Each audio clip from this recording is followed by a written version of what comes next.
He's really good. Carl TZ. Why Carl TC? 2M series, a lot of other achievements as well. Gold medalist SEA Games, but mainly the 2M series. Oh my god, this is hard. I think still B. Oh my goodness. Oh my goodness. Yeah, why not? Yeah. A lot of achievements. But yeah, why do you think she's the? I just feel that she's one of the player that brings the UV threat and show how strong SS, even though it's not the SS. There's so many players coming up to my mind, but the GOAT is Kamay Venus. He's the one that I've been looking up since I played ML. Carl TZ. Why? Because he's the GOAT. Alright. For me, I think it's V-Wise because they have so many grand finals appearances. For me right now, I think Curl PZ, my number one, and my number two is Few. I think they're consistent play style because in the past 12 seasons, they really played so good, especially Few. Kyrie. Kyrie, why Kyrie? He is a consistent player. Yeah, I never seen a bad game of Kyrie, and his micro skill is above the top. So to be honest, he's the greatest of all time. But there is also Carl TZ because of he took 2 world champions. Probably Carl TZ. His achievements are just there. Shows a lot. In this age of technology, martial arts has evolved too. I won't rest until I crush the Trinity Syndicate!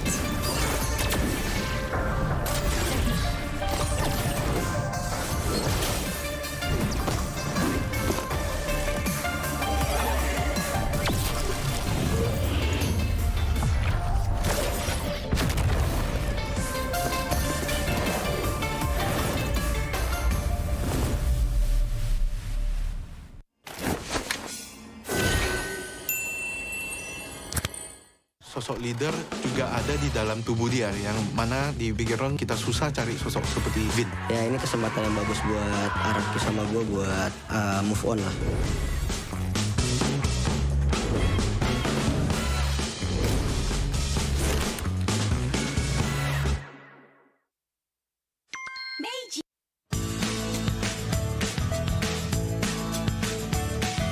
Hello panda, semua suka biskuitnya.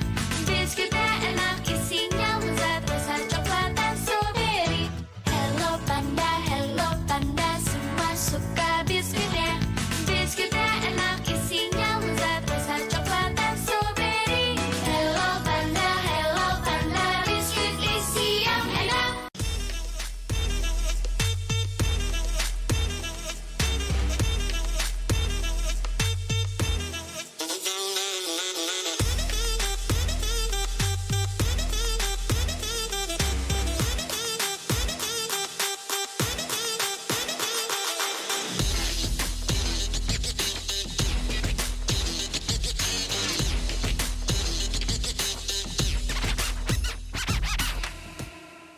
Hi, I'm Carl TZ. Hi, I'm Zon. Hey guys, this is Rose. Hi guys, this is MP the King. This is One Esports 15 seconds hero challenge. Hi Grill, Arlord, Lilia, Eve, 11, Bruno, Irital, Brody, what else? Joy. Oh my god. And then, oh my god. Laila Balmon, Saber, Silong, Guinevere, Xavier, Joy, Fanny, Ling, Hayabusa, Pedrin, Baksha, Akay, Alpha, Benedetta, Kari, Lunox, Hayabusa, Penny, Ling, Hanzo, Chao, Penny, Tigril, Kufra, Renko. Angela, Estes, Guinevere, Rafaela, Matilda, Mia, Lyra, Saber, Valmont, Tigril, Yuzong, Lancelot, Odette, Fanny, Ling, Huska. Mia, Lyra, Balmont, Ting, Lance, Nolan, Joy, Eve, Parsa, Valen, Kadita, Ano? Terisla, Xboard, Derot, Bruno, Eritel, Brody. Eudora, Farsa, Selena, Valentina, Franco, Beleric, Laila, Guinevere, Fanny, Ling, Nolan, Joy, Federine, Akay, Baksha, Arlot, Terisla. Odette, Matilda, Fanny, Carrie, Granger, Roger, Bane, Eudora, Nana, Esmeralda, Bruno, Melissa, Carrie, Moskov, Isan Shin, Yuzong, Paquito, Bellman. Let's go!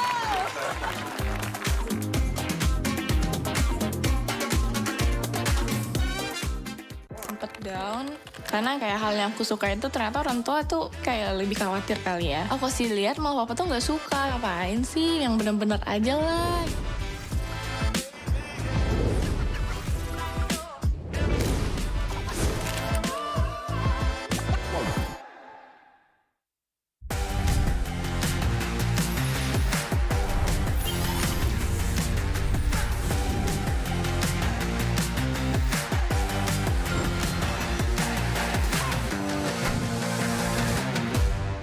How much have you spent in Mobile Legends?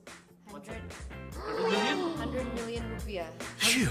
100 juta? Yeah, That's a lot. yeah, so much.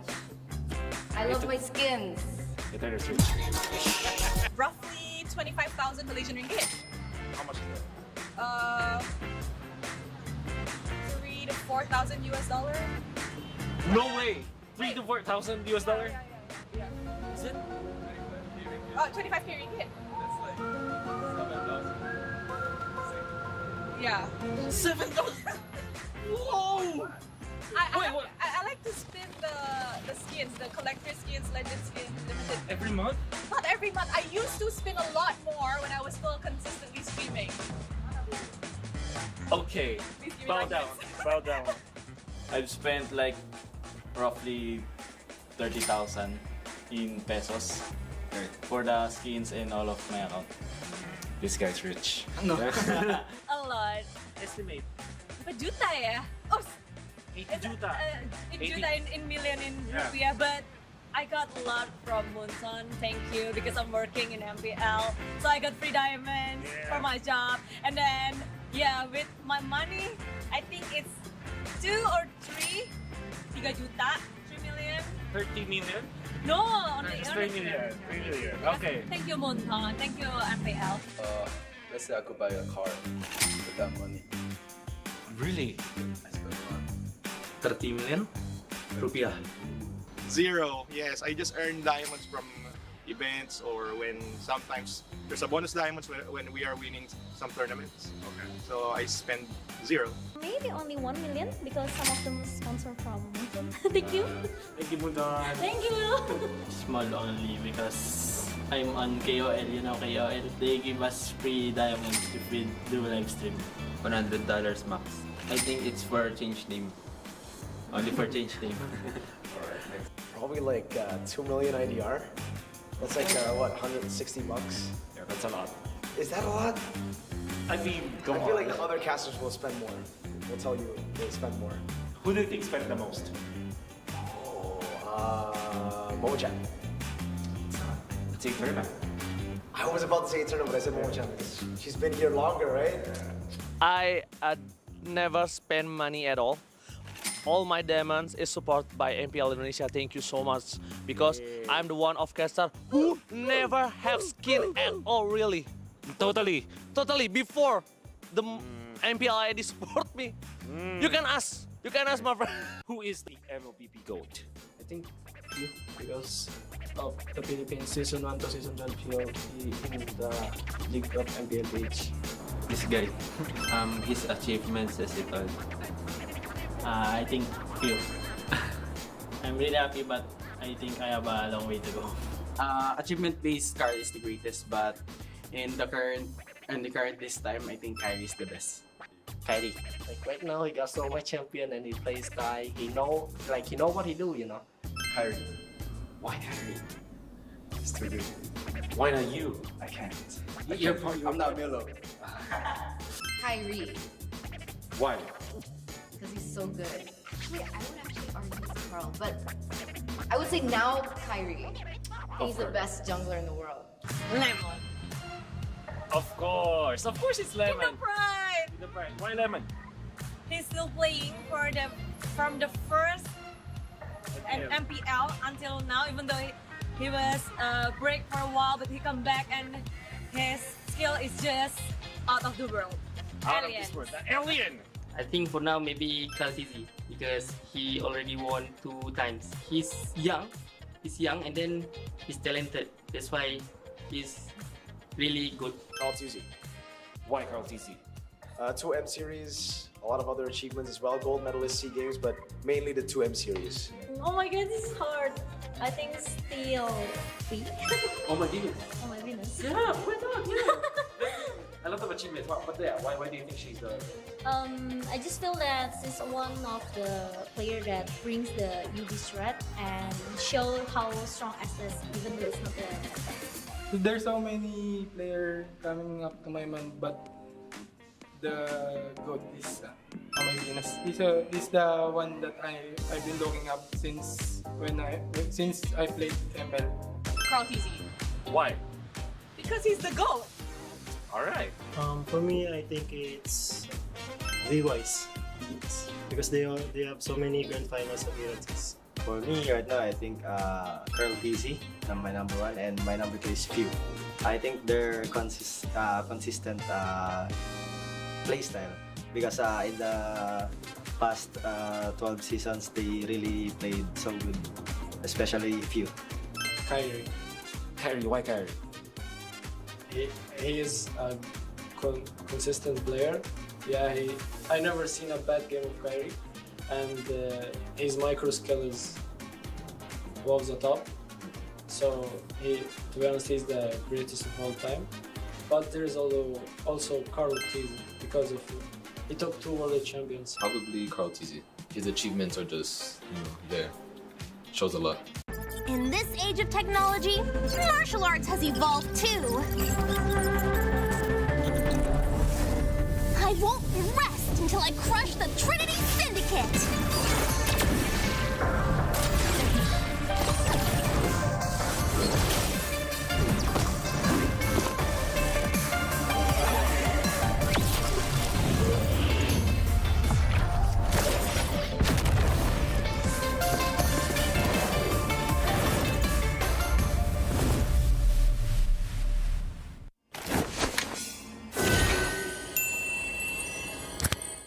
Sosok leader juga ada di dalam tubuh dia, yang mana di pikiran kita susah cari sosok seperti Vin. Ya ini kesempatan yang bagus buat Arab sama gue buat move on lah.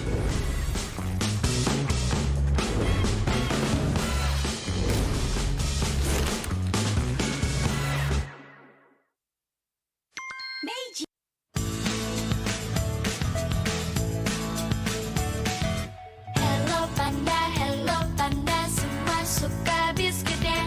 Biskuitnya enak, isinya lezat, rasa coklat dan strawberry. Hello panda, semua suka biskuitnya.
di sini nih. Ada acara apa sebenarnya? Hello everyone, we are still here on MPLI 2023 and with me Clara Mongsar on the outdoor stage of MPLI. Dan ada kegiatan apa nih di sini nih? Kegiatannya apa sih? MPLI. Nonton MPLI. Kalau dari Hello Pandanya sendiri ada activity ya katanya? Booth kita ini nanti bisa dapat free produk dari Hello Panda. Datang ke booth, langsung dapat Hello Panda. Rame langsung nih, pantas dari kemarin dikerubutin terus booth ini, thank you banget. Jadi itu informasi yang sangat dibutuhkan kita semua, hanya dengan datang ke booth kalian bisa ngedapetin Hello Panda. Namun, ini ada kakak cantik di sini, boleh digangguin sebentar ya. This is maybe international fans of these teams. Apakah kamu international fans dari tim-tim yang beradu di MPL? Ngefans sama siapa di sini? Ada ngefans sama seseorang nggak atau satu tim? Satu tim. Ngefans ke siapa? Apakah Bren atau RGBS atau siapa nih? EVOS. Oke. Ada EVOS fans datang ke sini. Tapi kan EVOSnya nggak main nih. Gimana? Ya nggak apa-apa. Sebagai tuan rumah, saya kesini buat ngeramein acara aja gitu.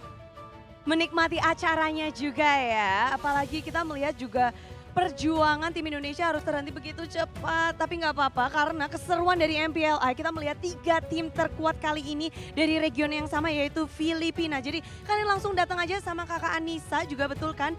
Kak Anissa, ngelihat keseruan ini seperti apa sih dari MPLI? Seru banget. Seru banget. Apa yang paling Kak Anissa tunggu-tunggu nih? Finalnya sih. Finalnya, nanti best of 5 series. Nyangka nggak sih tim Indonesia nggak masuk sampai pucuk sini? Nggak nyangka sih. Ada yang mau kamu sampaikan nggak Kak Anissa buat tim-tim Indonesia untuk lebih semangat lagi nih?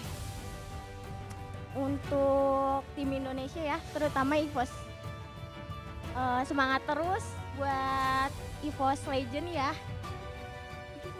Semangat terus untuk tim Indonesia khususnya EVOS Legend dan tim yang beradu untuk hari ini juga akan mereka beradu. Terima kasih banget Kak Anissa. Kita sepertinya akan melanjutkan perjalanan dari 3 tim tersisa. 3 teams left from 16 teams, the best of each region. All of region is only left by Filipinos regions. How does it become like this? And sepertinya di sini kita sudahi dulu karena di dalam sana, Rose, they have something. What you got, Rose, in the inside of MPLI 2023?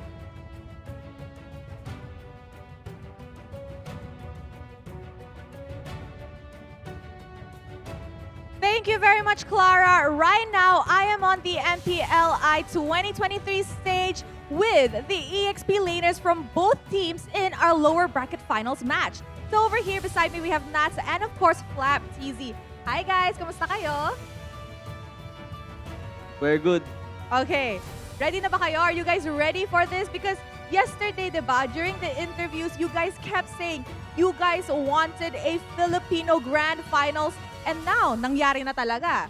Isang region na lang natitira, 3 teams. So, how happy are you guys to be here today and anong pakiramdam nyo na puro Pinoy ang naglalaro ngayon? Masaya kasi parang like sa PH yung nangyari. Kalaban namin sila sa ng upper bracket eh. So talagang nag-looking forward ako makatapat sila ulit yan. Sobrang saya po kasi parang MPL Season 12 PH yung nangyari ngayon. Okay, so I asked them, because yesterday during the interviews, they kept saying one thing in common, which was they don't want homeboys to advance further because they want a all-Filipino Grand Finals, and that's what they got. From all our 8 regions, we only have 1 region left, which is from the Philippines, and 3 of those are technically AP Bren, Echo, and RSG Philippines. So I'm asking, how are they looking forward towards this match? And Nat said that they have met Bren in the MPL Philippines Season 12, which they lost, if I'm not mistaken. And they said it's like a rematch for them. They have been looking forward towards this matchup. On the side of Flap TZ, on the other hand, he said he's really excited because MPLI is like MPL Season 12 of the Philippines. Okay, so let me ask Flap. Flap, you were the finals MVP, diba, in the Philippines. So, you're an EXP laner. Nats is also an EXP laner. Nahihirapan ka ba pag kalinya mo siya? Opo, ano po, sa lahat po ng explainers sa Pinas wala pong madaling katapat. Lahat po mahirap sila kalaban. All right, so I asked Flap, since he is the finals MVP of MPL Philippines Season 12, as an EXP laner who's going up against Nats, like, does he feel as if it's really hard to go up against Nats in the EXP lane? And he said, actually, all the EXP laners in the Philippines are really hard to go up against. O ikaw, Nats, extra pressure ba nakalaban mo ang finals MVP ng Season 12? Sakto lang po. Okay, sakto lang. Kasi parang feel ko kahit finals MVP last time. Ayaw.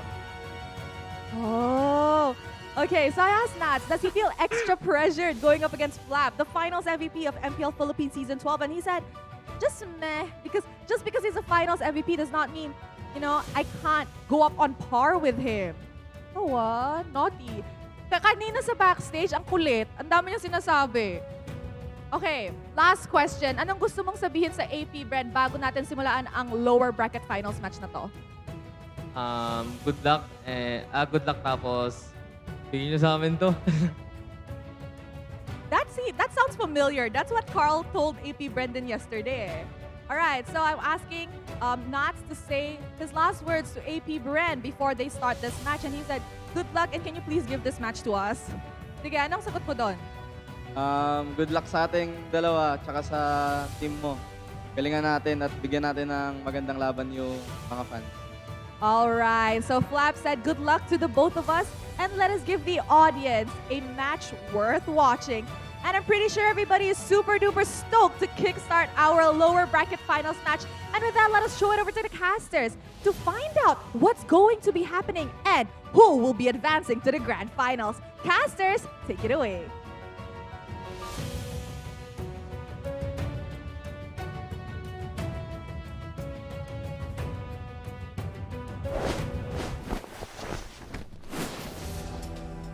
Now that we have our podium, we have to decide who's going to take bronze home to the Philippines. Yes, the only participants available are the Filipinos, as per usual in international tournaments. Wolf, like, how are you feeling right now as a Filipino yourself?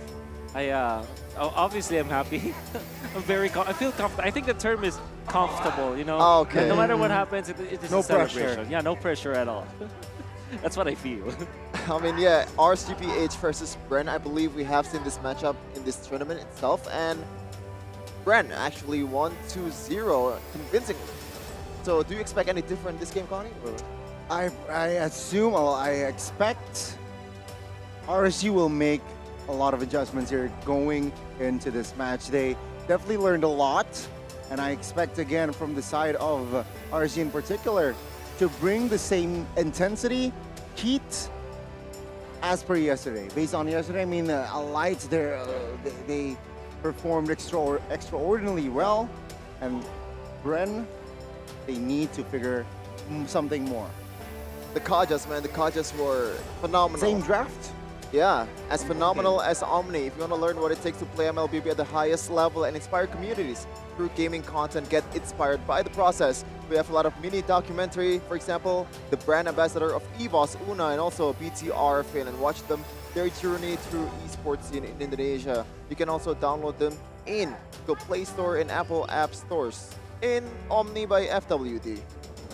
I mean, again, ladies and gentlemen, please do check Omni out. And while you're checking it out, let's just check out a product from Meiji. Thank you, Meiji, for making Hello Panda, and of course, the tune as well. The Hello Panda tune. Hello, Panda. Hello, Panda. There you go. Spam in the chat, Hello Panda, Hello Panda. It's really is catchy, Connie. Like, I like the song, and it's started appearing in my dream more and more. Apparently, that's how human works, man. Like the memories.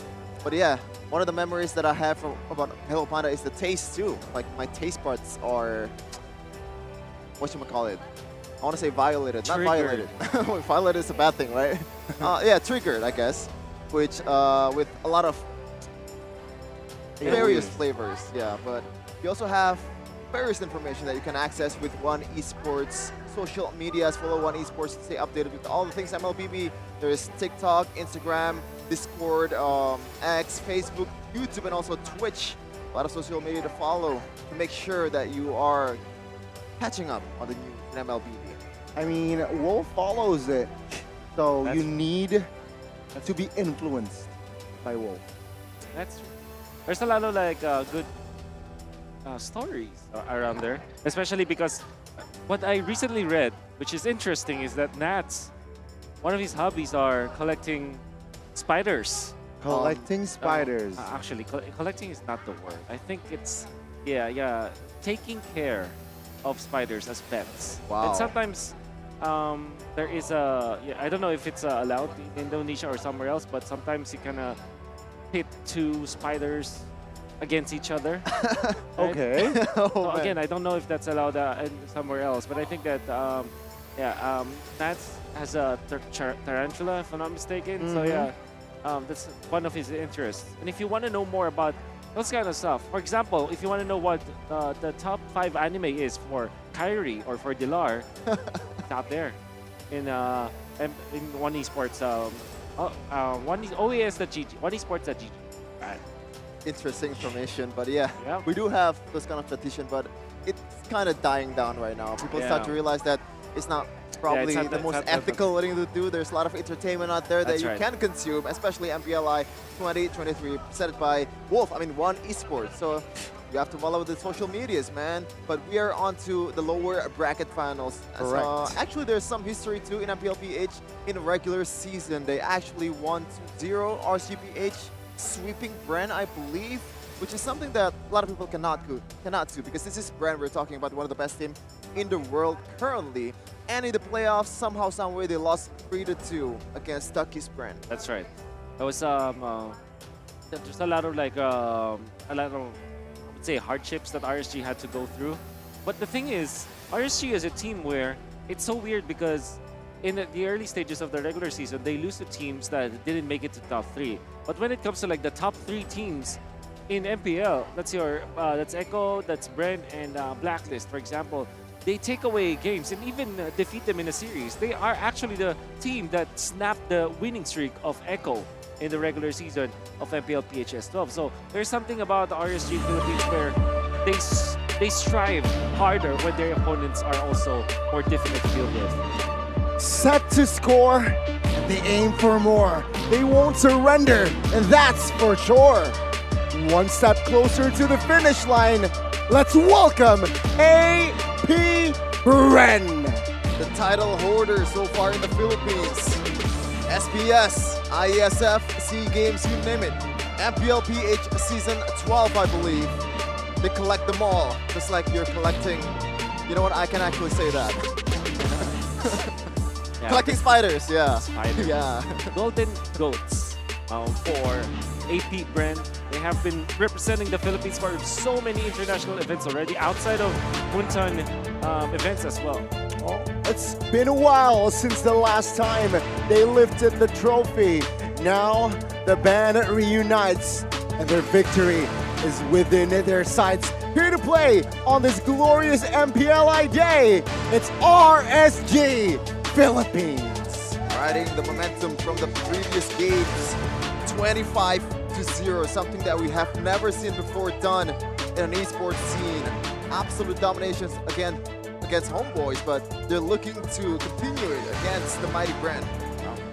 It'll be a difficult task, but we know for sure that there's championship blood that's running through their veins.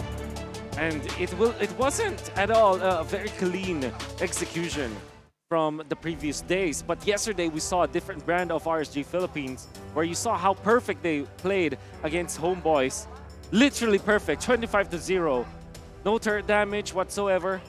And you can see that RSG Philippines are in a different level right now. Coach Fred and Coach Theo.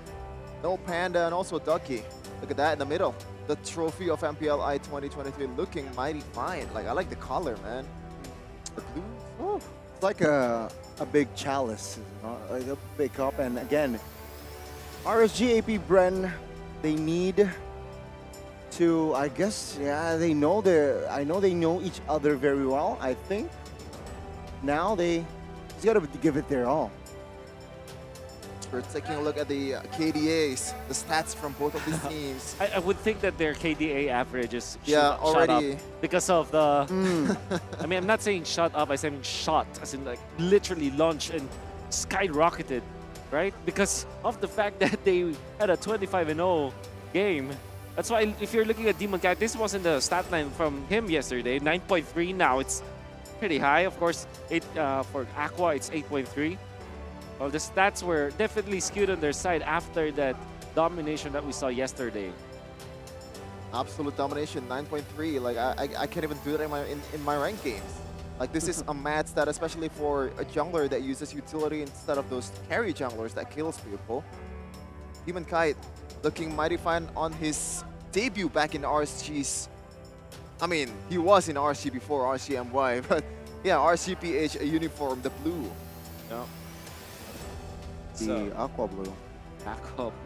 If you're looking at Bren Esports, I honestly felt that their loss to Echo was more of them picking up weird picks. Okay, absolutely. Than it is Echo just preparing for them. Because the way I see it from Echo's perspective is that they pick the heroes that they're signature heroes basically. They're very comfortable with, except from the Guinevere, which probably is one of the first few times that we saw Kaltizi play it. But at the same time, it's a meta hero anyway, so I have to use it. Now, going up against RSG Philippines on AP Bren, if they stick back to what works before, if they go back to the meta, don't pick the Leslie when there's already an Arlott as well as a Guinevere from their end. It's very difficult to outplay that, and I think it was far too ambitious what they did against Echo. If they go back now to their typical draft and typical playstyle, just go for heroes that are strong in the meta game, maybe they stand a chance against RSG Philippines. It can be a different story, right? And with that also, still on the topic of AP Bren, it was proven, I think, that AP Bren's kryptonite has always been Echo. Was proven yesterday, so in this match, will RSG will be added to that list? Or same story, right? AP Bren again defeating another team that isn't Echo. I mean, credit to Rose, she mentioned this, and yeah, there you go. Let's see the head-to-head here. As you said earlier, Wolf, like the stats has been skyrocketed. Yep. Average kill 11.8, assist, turrets, total weight, Lord rate though. I think that's something that a bit more interesting to discuss. But total, this is a quite low rate, I believe, for a team that got through this far. Kind of shows you that turtle is not that important in this meta game, right? Yeah. Especially when you have a composition that really makes you have a lot of disadvantage in objective fights. Yeah. But if you're looking at the previous match history, I'm actually surprised about this. So RSG Philippines lost 4-0 against AP Bren. Or wait, and then wait, what is? I'm not entirely sure now. Now I'm. Wait. Oh, it's reversed. So this is the most recent one. RSGPH losing 2-3 to AP Bren. So the topmost is the most recent one. Okay. Okay. So it's reversed. I thought it was like the first. Yeah. Yeah. To the most recent. It's alright. Okay. It's All right. alright. That kind of surprised me. But yeah, for RSG Philippines, I don't think that they're a team that should be pushed over by AP Bren. I mean, now at this point, like, this is the top 3, right? They're battling for the start of the grand finals. When it comes to our votes, wow. I didn't think that Sheffin will actually vote for RSG. I mean, I've seen what AP Bren did last match, and I'm thinking probably what you're thinking, Wolf. No, I'm thinking like it's because of their dominant match for RSG Philippines, and I think that there was a certain point during the MPL PH playoffs where I thought that okay, it's RSG's time already. Then they lost the game because of a very weird draft where they picked both Karina as well as the Baxia. Quite controversial in the Philippines.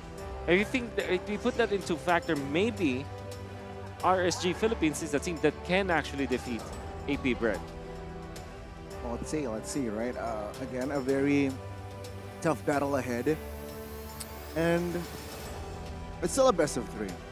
So it won't be a quote unquote long series where you get the best of 5. So they need to, again, just reset quickly, I think, is another factor. Yeah. Unfortunately, I think that RSG, or if you think about it, both of them, now that I think about it. So what I'm trying to say is, both of the teams are momentum based. That means that if they have a little bit of a warm-up, for example, this time they're playing in the lower brackets, right? And now they get into the grand finals. They have played some games.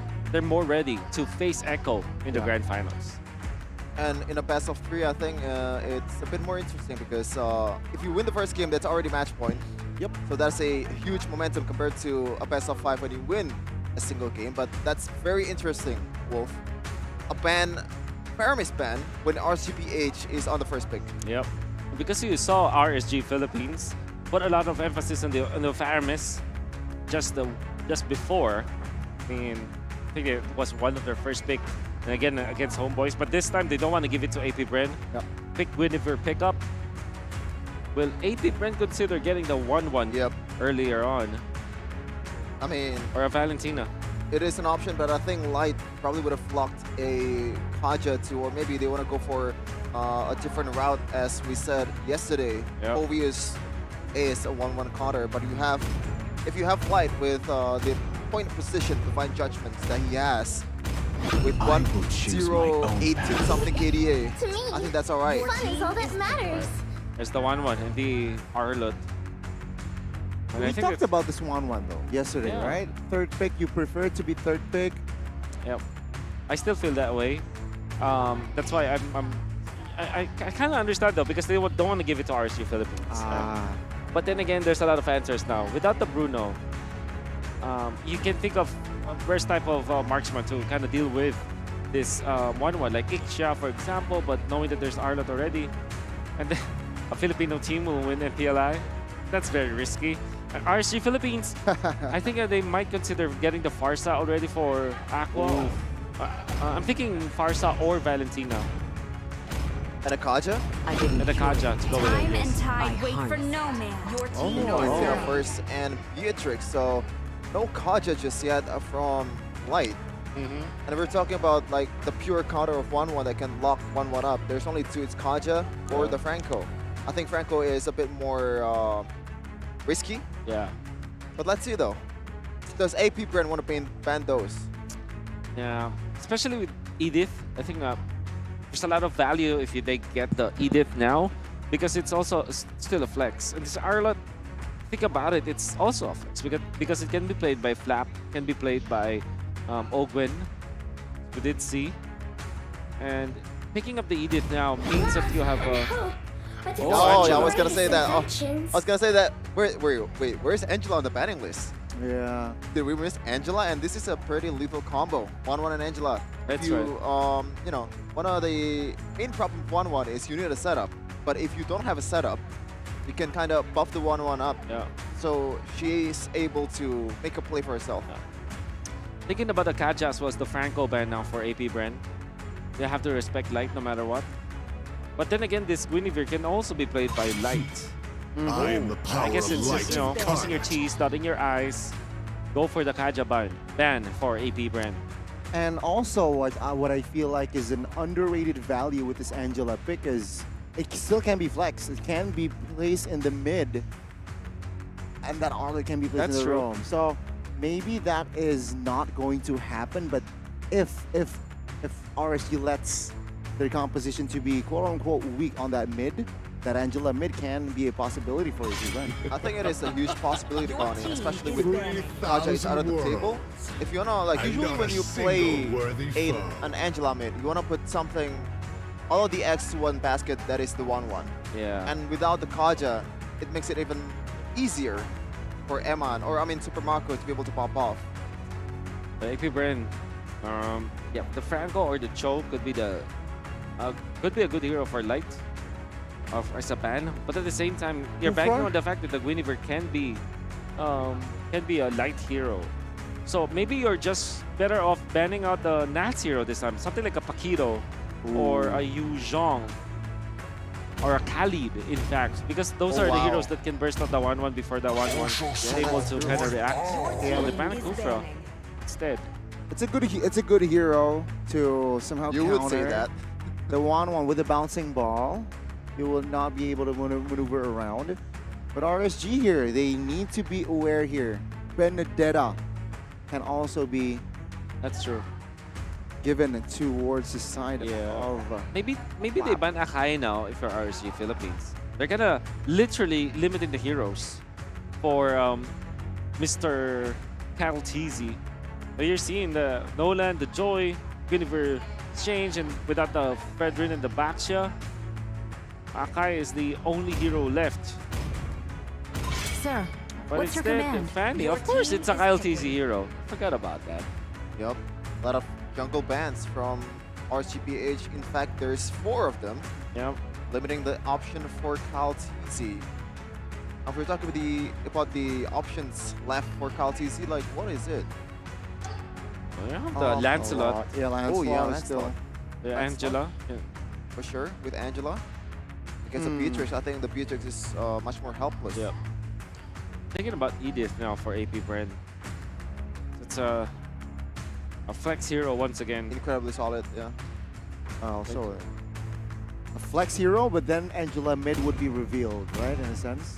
In a sense, yeah, they're correct. But I think you have to prio it right now, right? Because on the other side, Pick Edith jungle. can still be Pick jungle. picked, I so- think they should pick jungle here. This is the Emperor's order. I think the opposite. Oh, Okay. yeah. Interesting. So That was one of the bans that we kind of prescribed, right? True. It makes a lot of sense because when you pick this up now, that's also a hero that you take away for Demon Kite. Although the Guinevere is up, like we said, it could be a hero for Light. Yep. So that's definitely a good pickup coming out from AP Brand. RSG A here. punch for a punch. There's the Pokito. Oh, okay. That we also prescribed should be banned. Yes. It's now gonna be picked up. Looking for a roamer now, or Raw maybe control? a jungler. there's yet nobody on the front from RCPH. So they don't want to go for like an actual tank in the front. Like a Barret? Nah, just kidding. absolutely. Yeah. Absolutely not.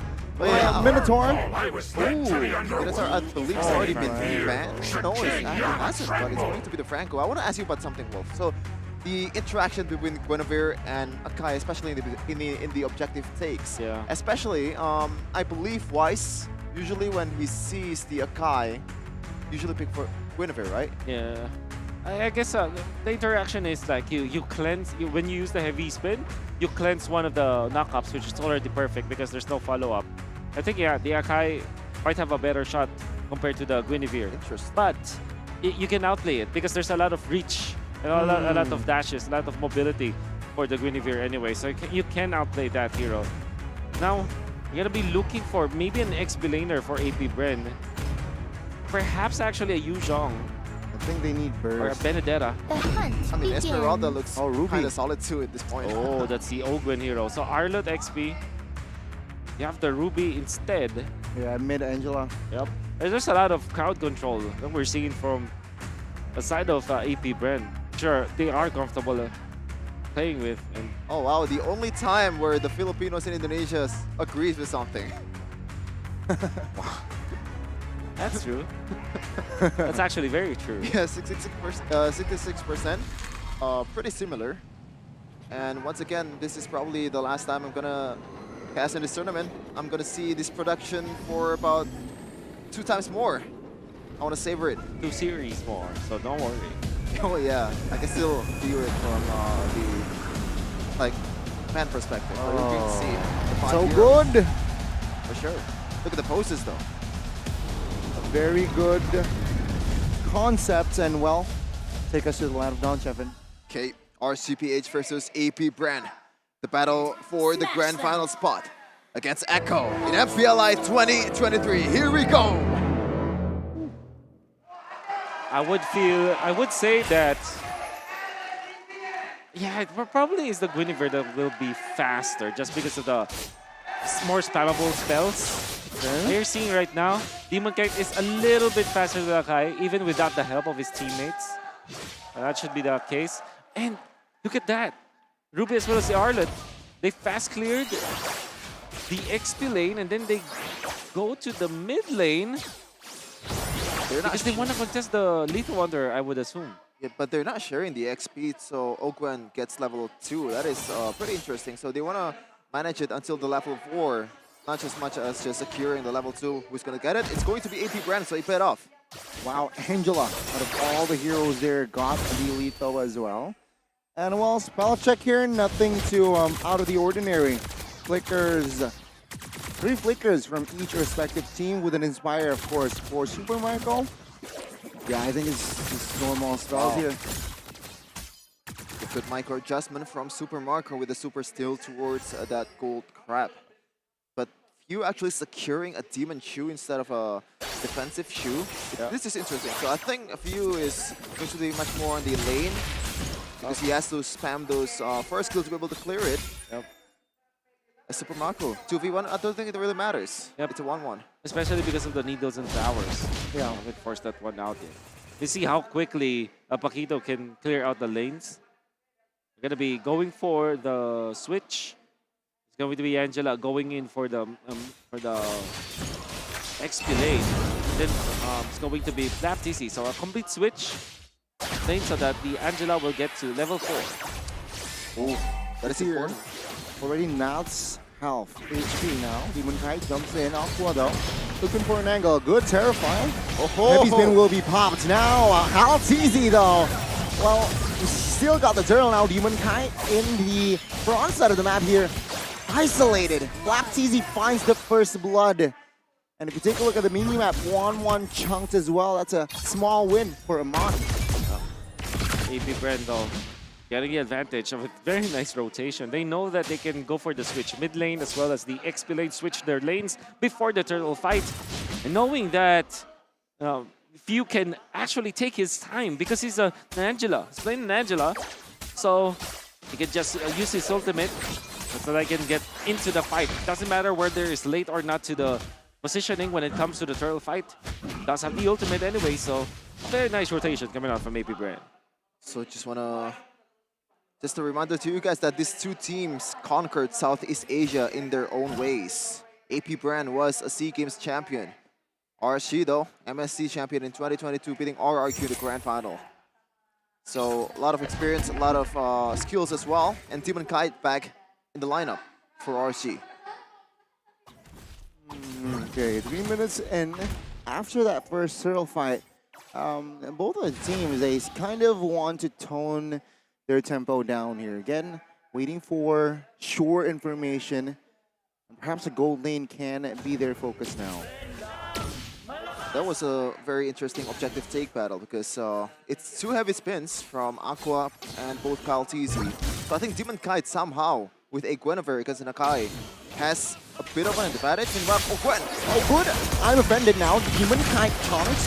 He produced passion as well, but Kyle TZ actually is the first one to fall now. Ogwen with the help of Few. What will they do?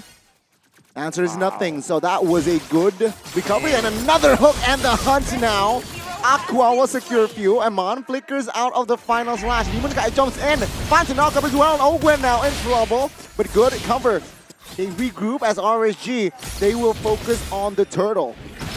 Interesting. So, like, I was thinking, like, where's the damage from the Beatrix?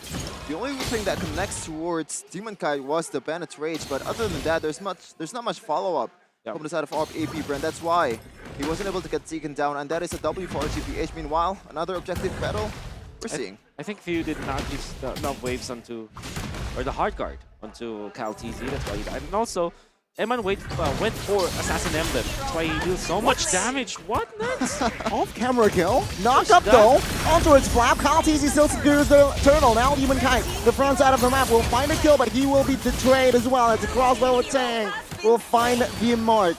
AP Bren, a good response as they secured the second neutral. There's a Blade of Despair now available for Eman. And the fact that AP Bren took out Demon Kite means that they can actually access the purple buff. Hard guard to help Super Marco, and that is a good re-engage line now. Flickers out, but the I'm offended will lock him down. Aqua with the stolen heavy spin will not find anything.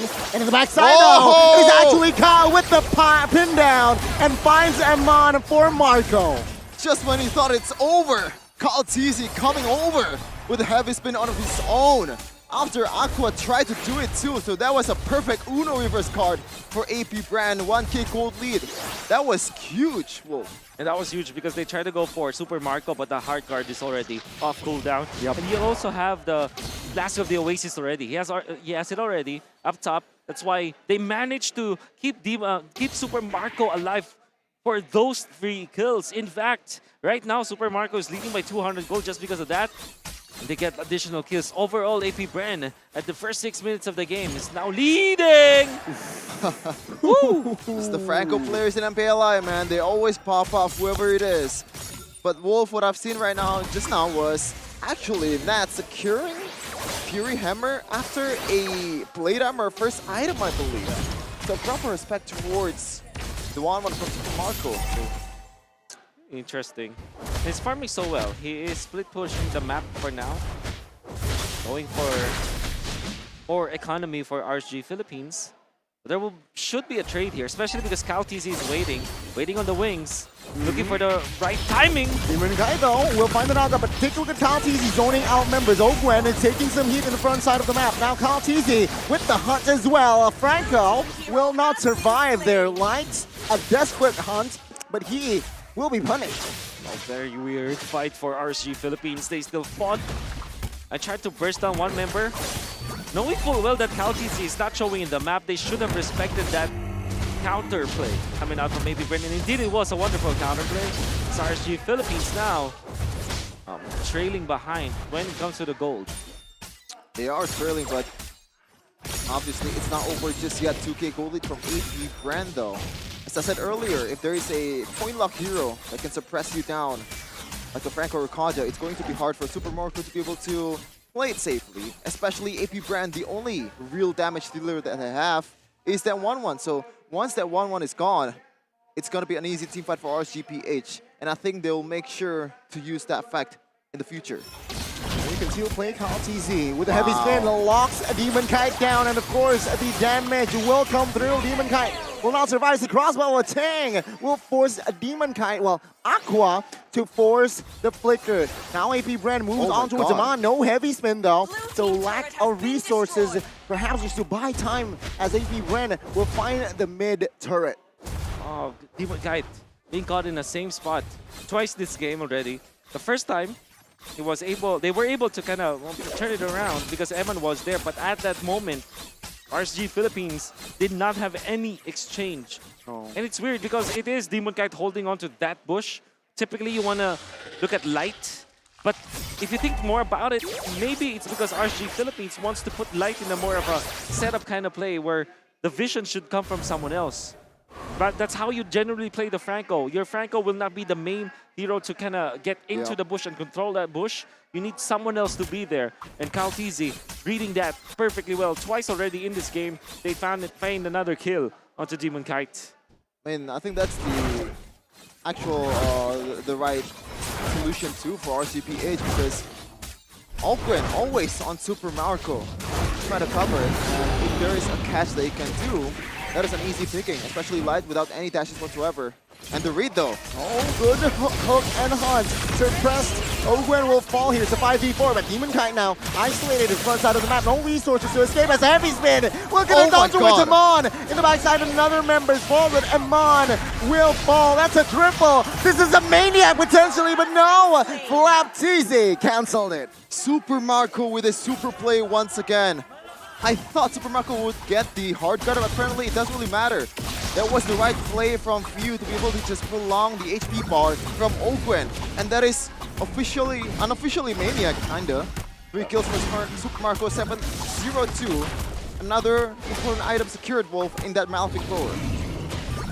Gonna be a big problem now for RSG Philippines. In that particular fight as well, there is the orange Soul of Lava available for Super Marco. That's why he actually hit like a truck against the members of RSG Philippines. And AP Bren, they have recovered even after Ogwen died, knowing full well that there's no control anymore for the 1-1. There's no suppression that will be applied to the 1-1. So technically speaking, there's nobody that can contest Super Marco during that moment. And Super Marco read that perfectly. Looked for the targets into the backlines and then utilized the crossbow of Tang to destroy RSG Philippines. until he's not mount to anything just yet here. Oh, good knock-up on towards zero. It seems like now Ogwen caught. Kyle TZ survived, but Ogwen will fall. Kyle TZ will... Never mind, he will be taken down now in the flanks, looking for an angle here. Not engaging just yet here. The re-engage from Super Marco, but there you go, the suppression and the knockout comes through. They will find the double and the shutdown. Flap TZ here, alone, flickers out of the way, but Nats will not be able to close the gap. That's a four members taken out. Okay, Wolf, I think you know the answer better than I do. Did Light didn't pop the Bloody Hunt in that siege situation just now, or the Bloody Hunt cooldown is already over? Well, we'll see through the replay. I think it's the best way to look at it. But yeah, it was eventually just available at that specific moment. Yeah, Light does have the ultimate. Look at the stun. It actually connected onto Demon Cat instead of Light, which is kind of weird from Flap. And I think the call here for AP Bren is that they have the crossbow of Tang anyway, so they can fight. Flap TZ, he stunned Demon Kite instead of Light in that moment. I kind of, if you think about it, yeah, sure, it makes a lot of sense because Demon Kite will be a problem eventually. But what generally happened is that they didn't have a stun to kind of supplement Super Marco in getting the stacks. And it's almost equilibrium right now. 2k gold lead, that's not much considering that AP Bren's composition is kind of going to fall off in the late game because they only have that one TP as in Super Marco, and you can counter that even with just an item, Winter Truncheon or even Wind of Nature. Whoever can build it has to build it. Even Nuts. I believe Sanford in the previous games in MPLI 2023 secured a fourth item, Winter Truncheon, but that is a mistake coming in from Kyle TZ. No conversion just yet. That's a wasted resource indeed. Pre-Lord here. So with this gold gap, I believe RSGPH has opportunities to, again, turn the game around or equalize at least. Very much winnable for RSG Philippines from before, where it kind of feels like AP already got the advantage, but RSG Philippines instead will be able to turn it around. 2,000 gold lead. Yep. Okay. Hook and the Hunt. Flap TZ though will survive that one. The Hunt is not committed. It wasn't committed there by Light. And AP Brennan, they spread out more here, looking for perhaps a pincer move on towards RSG. Yep. And I think that's the best decision, right, Wolf? Because a lot of times, a lot of Franco users, once they have the hook, it's always the Hunt. Yeah. But when you're up against a Kyle TZ Akai, the response is gonna be faster. Oh, they're bursting the Lord this time. Will they be able to burst it? It's a retry battle here. It's a raw retry battle. But the heavy spin now committed as the Lord will be taken out by Kyle TZ still. Now another member falls here. Kyle TZ was taken out. The crossbow Tang wasn't enough. As Demon Guy here. Oh my god, Flap TZ soaks all the damage. Light though will not lose his immortality. But in the backside, it's Nats taken out. AP Bren, they move onwards as RSG, they're running for the hills. Great dance coming up from AP Bren. You see the side lanes. The long lane was actually pretty even. Nobody touched upon that, so that is probably going to be a very 50-50 kind of lane.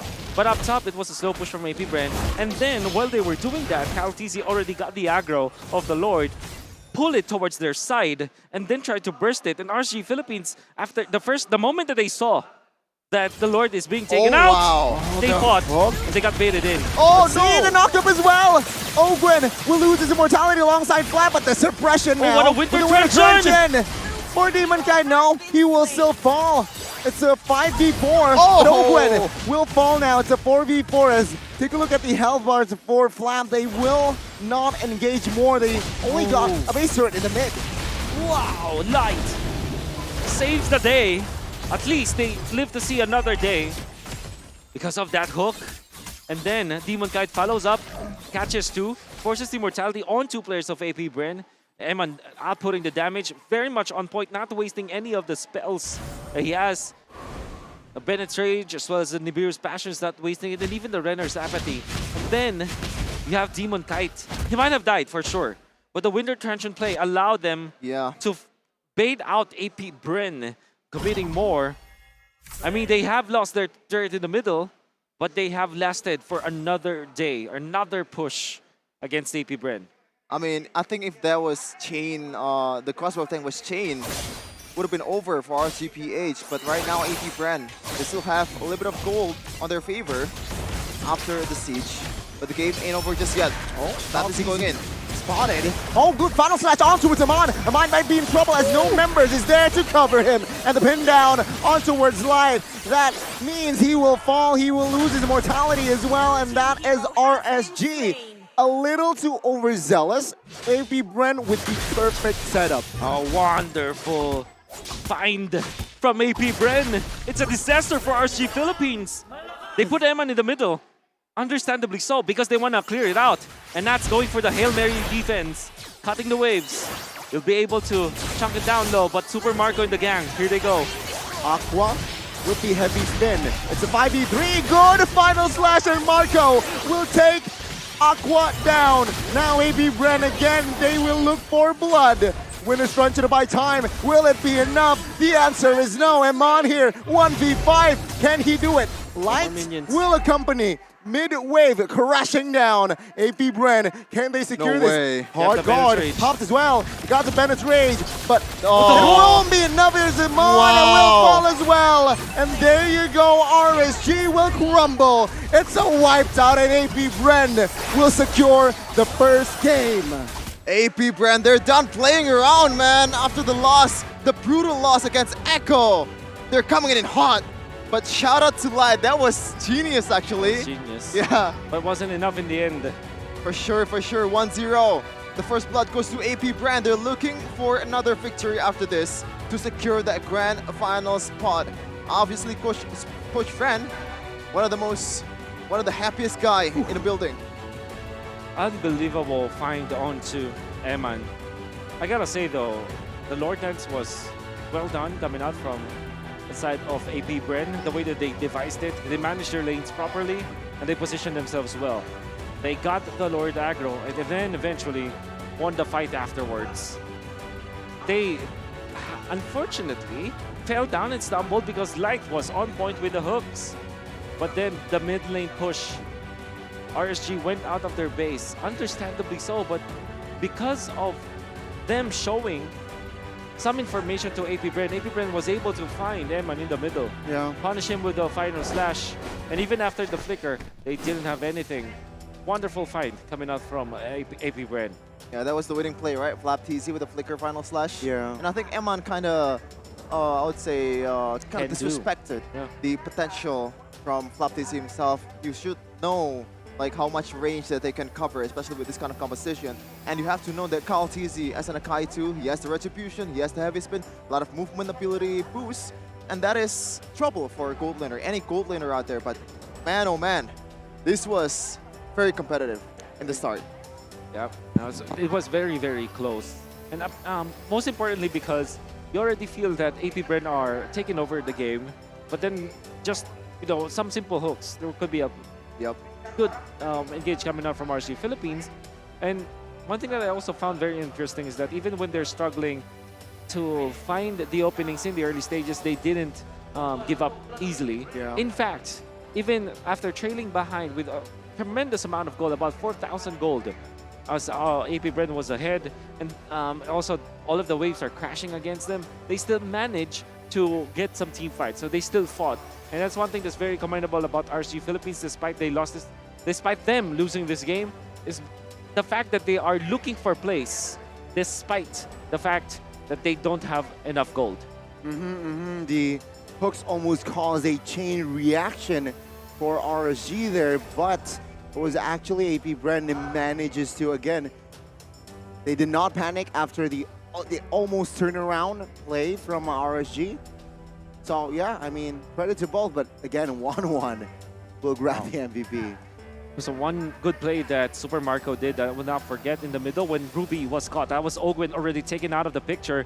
Technically speaking, you don't have the best engage anymore because you're gonna have to rely on the Akai. But AP Bren read the room. They know that RSG Philippines didn't have any more resources to make it difficult for Super Marco to find the crossbow of Tang. Because the Bloody Hunt was no longer available, he went in for the play, get 3 kills, almost a maniac. with the orange buff as well. The timing was so perfect coming out from Super Marco, and eventually was the MVP of the game. Way that he handled himself, only dying once, and obviously making it so difficult for RSG Philippines to team fight. And I still stand by what I said during the group stages. 1-1 is the strongest hero now, at least in the gold lane.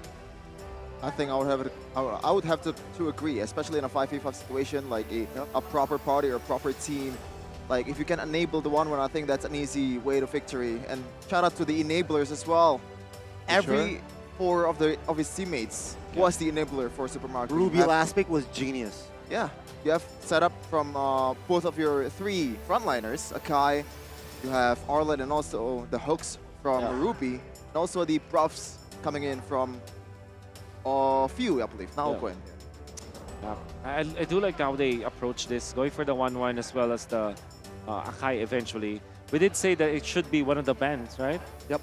For RSG Philippines, but then they gave it up, and what the Akai was actually able to do is to force out this Guinevere to kind of panic, because you know that there's always that ultimate that could be a threat for the Guinevere, and they space it out properly. Also, the heavy spin usages was pretty good because they found a lot of opening.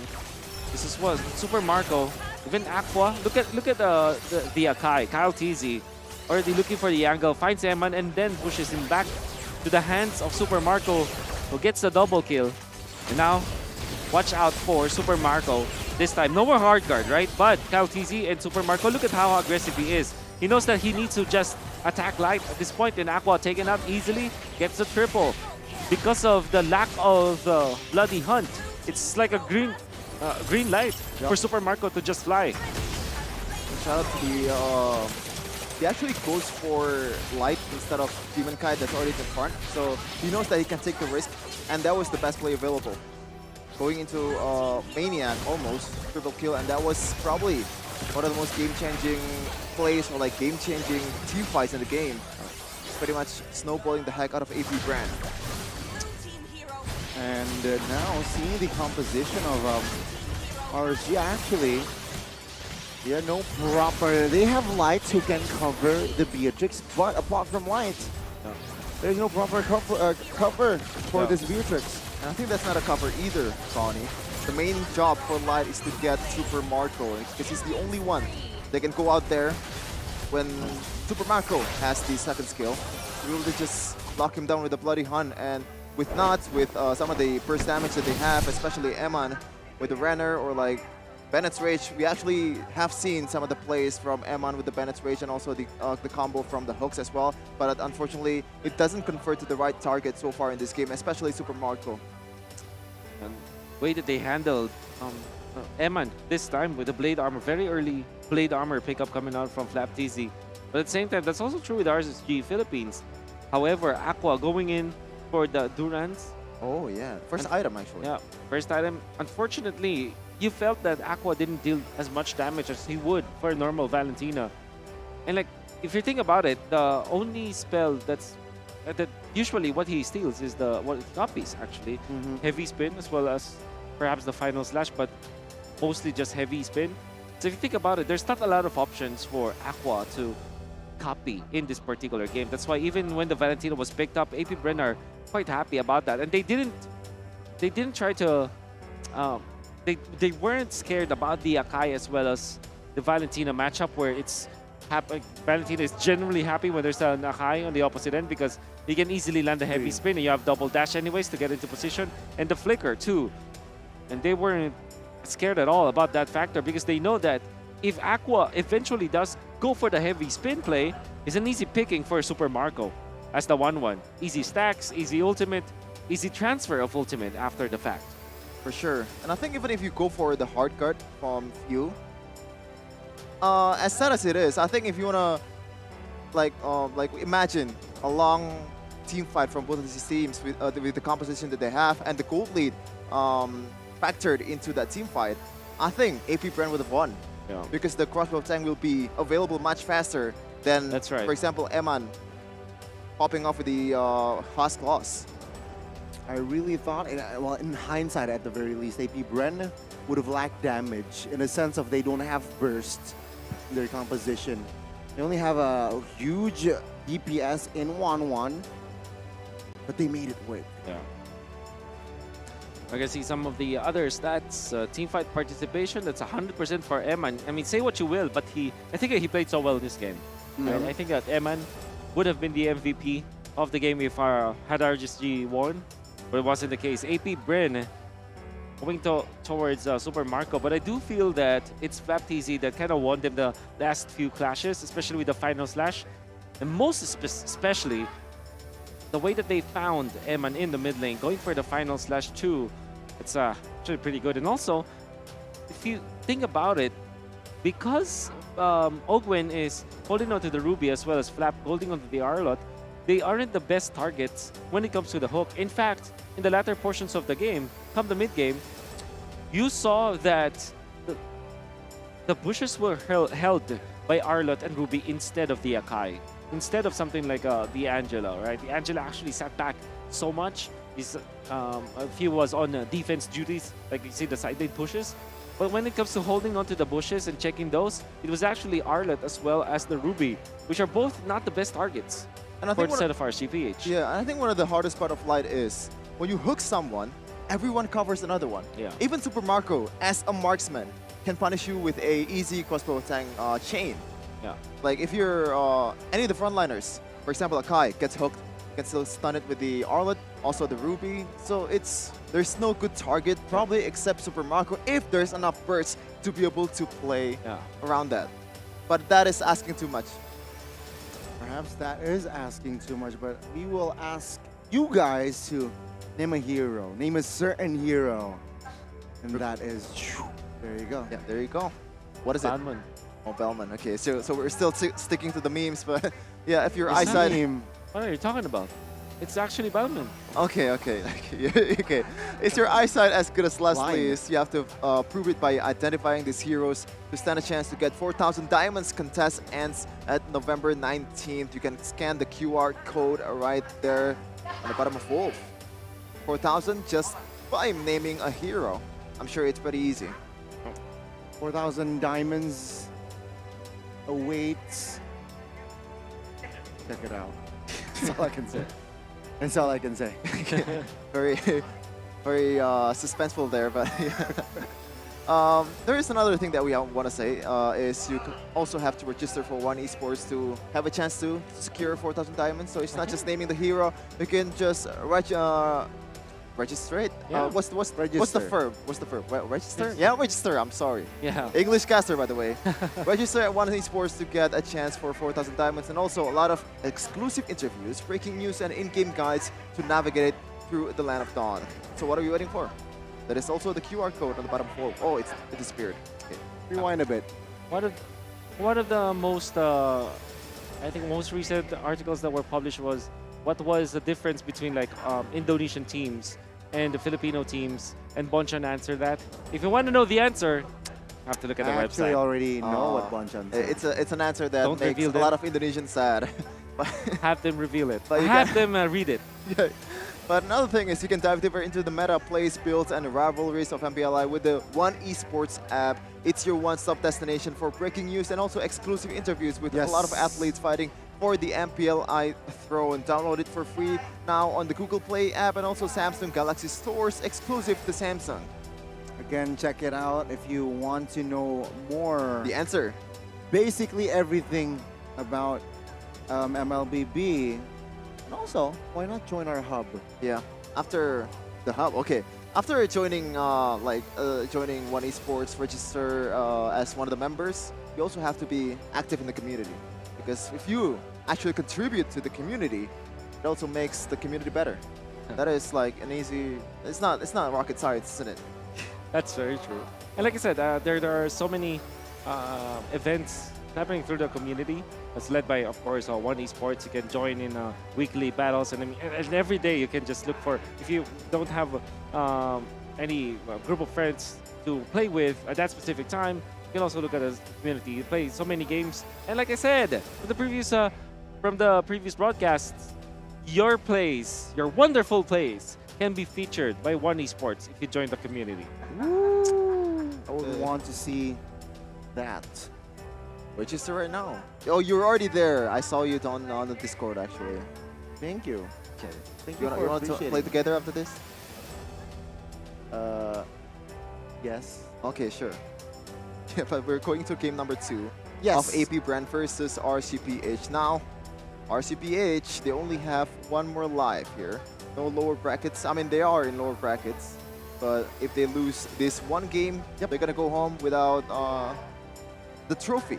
And has to be happy with the 3rd place. Now, RCPH especially, they're not participating in M5. I think they want to get the trophy more than AP Bren.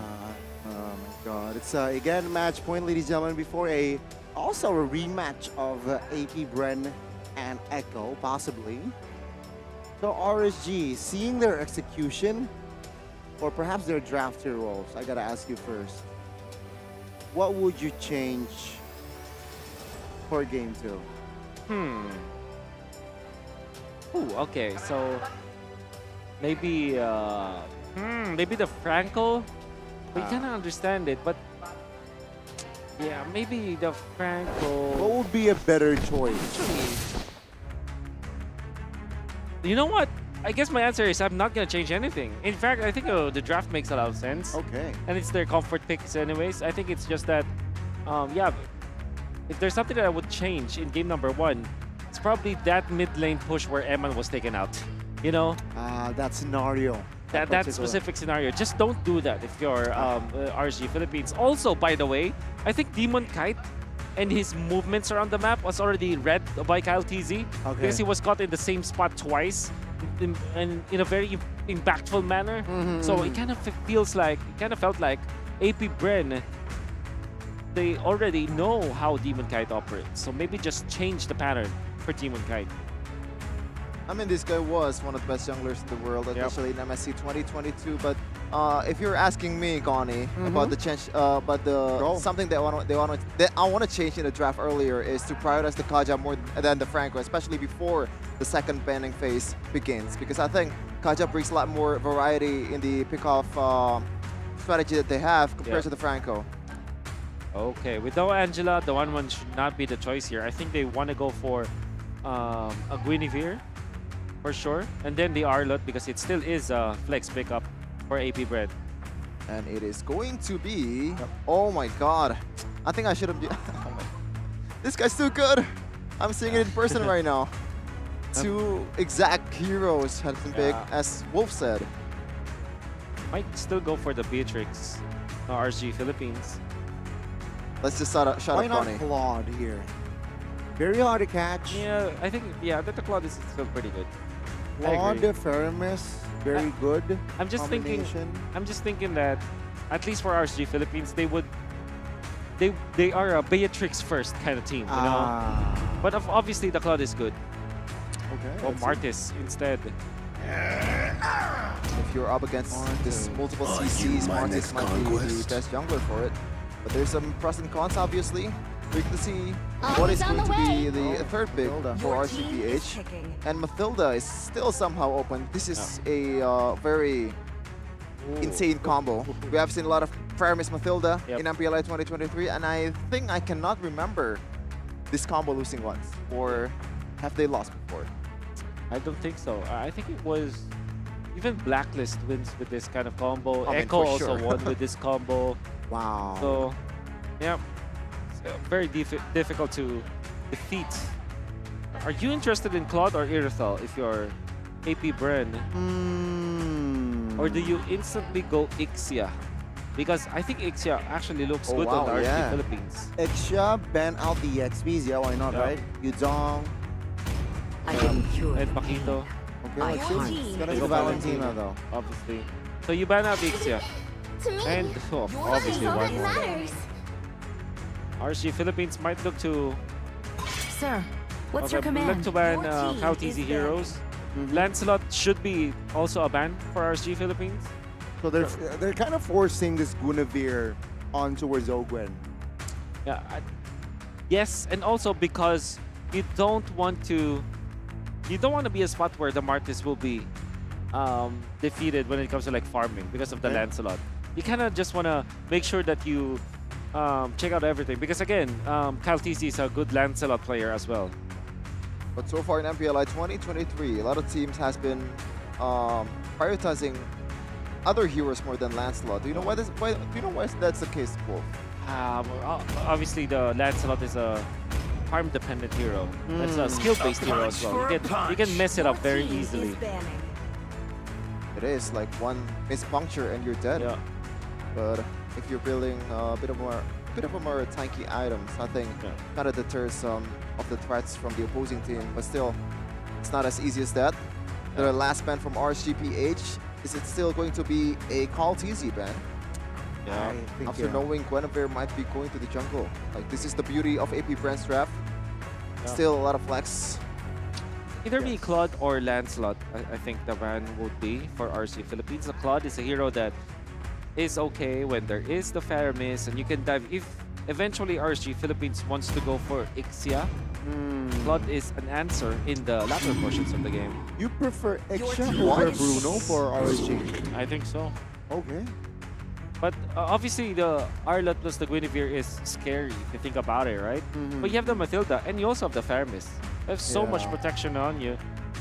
And so difficult to deal with. I'm surprised they picked up this Uranus. I think they might go Phobius actually for RSG Philippines. Wow. But I'm thinking the best option is like Terizla plus the Ixia. And maybe the next best thing for RSG Philippines is to just get the Iriko. This is my tempo. Okay. So they go Brody. Man. Okay. They want to leave the gold lane alone, I feel like. They do not want to rotate towards the gold lane often. Yeah. So it will be a farming hero for Kyle TZ, so it seems to me. Obvious. Interesting. So yeah, but I think the Turtles is the most first Lexia. Yeah, easiest hero to get or execute. Maybe next is Edith. Exorcist of the Dragon. I mean, that's kind of the same thing, right? Terizla and Yuzhong. Backline threat. Yep. And also Yuzhong is perfect against Brody. Yes. It's gonna be a good hero to go with that. And also is a Petrify holder, which is instant stun versus the Brody as well as the Guinevere. They still go for the Claude. Okay, I think interesting choice. This is a bit dangerous too for the Claude. Yes, it is still a decent peak, but in laning phase, you're gonna lose against the Brody. Even in a team fight, this Arlet, the final slash is a knockup. So do you want to go for the Purify, or do you want to micro around that and use a sprint or something along the lines like Flicker? Lancelot looks good for AP Bren. Lancelot, okay. Or maybe they go for a protect hero for Ogwen, which is Minotaur. Minotaur actually is so good for Bren Esports right now. Yeah, you're right. With the amount of dives or potential engage from RSG, right? All of them can dive, technically. I think that's the best hero to pick right now, AP Bren. Minotaur. Ogwen plays a mean Minotaur. I like the Minotaur. Or the Akai Rome if you want to. With the Nether Realm coming in from Valentina, they also enhance the potential of a 5v5 team fights. So this is a lot of heavy CC coming in from AP Bren. Let's see though, can they chain it to another victory? I am scared about the RSG Philippines lineup. I understand why they went for the Claude, because they have the Martis, but they might run out of steam. Surely they have a lot of protection, but the heroes that they have might struggle from the general idea of AP Bren. However, I think this is early game versus late game, where the composition of AP Bren just destroys RSG Philippines in the early stages. But if we do go to the late game, it's going to be the Claude game, for sure. Okay, that is Wolf thought on this match. You can also share your thought in the comments or in any community that you're in, especially one esports community. Join now. Once again, beautiful production. Thank you so much for the team. Let's see. Game number 2, the deciding game for RSGPH. Will they play another game or will they stop here against AP Bren? Ladies and gentlemen, again, it is match point for AP Bren, and already early action here. The top side of the map, Ogwen there, perhaps caught, and 1 HP and even popped his Flicker. Light now looking for an angle. Flickers as well, and first blood will fall to the Roamer. Wow. We did not literally see what happened, but I would assume the Petrify was perfect from Nats. We had 2 spells were burned by RSG, by the way. They're also denying the XPs away from Flaptizzy. This is huge. This is massive. Okay, let's see again. Wow. Flaptizzy now flickering No way. out. And it's the passive. And Nats finds the kill. 2 early kills here for the losing side, quote unquote. Oh, this is definitely something that AP Bren wasn't prepared of.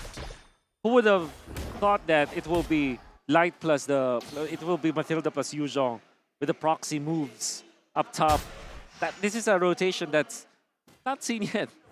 You know, this is the first time I've seen it. They forgo for some of the control of the jungle. They gave the Little Wanderer, but at the same time, they still got 2 kills anyway. So it's a very good trade for RSG Philippines. I mean, it's really good trade. It can't really get better than that. And that is also an advantage that you can bring towards the first objective fights, which is going to dictate the mid-game too. AP Bren, though, in the back foot already. About 700 gold lead for RCPH. Still a lot of time to recover. Okay. Versatile will be up here in a second. Now Super Marco here pressured by Lightning on, but of course they will have not enough resource to really have a proper engage. Take a look at the top side though. Potentially a 3v1 now. Naps pops the Petrify as well. Perhaps a little bit too soon now. Pew looking for level 4 for that IMU. Gets it and instantly rotates towards the turtle side of the map. Naps trying to buy time, trying to distract Flaptizzy. Will find the knockup though ontowards. That's good! NetherRealm there to potentially save Nuts and the perfect guiding win. The final slash perhaps to ruin the party, but Light will knock up 3 members, and there you go. Demon Kite finds a chain reaction kill and finds a double. Potentially a triple here top side, but no, he will not be able to close the gap. That's 2K in 2 minutes, Wolf. Amazing plays coming out from Light. And he took advantage of the early game when they got 2 kills. Gets the farm, became very aggressive, forcing AP Bren to react. They get a full set of outer threat energy shields, and that will inflate their lead by 2.8k and completely destroy the laning stage that should have been AP Bren's. And Light is just everywhere, man. When Nats hit him in the early game, he contributes to 2 kills in the early game. Even in the bottom lane, when Emma needs him to pressure the laning phase against Super Marco, he's always there in the perfect placement and the perfect target in the early game. So let's see here, it's a 4-0 line. Okay, now as you can see why that Yuzhong still hurts a lot, but now knocked up on towards Gwen here. Oh, Gwen will be able to escape, but the knockup is huge! With the space migration, looking for the knockup as well. A 2-man knockup. Flaptizzy joins the fray, but the guiding win with the flicker to save Demon Kite's life. Oh my god. That is Light Airlines for you with the flicker as well. But I think Gwen could have timed that better, right? Yeah, that was perfect timing. Unfortunately. Bot side of Blazing Duets. Super Marco will still hold his flicker there. Good calculations as Turtle now spawn again, favoring the side of RSG. RSG Philippines have an immense amount of lead now, especially with their ultimates up. Ogwen still doesn't have Minoan Fury. I wonder what Few will copy. If Few will go for the NetherRealm at this point. Flaptizzy, everybody else will have their ultimates up except for Ogwen, who's now holding onto the turtle for now. He wants to reset too. Be waiting for their targets. I mean, look at Light. That is a lot of damage towards Few, and that is huge too because the objective fight is coming in, and he is one of the pivotal member of AP Bren because he has the NetherRealm to help the 5v5 team fights. Yeah, now he cannot recall, but he's not at full HP. Now pops the Black Dragon form here, looking for Flaptizzy. Looking to zone out the members here. Now let's see. The knockup will find a Nats. NetherRealm though will survive. Will help him survive. Now let's do battle. Demon Kite finds it. Mutant Free was huge, but the knockup, the Furious Dive was even massive. Now Flaptizzy quite chunks silence as well. The Terrify connects. Nats low. And Flaptizzy will find it. No, he will not find the gap. Demon Kite will find and secure the kill. I am very surprised that AP Bren goes for that. It looks like it's very risky, and in the end, it really didn't pay off at all. CalTC being outplayed up top. It's gonna be Demon Knight getting out. Eventually, RC Philippines gets 4,000 gold. An advantage, and it's gonna be massive. See, 0 conversion from AP Bren. Wow. Still a 0. This is something that you don't see very often. AP Bren. Probably Echo. In the last match, that's the only time where AP Bren looks pretty much lost. But in this game, there's no surprise pick or like experimental pick, I would say. This is AP Bren's game, and they're losing. You can see here, RSG, they're trying to reset, right? Light, low on mana. Perhaps the Faramis is also on low on mana. And with the 5 love total kills, it shows that AP Bren there, they look lost here. They need to recollect ASAP. Yep. Fortunately, they have the Minotaur that can kind of save them. I guess when it comes to the late game, surely you would favor RC Philippines. But at the same time, there are big ticket ultimates that AP Bren can use. That's courtesy of CalTZ as well as Ogwen with their combo, can chain knock up your opponents. Obviously, the Purify will be a problem eventually. It is. But at least there is that win condition for AP Bren. The Black Dragon form now. Spots for Demon Knight looking for a flank. Another round now from both sides. Has been popped. CalTZ quite low. Good Petrify though. And that's few. Taking out CalTZ is the next target. Slap will not survive as well. And that is a 4-member kill. 4-man kill from the side of AP Bren. Man, RCPH took the chance. Like, saw the chance and took it. Like, that was insanely clean as well. Like, the flank and also the commitment from Nuts as well. 2-0-6 so far in this game. Perfect game for RCPH and looking for another kill in the mid lane. So the perfect target is Super Marco. Super Marco getting picked up so easily. Exactly, and even burns his quicker. Oh, it's so easy. It's so weird. Unfortunately, CalTZ still managed to secure his orange buff. And AP Bren are going to be struggling. And dare I say, every time that Nats is playing so well that he's on point, is in the zone, RSG Philippines just transforms into a different kind of beast. And you saw how on point his usage of the Yuzhong is. The timing as well as the Petrify, perfectly played by Nats. Here circling Eagle, not yet committed, but it will help RSG claim the third top lane. RSG, they're playing this perfectly. Are they doing what they did again yesterday? I mean, I think at this point you have to bend the Faramis, man. Every time RCPH or Aqua gets the Faramis, it seems like it's always an instant W. Absolutely, it's just a dominant game, especially with the Purify, as Wolf would say.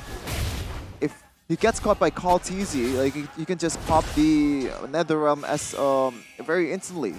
And even if Ogwen goes for it, he has to time it perfectly too. And so far, I don't think I've seen a chain CC that is quite clean from AP Bren to be able to respond to RCPH.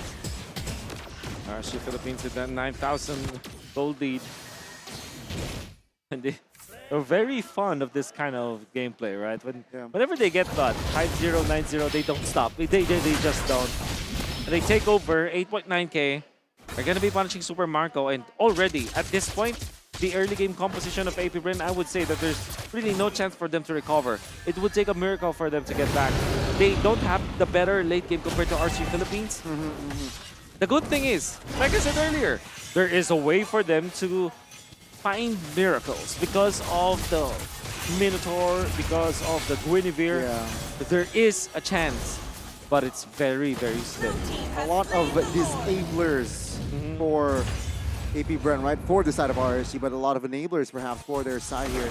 CalTZ, Airborne will find the escape though. And again, let's see here. Can RSG keep the spotless record? They did it last night. Will they do it again in this game? And AP Bren doesn't have that solo laner, doesn't have that far laner that can be a nuisance in the front lane. Meanwhile, Super Marco might be in trouble here. Oh, the flicker. Yeah, let's see here. Oh, that's huge. Netherrealm as well. That's huge. And that is just RSG trying to bait out spells potentially. Now they're looking for the mid here with the Lord as well. Nas committed the Black Dragon form.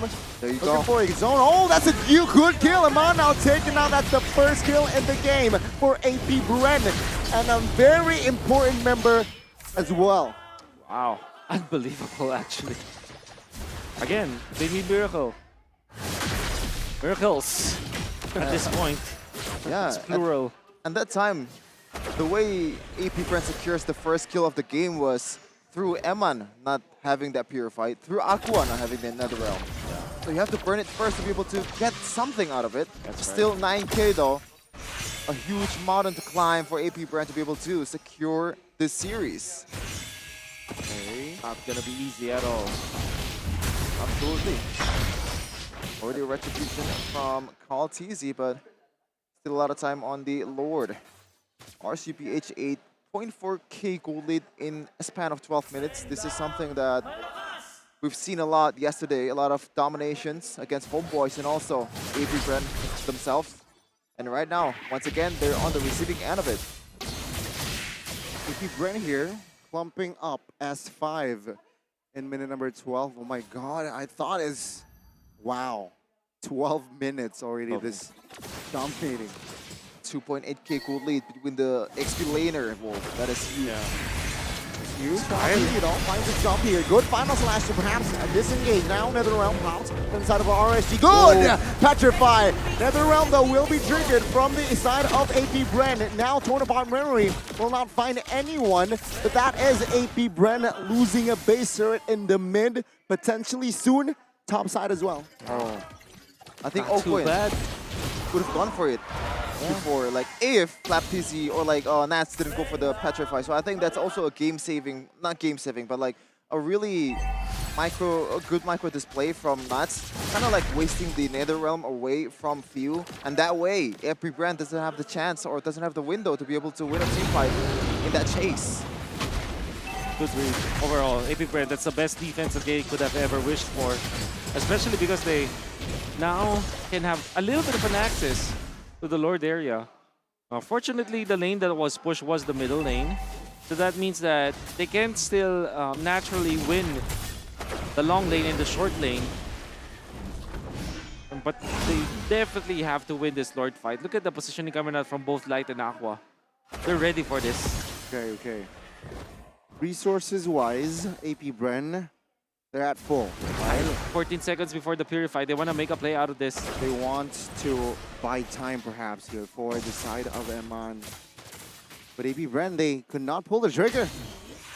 Top side, it's Brody pushing, so they're at a man disadvantage here, AP Bren, if they commit a fight.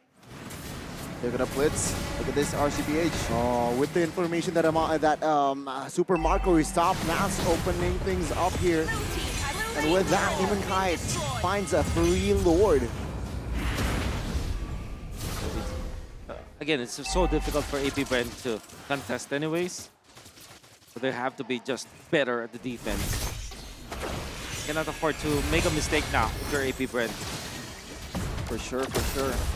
And once again, as I said yesterday, I think this game depends more on RCPH rather than AP Bren. It's going to be very hard for AP Bren to come back from this. It takes a huge blunder for RCPH to fumble this one. 10k gold lead in about 15 minutes, and the Lord is coming in the middle. Okay. AP Bren, will they survive this one? All spells are on the board, are all active. Lord, though, will be lured to the top side of the map now. Bottom side will be the focus. Flap TZ looking for a good final slash. Perhaps Nats, though, will focus down on the turret as Humankind finds that. The top side will surely fall here as AP Bren desperately looking for a clear. No, Lights will find secure. RSG still very much in the winning side. Good Petrify on towards Sue. Netherrealm popped by both sides here as Carl TZ looking for a good angle. But in the backside of the map, and that was a huge 3-3, but Flap will fall, and they look poorly collapsed. Ogwen falls next as Carl TZ will not survive this one as RSG Philippines. They will force this series on towards the third game. They will not go down without a fight. Ladies and gentlemen, welcome to the climax of the lower bracket finals. We're going to see a game 3. RCPH strikes back behind Aqua's signature Faramis pick. Unbelievable start coming out from Team RSG Philippines as they went in for the play onto the XP lane instead. And that allowed them to give a lot of momentum to Nafts, getting 2 kills or at least 1 assist, 1 kill up top. Yeah. Allowing Light to be aggressive as well, and they did not let go. I can never forget what Nats did in the middle lane where they were able to push the timing of the Petrify. You thought that he will be backing out because of the trajectory of his dragon, but he goes back with the jump with the Dragon Tail, with the Dragonoid form, and then the Petrify afterwards. That gave so much of an opening to RSG Philippines, and you can see that every time that Nats is on fire, RSG Philippines also becomes a different beast. And also, I cannot really forget about the early game pressure that they have in the top lane. 2 kills in the first 30 seconds. That was huge. Denying all the XPs away, denying all the potential in the early game away from the XP laner and also the roamer of AP Bren. And that is why they were able to get some objectives quite easily at that. Light, always everywhere, man. Like as I said earlier, when he needs the first blood, when he needs the early pressure, he's always there. Whether it's bottom lane or top lane, Light will perform. And we saw this one coming in a sense, right? Because mobility, I mean, you picked up the Arlet and Guinevere first. That is somehow triggered the opponent to find or a marksman that is mobile, right? Either the Erythel or the Claude. In this case, the Claude was the most perfect answer, and you saw how Amon played it. Yeah. I think obviously for AP Bren, they have a draft that is winnable in the early stages, but the fact that they lost what could have been their advantage was obviously very shocking to everyone, including myself. But maybe because they didn't take for account like there could be a pocket strategy or a unique rotation that RCPH did. As per usual, Aqua on the Faramis, 6-0-7, still perfect on this guy. I believe in the playoffs, he hasn't died even once on the Faramis, right? I believe that's the case with the usual Purify as well, so denying all the CCs away from the opponent and can cover for his teammates. So you can deal damage, you can make a play with a Stampede, and also the biggest ultimate in the game, which is now was that Netherrealm. I think it's just so good at the timing of the Netherrealm. Absolutely. Very smart at it.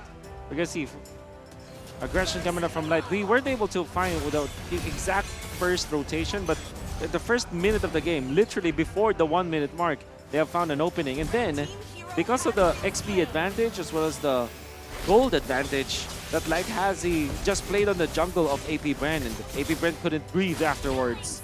Just the aggression. If you're gonna, this is one of the opening that we saw from Nats, eventually going back and hitting that wonderful Petrify. Oh my goodness. Nats does not waste his Petrify. I mean, even if he sees like 4 people, he makes sure that he has a combo afterwards. I think he's very much in the zone with this with this Yu Zhong. And you can see that even after that, when he get back and respect AP Bren, they will find another opening here. Look at that beautiful play coming out from RSG Philippines. But Ogwin tried to go for a 4-man minimum period, but there's no damage at all from AP Bren anyways. I was gonna say that this Claude in this game is going to be hard for him to be able to play or like land a good Blazing Duet. And I think that's also the case in this game, right? We haven't seen a really, oh my god, this Blazing Duet was big from Super Marco. From Eman. But somehow RCPH still wins every team fight that he's in. I mean, almost a perfect scoreline again for the side of RSGPH. Yeah. That's 1 kill towards Eman was... Unfortunately, that was a very rare sight because there's a lot of conditions that needs to happen for them to be able to take out Eman. They have to bank on the fact that there's no Netherrealm, there's no Purify, 2 big battle spells to not have, as well as an ultimate. And then, even after that, you have to also think about the Matilda that should not be there too, because if the Matilda was there, there's a lot of sustain. Again, you saw how Light was able to utilize the flicker to save his teammates. Right? There's so many plays that RSG Philippines can make around the Faramis versus the Matilda. And obviously, we know that RSG Philippines took advantage of one of the strongest combos that we have on a supporting role. Yep. And look at the items. Light going for Enchanted Talisman. Flash of the Oasis going for the Holy Crystal, knowing that he is snowballing in this game. And he is definitely balling. A lot of damage has been poured. 1-0-14, a perfect KDA for this guy. Doesn't really matter if you put him on a pick-off hero, he's still gonna perform. Yeah. A healing hero or support hero is still gonna perform. That's right. He can do it all. It means that AP Bren will have to look towards game number 3 with a different idea. Surely, you don't wanna... I think the Arlot is a good pickup first. However, like given both Matilda as well as the Faramis, I think that might be the problem. So they always automatically ban Bruno. That is very interesting. So maybe next game is the game where, okay, how about we give the Bruno, because RSG Philippines, they're a Beatrix first kind of team. We saw that, right? Yeah. And to add to that, I think they will switch sides as well here for the third game. Most likely. So again, totally a different approach here, perhaps from not just one but both of the teams here as we take a look at the post game. Wow, Aqua is the carry, 77k damage. Specifically in that last push, I think that his usage of the Ghost Bursters were so on point when it comes to like min-maxing the range as well as the radius of the area of effect of the pull, and also of the Ghost Bursters with, you know, hitting so many heroes and the minions all together. There was even a time where he eventually got the kill onto Flap TZ. And for obvious reasons, RSG Philippines are winning so much when Aqua is playing this Faramis, because it's a different kind of hero in a way that you can support your teammates, but also you can be aggressive. And Aqua kind of likes those kinds of heroes. Obviously, when we saw them become the champions, Aqua's hero pool was all about like, you know, your Nook mages. They're sitting back like the Xavier, the Farsa, the Eve.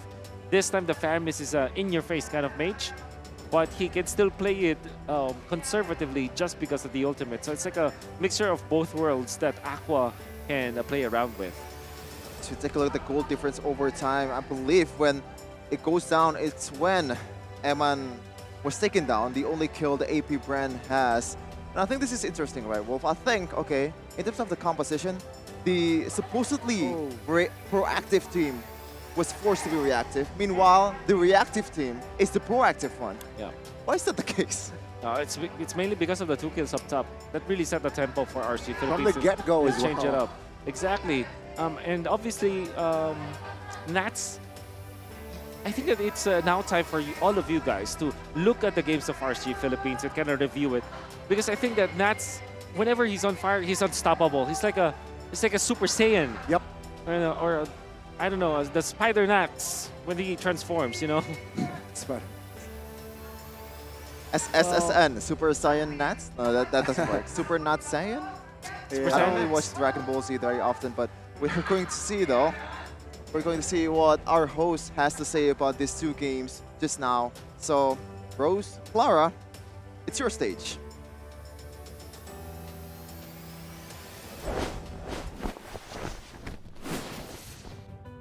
Yes, host Panda is here with Bude Clara Panda and Rose Panda. Why are we pandas? Because of the Indonesian talent. They call us Panda. Wah, oke, tapi menarik banget. This is 1-1.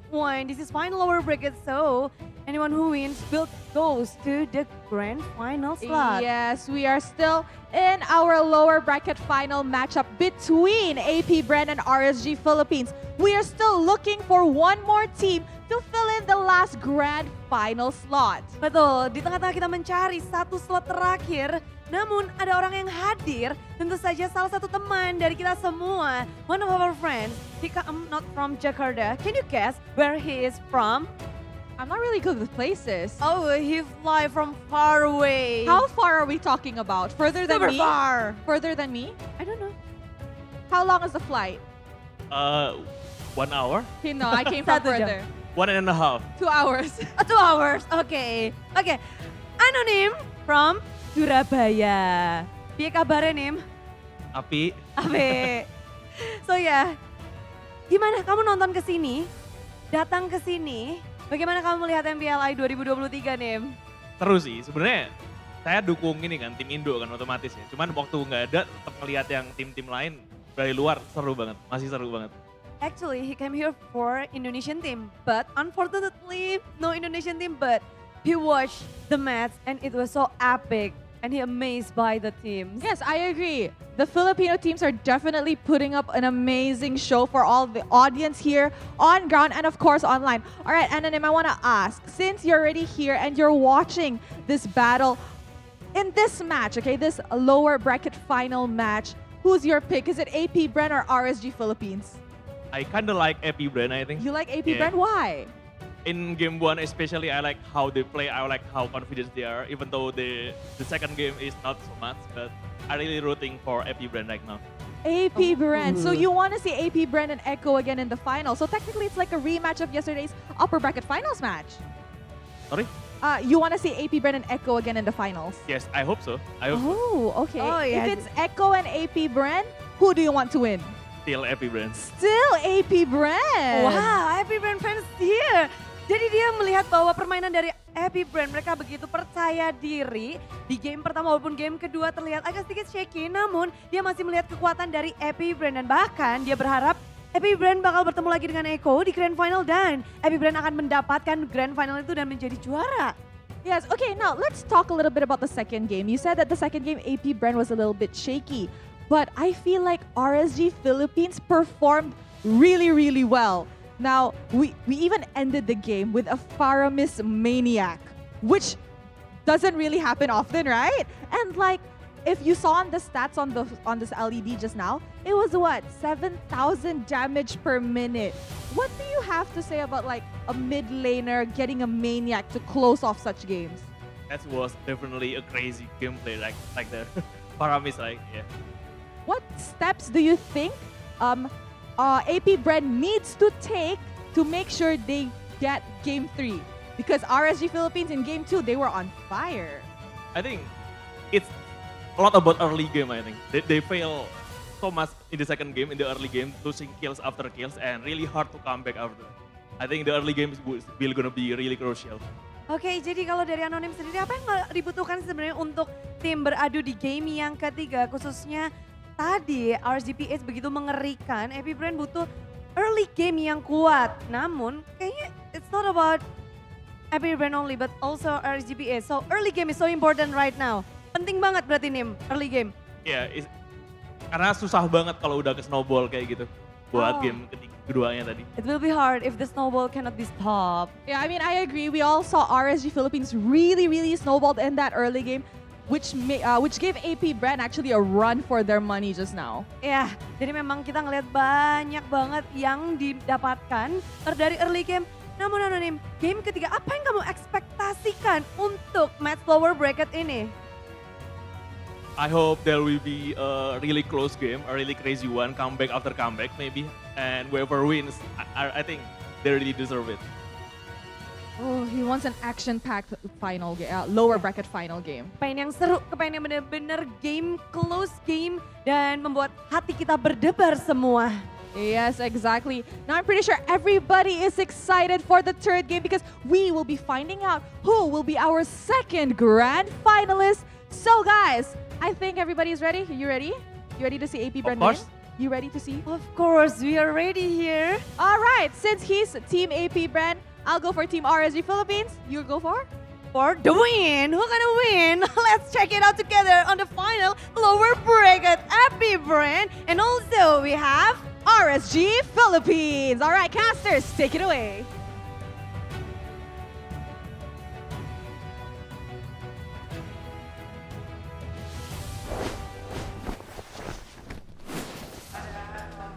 It's do or die for both of these teams. Who has the right to challenge Echo in the grand finals? We'll see after this game. But again, Wolf, in terms of momentum, I think I have to pick RCPH in this case because they won the second game convincingly so, especially with that Faramis very dominant from Aqua, the birthday boy. Yesterday, I believe. No, like Belated birthday boy. yeah, Yeah, 2 days 2 days before. ago, yeah. Yeah, I think obviously we can easily say that RCPH has got the momentum, but between RCPH and Bren and AP Bren, for example, if you look back at how their best of 5 series went, it was one game for one team and then another for another team. It was totally the exchange, and yeah. So I don't think that we should be basing on whoever won game number 2. This is literally the best of 1 now for both teams that might only adjust to whatever happened for game 1 and game number 2, maybe just change a little bit. For example, maybe the Bruno will not be the man anymore for AP Bren. Okay. And for RSG, maybe they just want to secure the Demon Kite hero as soon as possible. Like getting the Martis earlier on might be good for them. Like we know for sure the Demon Kite is not known for the assassin kind of heroes. He's known more of the fighter/utility type of junglers. Yeah, so again, it will be I think those notes will definitely be noted coming game 3. And also, with the high possibility of they will switch sides here, I think that the new heroes will surface in game 3. New heroes? Those heroes outside of game 1 and 2. Okay. I mean, we have the best Paramis user in our CPH. On the other hand, though, in AP Bren, we have also the best Leslie user in this tournament. Technically, because that's the only Leslie game we've seen so far. Yeah. We will see. Will we see those kind of picks in this game? For AP Bren, I think that they still have nightmares about that Leslie, so probably not. Yeah. I think overall, AP Bren will just stick to what works in the metagames. Like very simple. They're going to be approaching it very simply. Yep.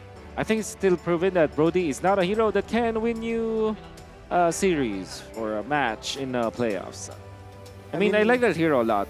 Don't get me wrong. But I think that a lot of people will share the same sentiment to me. Like, if you want to win championships, maybe the Brody is not the way to go. It's not that kind of hero, right? But if you're looking at something like Claude, for example, you can turn things around. If you're looking at Bruno and Ixia, these are the heroes. Are 1-1, right? These are the heroes that can turn fights around no matter what the result is. For Brody, it's very one-dimensional. You have to win your lane, win the early game, snowball from there. Come the late game, you don't have any more strength. That and style points, right? I mean, Brody, sure, on the momentum, but not a lot of style points. With the 1-1, with the Ixia, you can outplay your opponents more. The outplay potential is high.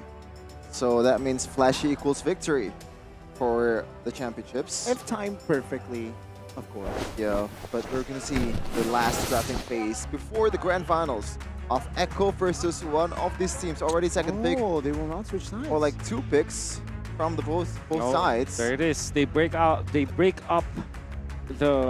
Paramis plus the Matilda. RSG Philippines might not consider getting the Gwyn, although it's still pretty good. So you go Martis, right? If you're RSG Philippines.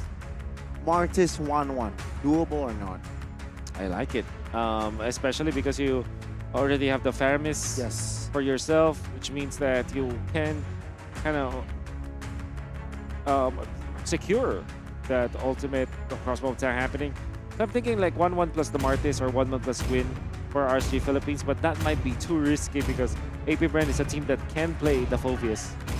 They definitely can. And that is going to be a Martis and Guinevere. So I believe Guinevere has been flexed to either Roamer and EXP lane in this tournament, but that is AP Bren against Nova Esports, and they are picking Gushin to the mid lane. So I'm not really convinced that it is doable in this match. And still, that Claude, as you said, Wolf, this is the hero that won you championships. Yep. So what's interesting is that AP Bren decided to go for the Claude instead of the 1-1 despite them having the Matilda. And one thing that I wanted to say to all of the viewers out there why they didn't do that is mainly because of the Paramis. I think I've been talking about that all week long. Like, don't pick the 1-1 when there's the Paramis. So they will just not pick that up. And I like this Yu Zhong as well. And the thing with AP Interesting Bren, ban, though. yep, because they know that Nats is just a strong player with that hero. It's Yeah. just a specialty at this point. Or does that signify a possible Now marksman Kai in the enters the jungle? scene. Your team No, is banned. Mike?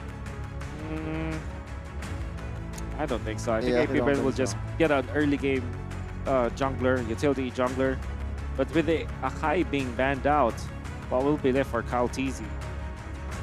And the genius one Sun is rises when I when give the Martis is word. gone, Is the counter for Guinevere is not there. When Akai is gone, that's also the case. Yeah. Now, if you're going for, like, what is the utility jungler that's left for AP Bren? Almost nothing, right? Yep, nothing. Do you want to go for something along the lines of Fanny, or will it get banned by RCPH at this point? It's safe to ban the Fanny because it's Kyle Teasy's hero anyways. Yep. What I'm quite surprised is AP Bren, wait, AP Bren and Pando and AP Bren Owen are relatives. Yeah, they Okay. are. Okay, Yeah. okay. Oh, they are? They're cousins. Your Oh, first cousins. Yeah, I think so. Okay. But yeah, AP Bren does not ban the 1-1. So the 1-1 is still on the board here for RSG PH to pick up. Because they will pick up the Phobius anyways last pick, so they're not that scared. Thorns remain. There go Lancelot. Oh, man. So Matilda mid Arlet Rome Phobius EXP is Matilda. Did they pick up the Phobius in the middle? Or few? Nothing beats the adrenaline rush. There's the Benedetta. Oh, so divey here Yeah. from side of AP Bren. Also RSG. Big shot. I think it's good. But then again, if you want to go safe, you can go for something like Irithel for RSG Philippines. I just Or realized a that. Beatrix, in fact. I just realized that, man. Wolf, because so far, before this MPLI 2023, Irithel has been one of the best marksmen in the patch. And it also is the safest pick, right? Yeah, one of the most standard is pick in the my gold lane. tempo. But why is that not the case in MPLI 2023? Well, it's a very safe pick. That's it. I mean, and because of it's just mainly because they're overshadowed by the 1-1, for example. Yeah. AP Bren, they gave the Brody. So now we're looking for a mid lane. The Farsa looks so good for AP Bren now. Even when there's a Benedetta here, Wolf. And also Guinevere. Sorry? There's Benedetta and Guinevere. If you're Still the Phobius, dude. Farsa. Because of the Benedetta, I assume. Yep. Benedetta, it's the going up against the Guinevere. There's a lot of dash. The Martis, a limited amount of dash. And Nats is smiling because of that. I mean, it also helps that there's an Arlord with the final slash and also Matilda. Circling Eagle is a displacement as well. Displacement plus knockup, I believe. So it is going to trigger that demonic force. Yeah, that was literally their combo in MPL playoffs. You have the final slash that literally displaces 4 members already. So you have, no matter what, you can chain your ultimate up. And you have constant source of damage. I'm just scared about the Brody, but if there is any player that I can entrust with the Brody, it's actually Eman. He played the Brody and won with the Brody, despite the Brody being not the best pick at all. That was the group stage match, their first one. So this could be a winnable game for the Brody. But we'll have to wait for a second.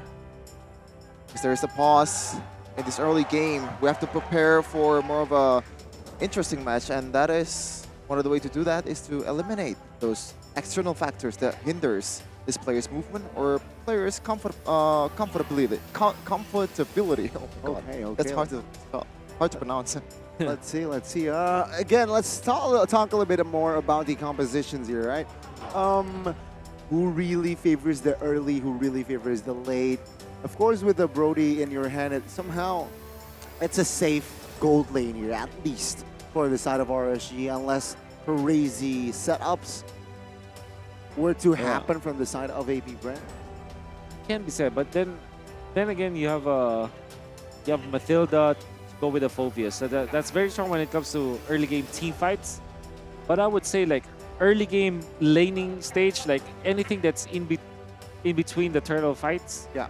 I would put my money on RSG because they can easily control the side lanes. Like, for example, the Benedetta can clear the lanes fast. so you can get into the lanes faster. If you're looking at the Guinevere, you can roam around because this is a roaming Guinevere anyways. You also have the Martis, very quick when it comes to clearing out the lanes. I still feel though that the Lancelot is better than the Martis. But overall, you have the Brody still. So early game, that's not about the team fights. You would give that to our RSG Philippines. Okay. But now when the team fights do explode, right, it's scary to face the lineup of RSGPH because of that Phobius. Oh, AB Bren. Okay. With that in mind here, I think it's going to be a very, very intense mid-game. And I'm excited to see it because now this is the last game for both teams. One of them will not be making it to the grand finals. One of them will be ending their MPLI run. And that's exciting to see because both teams have that caliber for wonderful plays. For sure. High-level players plays high-level games. That's right. We're going to see the crowd for here before you have to come here because there is still a chance for the grand final after this. Echo versus one of the teams that's going to advance from this match. And it's going to be decided with this very single game of RSGPH versus Esports. It makes an actual sandwich. I don't know why, but CITB. Every time I see somebody like munching on Hello Panda, I kind of want to do it too. Especially because I have like 5 boxes of Hello Panda in front of me, right? To snatch it. Do you think that they'll be? I mean, there's no one that can say we cannot do it. That's So, also true. Yeah. That's also true. Why not? I think I kind of want to do it, honestly.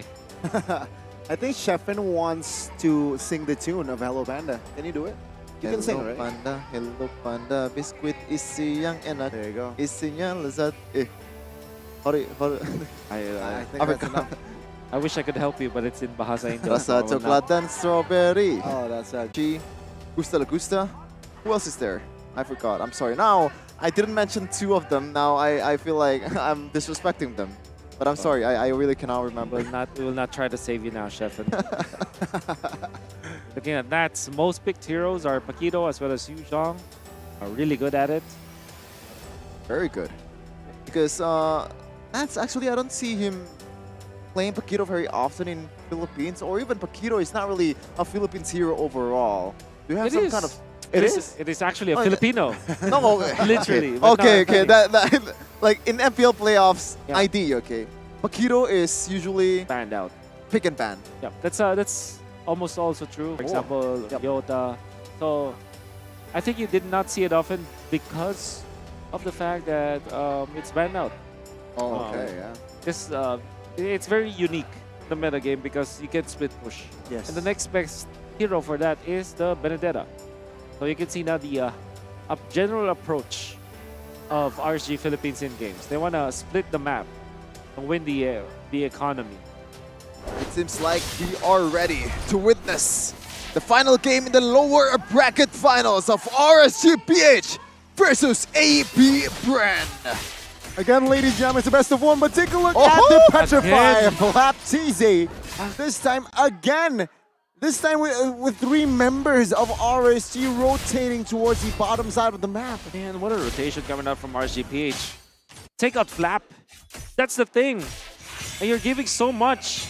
Ogwen will be able to at least maintain lane equilibrium down bottom. But wasn't able to do so in the early game. In a previous game, I mean. Yeah, I like the respect coming in from AP Bren. 3 purifiers, especially from Few. He realizes that if he's got knocked out by a light or like getting chain CC'd by Demon God, he can't really get away, even with the demonic force. The shield is just not there for him to be able to get away from those kind of barrage. They both use their retributions, but of course, they'll be spawning in 16 seconds. So they will be in time, but RSG Philippines already loving their early game. Very much so. Almost level 4 for all the guys in the game, except the roamer. Meanwhile, the top lane, Super Macro. Obviously, as in Claudia, the early game, you're going to lose out the laning phase just a little bit until you unlock that, placing to be able to just help clear the lane. Another objective fight in this match. Let's see what's gonna happen. Yep, let's see. Demon Kite here already within the vicinity of that turtle. Kyle TZ now rotating towards that side, but oh, cancelled out by Light there. That's a good cancel, but oh, Demon Kite finds the retry. Good Phantom execution, but Flat will find Demon Kite. Oh, That's wow. might be the first next one to fall. The Demonic Force triggered, but the damage will be enough to take Light down. Wow, it's just few. It's not even a really high skill-based hero. You just press tap, tap, tap on the Demonic Force and that gets you the W in this early game. There is some retaliation though on that turtle from Demon Kite. And well done coming out from set of RSG Philippines to secure the turtle. Because what they did was they utilized Nats and his aggression to invade the purple buff instead of trying to play around the turtle. And the result was they got the turtle uncontested. But AP Bren changed the dynamic. Like we said, right? In the when you ask me who wins the early game, AP Bren for sure wins the team fights more than RSG Philippines. But when RSG Philippines goes for the laning as part of the early game, they do win the matchup. Oh, that's an opening there by Lights. Circling Eagle will be committed. But then nothing more here. And 3 Purifies, right? Brought by the side of AP Bren. Yeah. Let's see here how clutch or how useful will that Purify be? Ooh, look at that. War Axe for Kyle TZ very early this game. Didn't go for any Molten Essence. Not a utility Lancelot at all. All right, few now. Chunks. Good at Guiding Wing, but the range from Brody will be enough. Now let's focus on the mid, well, where it's just a clear from both teams. That was very unfortunate for Wolf because you actually saved that Purifier until the last second and it turned out he's going to go down anyway. Super Macro though, knock up in the air will not pop the Purifier and that is the good decision because Filed Requiem is not there. Another turtle. How will RSG approach this? They have to utilize Nats. Maybe call on to the Brody. Call on the Brody.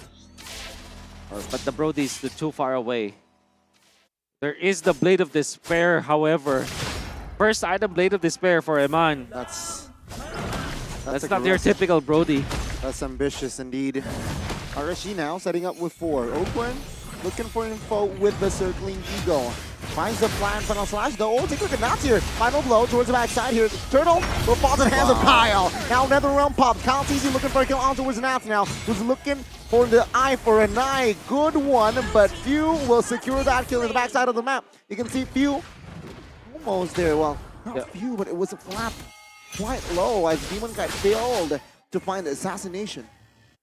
It's still pretty clear that AP Bren will have a superior team fighting too compared to RSG Philippines when it's a 5v5. And now they're going to be taking advantage of that, even calling on to Ogwin. And this is how the Lancelot naturally wins against the Martis. Yeah. Even when the Martis snowballs, the farm on the jungle is way, way easier for the Lancelot. Well, it's not quote-unquote easy, but more like it's faster. So you can invade, you can call your Matildas to make it even more quicker for you to take down the enemy jungle creeps. And now AP Bren are winning when it comes to the gold. And I think we might be looking at one of the only bad Benedetta game in MPLI 2023 so far because so far Few has been absolutely neutralized the expectations from Knots. 0-1-1 in this early game. Still a lot of time though. Oh, Gwen, no problem. That's a knockup, and again, I mean, it's still quite early here for the side of RSG. They have multiple ways to neutralize this situation, but AP Bren a very comfortable lead coming into the mid game now. Going up top for sure. On the other side, look at the collapse. And AP Bren going in for the pinch. Lancelot already going for the backlines, while all the rest will just go straight up top. 3-2, 1K code lead for AP Bren, and that's finally getting some solo plays. And that is where Few is not in the vicinity. I think Nats has to play the power lane much more than he plays in the team fight, because that is where he is able to help the team even, because if there is more dashes in a team fight, and that is going to be the trouble for SGPH. Okay, RSG though, even when they're behind, if they're behind on goal, they will definitely contest this turtle. Call TV already in the vicinity, also looking to lure the turtle towards his side of the map. Ogwin pops the circling eagle, spots 4 members. Now few committed the demonic force now. Demon Kite with the mortal coil looking for an angle here. Perhaps a steal. The backside, oh, you can see here, another round pops. Demon Kite finds the turtle as a blazing duet from Marco will find the mark as well. Aqua in the backside, no nether realm in hand, but still has a stampede to get away. Though Demon Kite will have to be the trade. Nats now, the no man's land, good petrify, landed there, but the damage will not be enough as Amon now, cool, very much in trouble, has a flicker, will not be able to pop it as Few secures the kill. And again, I think that was a very weird engage coming in from RSGPH, because I don't see any kind of window to be able to win the team fight for this team. Yes, sure, you can secure the turtle, but at what cost? What cost? Well, it was a lot because they lost Demon Kite, they lost them, and I think that they were banking on the fact that Nats will be able to get into the backlines, but they used Light first, go for the stun, so that they'll be able to eventually control Cal's PC. But that meant that they didn't have the damage to prevent AP Bren from winning the team fights thereafter. We can see that Super Marco outplayed Demon Kite, and then they punished 4 as Eman was taken out of the picture with the final slash that you saw coming up from Flap TZ. AP Bren winning the team fights, and right now they already are controlling the tempo of the game. In a very comfortable spot as well, because they have the better late game compared to RSG Philippines. Well, AP Bren, they want an invade here on the purple. You know, they will not commit for AP Bren. They will wait for the next neutral, and that is the first lord of the game. And I think if they want to play both proactive and reactively, AP Bren still has the advantage either way. Meanwhile, Ogwen, it's just the poke. And I said that because Call TZ is really good in a sustained team fight, and all the members of AP Bren, it's hard to catch for Light. You have the Purifies, you have Lancelot, which is gonna dashing around here and there. Like, what are you gonna do about it? There you go, another Purify. Yeah, Purify pops. Final Slash committed it by Flap as well here. And you can see here both teams just hovering around, perhaps looking for the right timing, right opening here, as they do not want to commit anything over Zealous, because Lord is up here. That can be a game changer. The top side actually not. Wow. Will find a sneaky turret take. This is an interesting far lane wolf plot against a Benedetta. Will we see like a solo kill from one of these guys? Absolutely, especially because of the Purify for Super Marco. It's relatively safe, unless he messes up, right? But assuming that both players will just smartly approach that duel, there shouldn't be any fatalities up top. It's just a wash at this point. AP Bren is still holding on for the Lord. Okay, they will regroup here as Light. He will reposition here. In fact, they could just ignore the Lord and just go for the fight. Will they though? Let's see here, Ogwen. Oh yeah, you're right, Ogwen. Well, no, they will just find the Lord comfortably on RSG. No trade whatsoever. Other than the turret top side earlier. I don't think that they will be even be able to take out top after that long lane push. Fortunately, AP Bren just utilized this Matilda so well as they zoned out Light. Instead of like going for Demon Kite, they went in for Light because they know that Light should be the only reason that they lose that fight. You will be able to get into Kaltisi and utilize the Violet Requiem. But the fact that he was poked already, they know that there wasn't any access. And they also know that the Benedetta was pushing top lane. So there's a lot of information that was given to them. And their decision-making was on point. They win the Lord fight so easily. And this might be the first time we've seen a team decode an RCPH with Aqua on the Faramis. A very lethal Faramis that we haven't seen the impact so far. Now Purify popped by Ogwen. Demonic Force will trigger the Nether Realm. AP Bren, will they advance? Good decision. RSG though, they will fall back to their base. So the Force Lord needs to be managed there, as AP Bren will claim the free turrets here in the mid and Yeah, just the mid. Actually, Tom's side has been relieved. And it Wanna seems go for like Nats. But Wanna go that's way too fast. That's a Benedetta. with the Ducati skin. That's right. What color is Vroom, your vroom. Ducati? What color is your Ducati? I don't have one. Unfortunately, I spent like, I don't know, 5 bingos and didn't get it. Tough luck. But yeah, fight. Yeah, the recipient of the final slash flickers away. Good Whoa. knockup though. Whoa. That Whoa. almost spell for disaster, but AP Bren will continue their pressure in that purple, which Demon Kite will still get.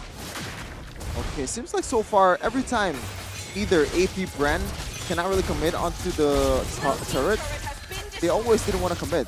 And I like that. RCPH knows that every time Few has a demonic force, they can't really win the team fight. Yeah. Especially with Nuts on the vicinity. I think Nuts just leaving the team fight and just doing his own thing is much more beneficial than his trying to impact the team fight, because it's going to be an Uno before scratch for you. Some pokes onto Few. See how tanky he is? He dealt the most damage, by the way, 36k. Yeah. But there's a lot of setup for him. Like I said, the Circling Eagle, the Final Slash, his own Demonic Eye, or Astral's Eye. AP Bren are, they have this clear draft, I would say. And it's funny because we were thinking about the Phobius 3 picks before, 3 slots before it was actually picked up, and they still managed to get it. And now you can see why we're thinking about that hero. I think it's more like you instead of we, Wolf, but we'll take the credit as well. We love to do that. Right. Yeah, we're going to see another objective team fight with AP Bren still on the advantage. And I don't think RCPH wants anything out of this. But I think top side though with the trade actually will somehow they at least get some sort of a compensation though. The purple now. Let's see, Kyle still has the retribution and will find it. Good mortal coil and Ogwen will back off. That's though. Oh, good petrify there. But you can see purify all around the board. Clap TZ will might be taken down here as good Netherrealm here by RSG. Perfect time. Now Q still with the demonic force here as, oh my god, Kyle TZ jumps in towards the backside. Wind of Nature triggered as well. As AP Bren, good pull, but better guiding wind. Wow, what a guiding wind coming out from Ogwen. The timing was perfect too. And Halti just spammed it. Even after the Shadow Stampede, the timing was perfect, so it gets out. No punishments from RC Philippines. And look at that. Oh, KalTZ still. Oh, what a one at the knockup. KalTZ now might be in trouble. He's going to be taken down. Blazing the Web triggered as well as Aqua will be the trade. It's a 1-for-1, no, 2-for-1 as Faramis will have the passive. AP Bren now maintaining pressure. The mid will not fall, but that's still definitely a win for AP Bren. Oh, Goni Wolf, you know the team fight and the gameplay is good when you hear the oohs and ahs from the crowd. As Super Marco evaded with the BMI, that was some clean, crisp Mobile Legends on both sides. The kiting, some of the commitment from AP Bren, that was Mobile Legends at its finest. Oh, very well done coming out from AP Bren with that play. Especially because they are utilizing this Matilda so well. We can see through the replay. By the way, the Petrify was the choice for Ogwen, which is, I think, one of the best, or if not the best, battle spell to use in this kind of draft. You can see the saves. And then eventually, they will be able to get more as Few just dunks it home. It destroys the entirety of RSG Philippines and then becomes saved by this Matilda. And that's been the story so far for AP Bren, right? Just Few putting the whole RSGPH on a poster. Yep. And yeah, like what is the counterplay here? Because so far that's probably the best team fight that RSGPH has done so far. What was different at that one? Did they actually, I think the initial play that made them able to gain some advantage at the time was the read to KalTZ. Yep. But that was like some miraculous gameplay from Light. Can they replicate it though? That's the question. Oh, Light! Light's now isolated. Perfect time as well. KalTZ and the gang will find a very, very sneaky kill. I'm gonna just shut up right now. But now up top, I think they're waiting for the next Lord. No reason to dive RSG and make a mistake. Just control the Lord as they have done before. The third Lord of the game will be one-sided once again. I like that pickup for coming in from Light. Immortality, he knows that he's the most vulnerable member on the team. He's the main engager, and there's way too much damage from AP Bren as they just blitz the Lord, even without Nats converting to anything. He's contemplating whether to recall or to just continue his onslaught on towards the bottom lane, and he decided to continue. Well, 17 minutes in. You see here, this is the longest game duration series-wise out of the 3 games. But it's still not another, like, the most competitive one. It's still another, unfortunately, very dominant showing from AP I mean, Bren. it's not over yet. Yeah, it is not over, but we'll see, we'll see. I don't think, again, as just how usually it is, I think this game depends more on AP Bren rather than RCPH. Let's see, though. It's already chunking a lot of HP from, or a few, chunking a lot of HP from Nuts. That is not good. This Fovis already has Oracle too, that's more utility, more sustainability. Meanwhile, Nats is trying to make a play. Nats looking for the clear in the mid though. They will sacrifice that base turret here. Maybe Bren, good final slash here. Let's see. Will the demonic force come through? Good purify. Flap TZ looking to hold on to the backside. Super Marco will lose his immortality. But Phil with the windmill 360 doesn't find the kill just yet. Cal TZ finds a kill, and look at that. AP Bren, they will back away. Oh, Nats is on a different level. Okay. Yes. Nats literally saved the game for RSG Philippines. Without the Claw, there's no push for now for AP Bren. And my oh my, all of the hope is already gone for RSG Philippines, but somebody will make the hero play. This time it's Nats with a beautiful Benedetta play. He might have died afterwards, but he saved RSG Philippines. Okay. Immortality now though, isolated. Good final slash. Oh, the knockup from Light will find the 2-man knockup. Now you can see here, Few trying to hold on, but damage will come through, will be enough as Aqua claims the kill, and no shut down. Light again with the flicker play, and now AP Bren, will their momentum be taken away? RSG clearing out the mid. Ogwen, Kyle TZ backs away. They still want more. Will they claim the inner? Blazing Duet is in within Super Marco's hand. But Ogwen with the knockup as well. They will claim the base turret. RSG will find the neutralize. And let's see, can they force this one out? It's a 5v3. It's a 5v3. 5TZ in 10. Let's say AP Bren, can they do it? Minions though is there, but no, it won't be enough. AP Bren will have time to breathe. Oh my goodness. The mechanics from both teams. And Kyle wants to go for Eman. If only. Oh, RCPH found the light of hope in the hands of Light over and over. The catch, the flickers, the micro from this guy. You thought he can only play those Kajas? Chow? That's cool for us? No, this is a Guinevere on the roam. We did say that this hasn't been a close game, but we are expecting it to be a close game. Now it is, actually. Yes. Adu mechanic, I think. Adu mechanic. And Adu Retri as well, between Kyle TZ. It's a duel. And Demon Kite. Mechanic duel for both teams. Nats will clear the mid, I believe. Relieving off pressure. AP Bren, what is their next move? Flap down will commit on towards a move here. Ogwen. Okay, repositions. Nats. They have to clear. They have to clear. They have to clear, and they'll reset. The RSG wasn't able to keep the Lord there. Oh no. Oh, they will sacrifice it now. You can see your Nats jumping in. No way. No way it ends like this. Oh my Absolutely Lord. not. Minions will come. Final blow popped as well. Now let's focus down on the Lord. RSG with a regroup. Now NetherRealm popped as well. The field taken out. That's a knockup as well. Flap falls, and RSG, they are on a roll. Ogwen fall next here, and that is a 1, 2, 3 kill for the side of RSG. Oh, they want to end. They're letting go of the Lord. They will. They can end here. It's a 5v3 again. Super Marco, Kyle TZ, and Ogwen. Can they do it? Demon Kite jumps in on towards Cal, forcing him back. But the minions again to buy time for AP Bren. Final blow. Ogwen, no immortality. Super Marco though receiving a lot of chunk. It is all over, not yet. Not just yet as AP Bren. Next No minion way. comes in though. Katizi looking for the clear. It's over!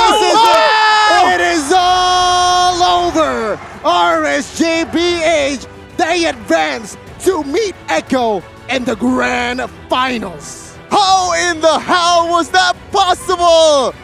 Nuts! Light! Everyone on RSCPH popped off in the last minutes of the game. AP Bren, they found the chance. They didn't took it. My goodness. Nuts. Went nuts, literally, with the play of the Super Marco in the middle. Took him out with the immortality. And then he went for the push. Do you know what the effect was? When they went in, Kyle TZ went to the base, and they didn't have the retribution, they didn't have the damage. That was such a crazy game. Oh my god. What we mentioned, it's not over. Jeffin. Oh man, I mean it went as I predicted before, but I didn't really predict that AP Bren would fumble this. What I thought when Carl TZ goes back to the base, they can still somehow win the team fight with few on the lineup. 4v4, they have the Demonic Force, they have the sustain. All they have to do is execute. But it turns out the Faramis is just way too much trouble to deal with, especially with that Nether Realm. Aqua still sits as the god of Faramis in MPLI 2023. Oh man, what a story! Oh my, Super Saiyan Naps. And it, man. AP Bren's streak Unbelievable, actually. ends here. Unbelievable. Unbelievable, man. Imagine controlling the game for 17 minutes, but then somebody makes a miracle play. That's was on point and oh goodness. That's the ripple effect, okay? Like the siege before, I believe Super Marco got taken down, and Nats was the MVP. He's the one who chased Super Marco till the end of the BMI. Even though he has the immortality, actually last by immortality at the time, somehow still win that one. And they actually just steamrolled the middle lane, and I think that was the game turnaround play. For sure. Yeah. The balls is suddenly unbelievable on RSGPH court. And AP Unbelievable. Bren, they seemed panicked. They look a little bit all over the place, right? They don't know what to do. They don't know how to respond. The mid push was very evident, but even with that, they don't know who to send. They send actually the retry holder. They know that there is only one person that can get back. MVP is like 100% kill participation, but there were so many good standout players, good standout plays from many members of the team. We see Guinevere. Oh my god. Eventually with the flicker play that did not actually convert into any kill. But at the same time, the presence was there. Finds the opening and baits out so many members of AP Bren. And then eventually Nats, unbelievable play. I mean, Aqua, you could say that he also played so well in this game, right? For sure. But I'm still in shock. And we can see it through the highlights. The highlights of this game. And as you can see, AP Bren just steamrolling RCPH in the early to mid game. In the hands of few, dunking all over RCPH. I did say that the laning stage will favor RSG, but when it comes to early game team fights, you gotta have to hand it to AP Bren. And boy, oh boy, they did. They won so much. Gonna be taking the turtle. I think this was a steal, but when it comes to the team fights, they will eventually be taken out. And I'm excited to see the late game push because I think that's the only clash that matters, right? There was even a play that Nats did to kind of give RSGPH another fighting chance. You're gonna see it here. Alright, watch out for obviously for the Electro Final Blow and the Petrify. I think that eventually they will be able to defend. The Super Marco was very low, gets out. And then another S. Open was pretty much on point. Look at that, Nats. And was able to take out Super Marco, and then he dies. But obviously the effect was there. He bought time. And they will get more. Look at Light connecting onto 2. And that was a huge play. That was a huge play because those are 2 important heroes. And then Eman was all over them during this fight, dealing the damage as is needed. And we can see that no Kyle TZ in this particular clash, and they fought. And look at that, everybody was around them. RCPH members, they were around AP Bren. And wow, I think unbelievable. That's probably the best match that we could ask for. I'm glad I jinxed it when I said that we might be looking at the very first bad Benedetta game in this tournament.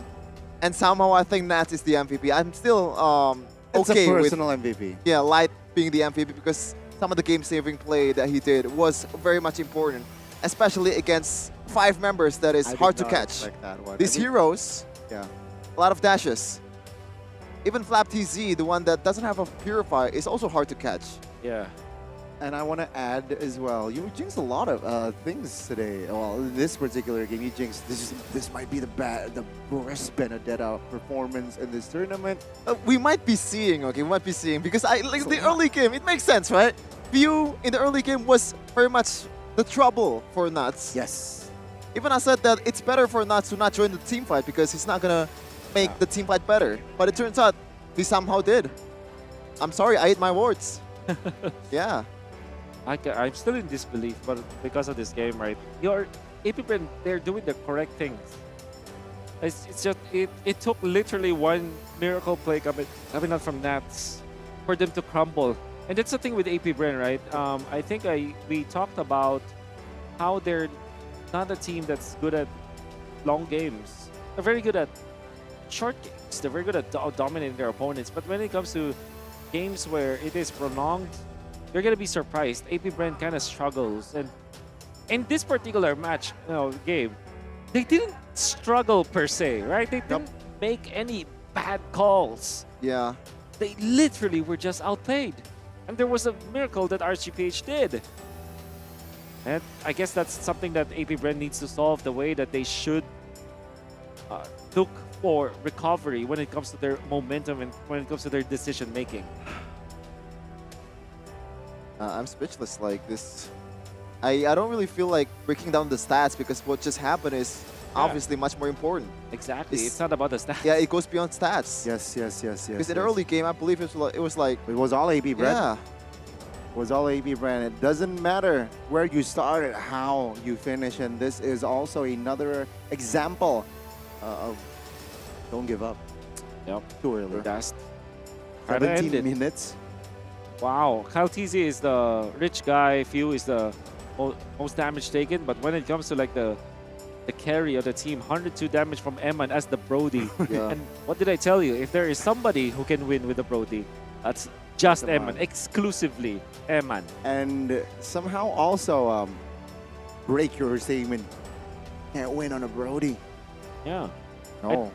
Yeah. Wolf, let me prove you wrong. I did say though that if there is someone that can win with the Brody, it's Eman. You So saved it. it's still pretty True. correct, you know? True, but He again, plays it so both ways. differently. Imagine, like, typically when you see a Brody, they pick up Heptasis, first item. Yeah. You see this guy, BOD, first item. And rarely do we see a comeback game from a Brody. Brody. Right. But I think that they utilized the Brody in the late game much better than any other team would, because he's literally in the middle of the fight. It's like a walking, it's not even a tank, it's like a walking trap, right? And you kind of dial in and you kind of tunnel vision into going for the Brody. And I think that the only reason why they were able to win this game is because of the fairness with the Brody, because you kind of use your marksman as a trap. The more that you put the Brody in the middle of the fight, the more stacks you make, and then eventually you pop the turn apart memory, you destroy everyone, right? Late game Brody is not as strong as the Claude, but if you land all of your stacks and you have the turn apart memory, it hits like a truck. And it also helps that the only 2 people that Few cannot get to with the Demonic Force is that Brody and Aqua, right? They don't have the natural dashes that Few can utilize to be able to deal some damage, and that is just easy pickings or like easy target for this Brody. Even though we haven't seen like a big like, oh my god, what a play from Eman. It's still the silent killer, right? He still deals the damage, he still puts some pressure on towards the opposing team, and that is why this is the only guy that can play the Brody in this kind of situation. It's again a great example here, Wolf, right? What a game, what a treat we have. A reverse sweep from RSG. Yep. Where we thought AP Bren got in the bag, won the first game. They will take that momentum, but no. With the adjustment that they make with the same sides as well, right? Blue side RSG, red side RSG deserved the grand finals. I mean, it's still kind of fair, right? That RCPH and Echo is Can I the one open who one? qualify. Yeah, sure. That You game can was, eat it right now. The game was so intense. I need this. You need a sugar rush. You need some sugar to flow through your brain. Yeah. Listen, all right. You guys talk. I'm like, That one was my plan. Okay, fine. I'm gonna solo cast probably here. I mean, So we yeah, can- you can rise above the pang of hunger and unlock the full flavor of MPLI with Hello Panda, Hello Panda. From creamy chocolate to several other kinds of flavor goodness. This is the Unbelievable. double chocolate. This is the original chocolate. This is cookies and cream, vanilla, strawberry, and we also have cream cheese apparently. And I think they should add matcha or something because a lot of Indonesians love matcha. you love matcha. Yeah, you don't love matcha? I don't want to say it on stream. Oh, okay. But I don't like matcha. I'm gonna say it. oh wow. Okay. But it Just- doesn't taker. matter. I mean, after what Nats did and what RSG did, I feel more confident with taking risks, you know? Yeah, for sure. But yeah, you can also get this outside of the arena actually. There's outdoor activity here in Basketball Hall, Senayan, Jakarta. And there's also a meet and greet with homeboys in one esports booth. I'm sure all of you Filipinos out there would love to see that. So what are you waiting for? Order a flight here. Now. Right now. Right now you can still make it. To more homeboys. If possible, teleportation. Take some pics with Sorn, your favorite player. I love Soren, man. And also watch your favorite tournament, MPLI 2023, with another, as per usual, a full Filipino Grand Finals. Yes, and also, by the way, I've been eating Hello Panda. No residuals, no mess. Perfect snack for whatever you're doing. That's Working, right. playing, chilling. Yeah. I can't recover, dude. You can recover from that game. From that Yeah. game. It's too insane. You have to recover. I mean, But this I'm is, also enjoying it already, so. this is the way to recover, eating Hello Panda. One. Hello Panda, spam it in the chat, please. I'm sure, I think Reptara Leo actually made a story about it. It's stuck in their head. Stuck in their head. Everybody is. And I said And earlier, everybody's craving Hello Panda now. Yeah. you have those in Philippines too? We do. Oh, okay. Yeah. That's one way to But- market your product. Yeah. And by the way, we recently just released a video. Please don't watch it. Nah, just kidding. Watch it. Okay, watch it. But yeah, that is the end of the lower bracket finals. In the end, RCPH a triumph over the M5 representative of Philippines, Bren Esports. Now, what's going to happen in the grand finals of Echo versus RCPH? Let's see that in a second, but we're going to have to take a break first for us to recharge and to be better at viewing the game after this. So stay tuned and watch the grand finals after this.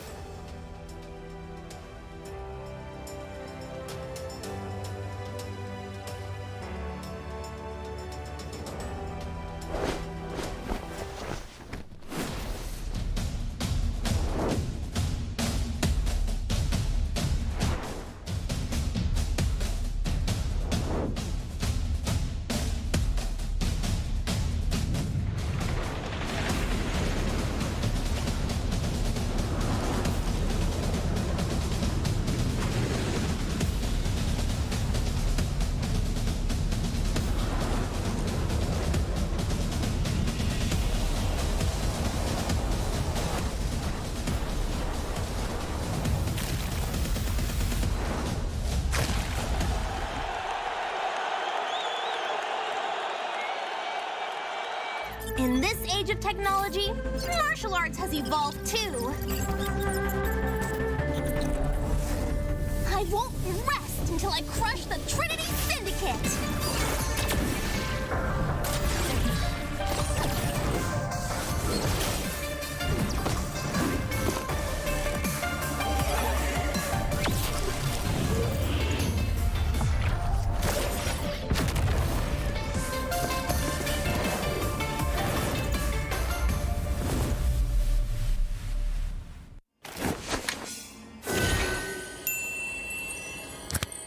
Sosok leader juga ada di dalam tubuh dia, yang mana di background kita susah cari sosok seperti Vin. Ya ini kesempatan yang bagus buat Araki sama gue buat move on lah.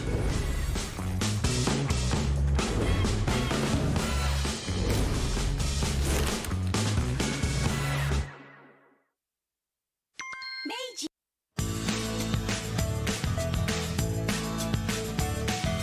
Hello panda, semua suka biskuitnya. Biskuitnya enak, isinya lezat, rasa coklat dan strawberry. Hello panda, semua suka biskuitnya. Biskuitnya enak, isinya lezat, rasa coklat dan strawberry. Hello panda, biskuit isi yang enak.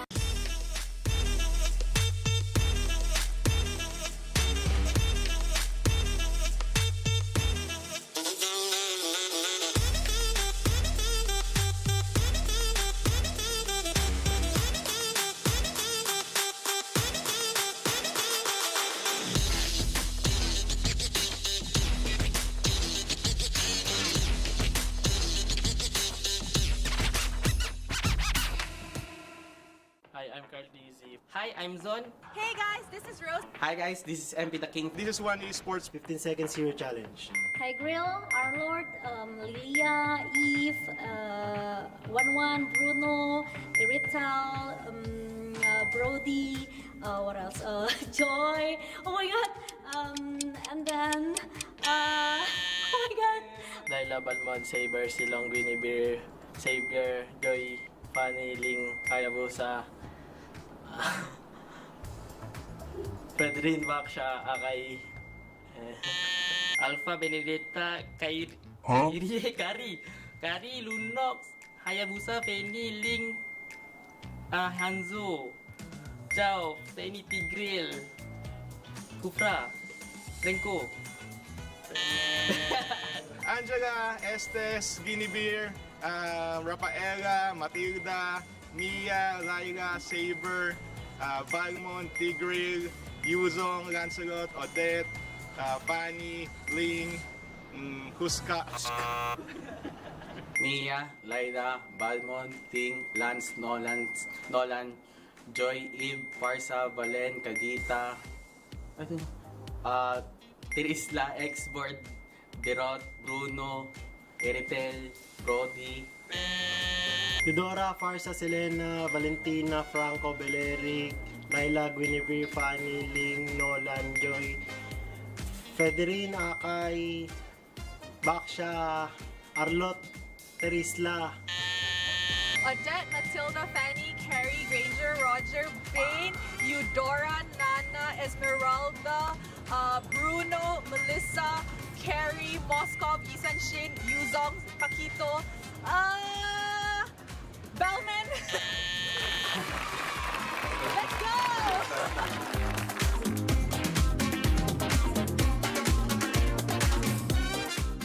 Sempet down karena kayak hal yang aku suka itu ternyata orang tua tuh kayak lebih khawatir kali ya. Aku sih lihat mau papa tuh nggak suka, ngapain sih yang bener-bener aja lah.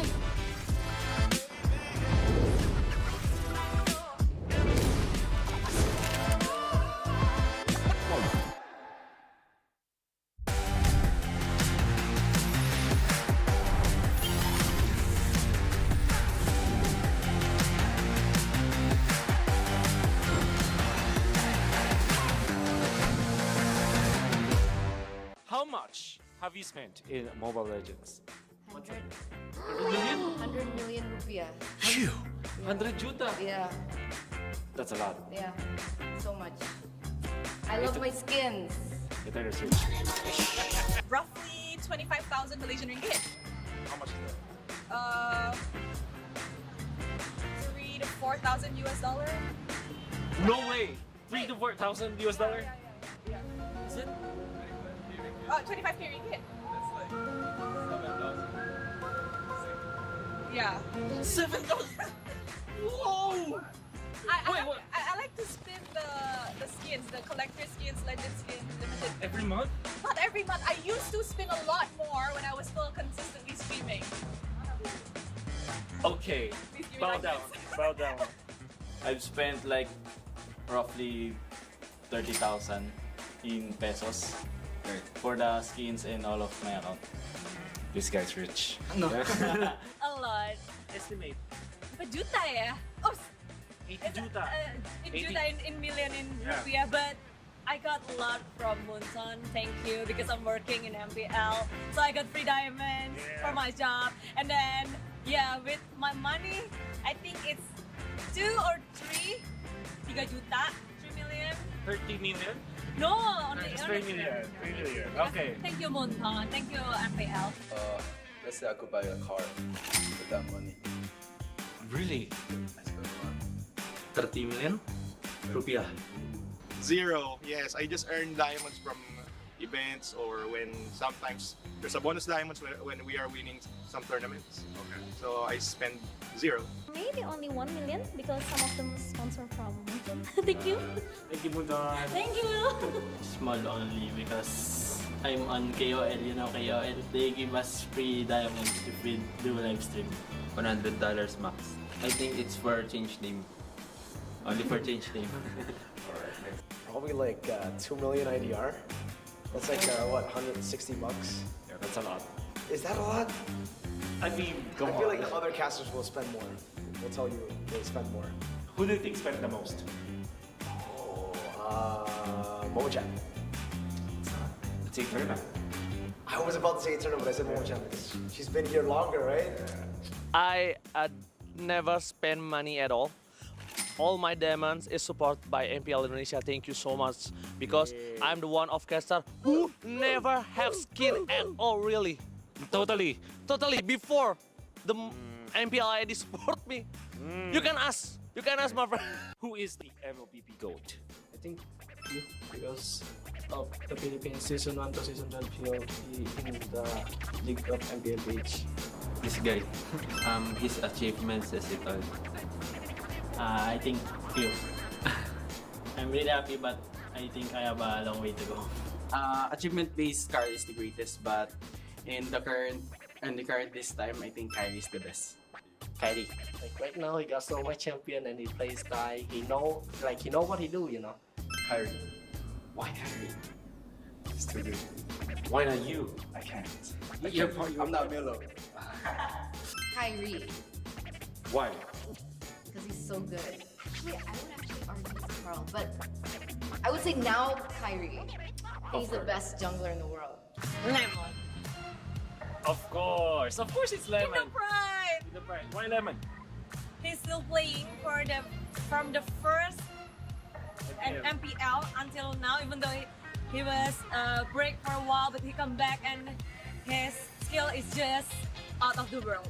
Out of this world. The alien.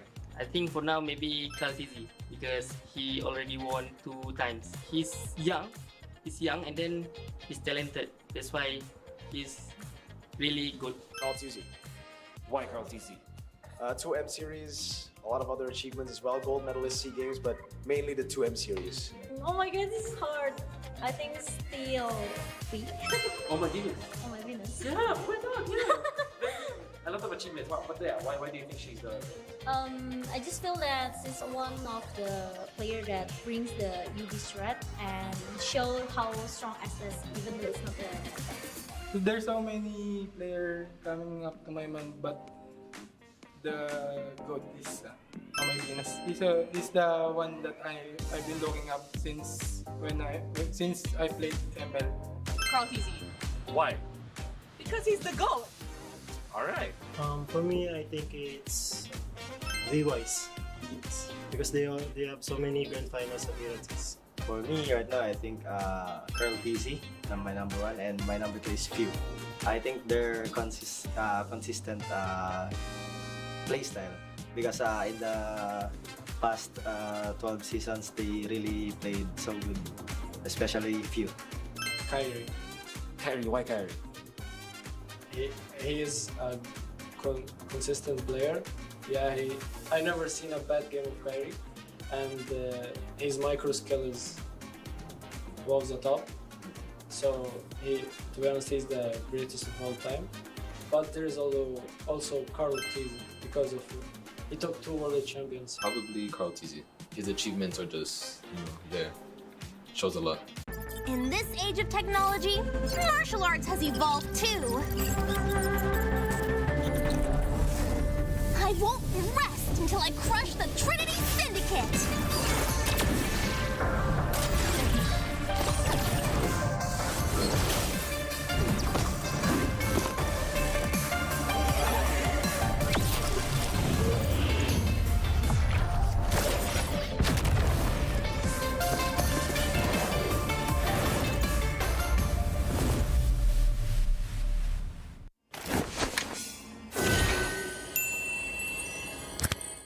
sosok leader juga ada di dalam tubuh dia, yang mana di bigger round kita susah cari sosok seperti Vin. Ya ini kesempatan yang bagus buat Araki sama gue buat move on lah.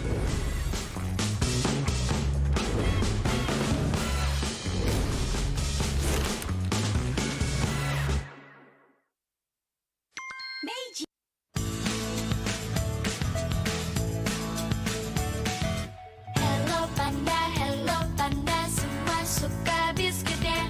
Biskuitnya enak, isinya lezat, rasa coklat dan strawberry. Hello panda, semua suka biskuitnya. Biskuitnya enak, isinya lezat, rasa coklat dan strawberry. Hello panda, biskuit isi yang enak.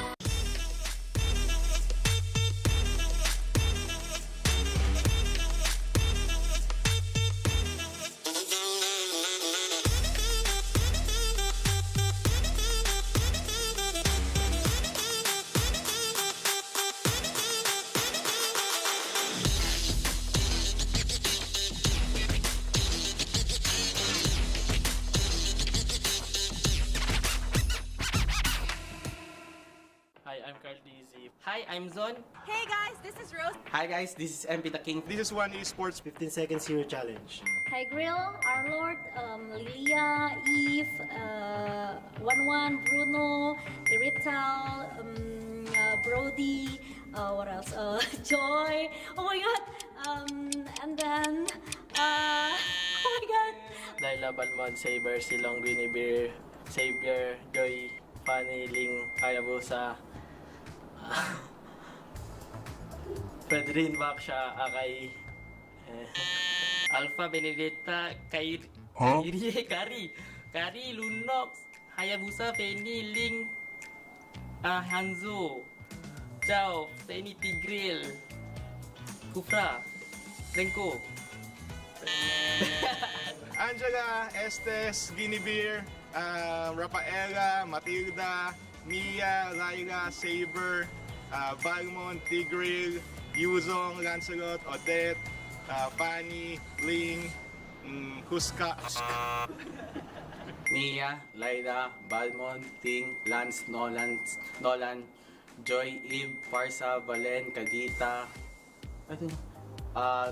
Tirisla, Xboard, Derot, Bruno, Eritel, Brody, Eudora, Farsa, Selena, Valentina, Franco, Beleric, Laila, Guinevere, Fanny, Ling, Nolan, Joy, Federine, Akay, Baksha, Arlot, Terisla, Odette, Matilda, Fanny, Carrie, Granger, Roger, Bane, Eudora, Nana, Esmeralda, Bruno, Melissa, Carrie, Moskov, Isan Shin, Yuzong, Paquito, Bellman. Let's go!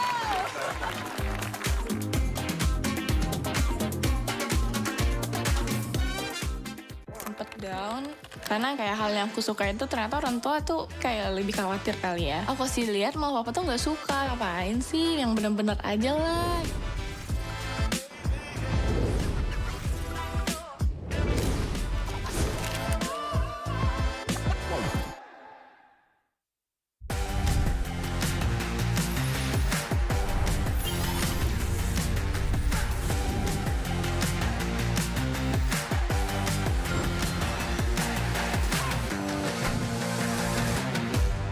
How much have you spent in Mobile Legends? 100 million? 100 million rupiah. Phew!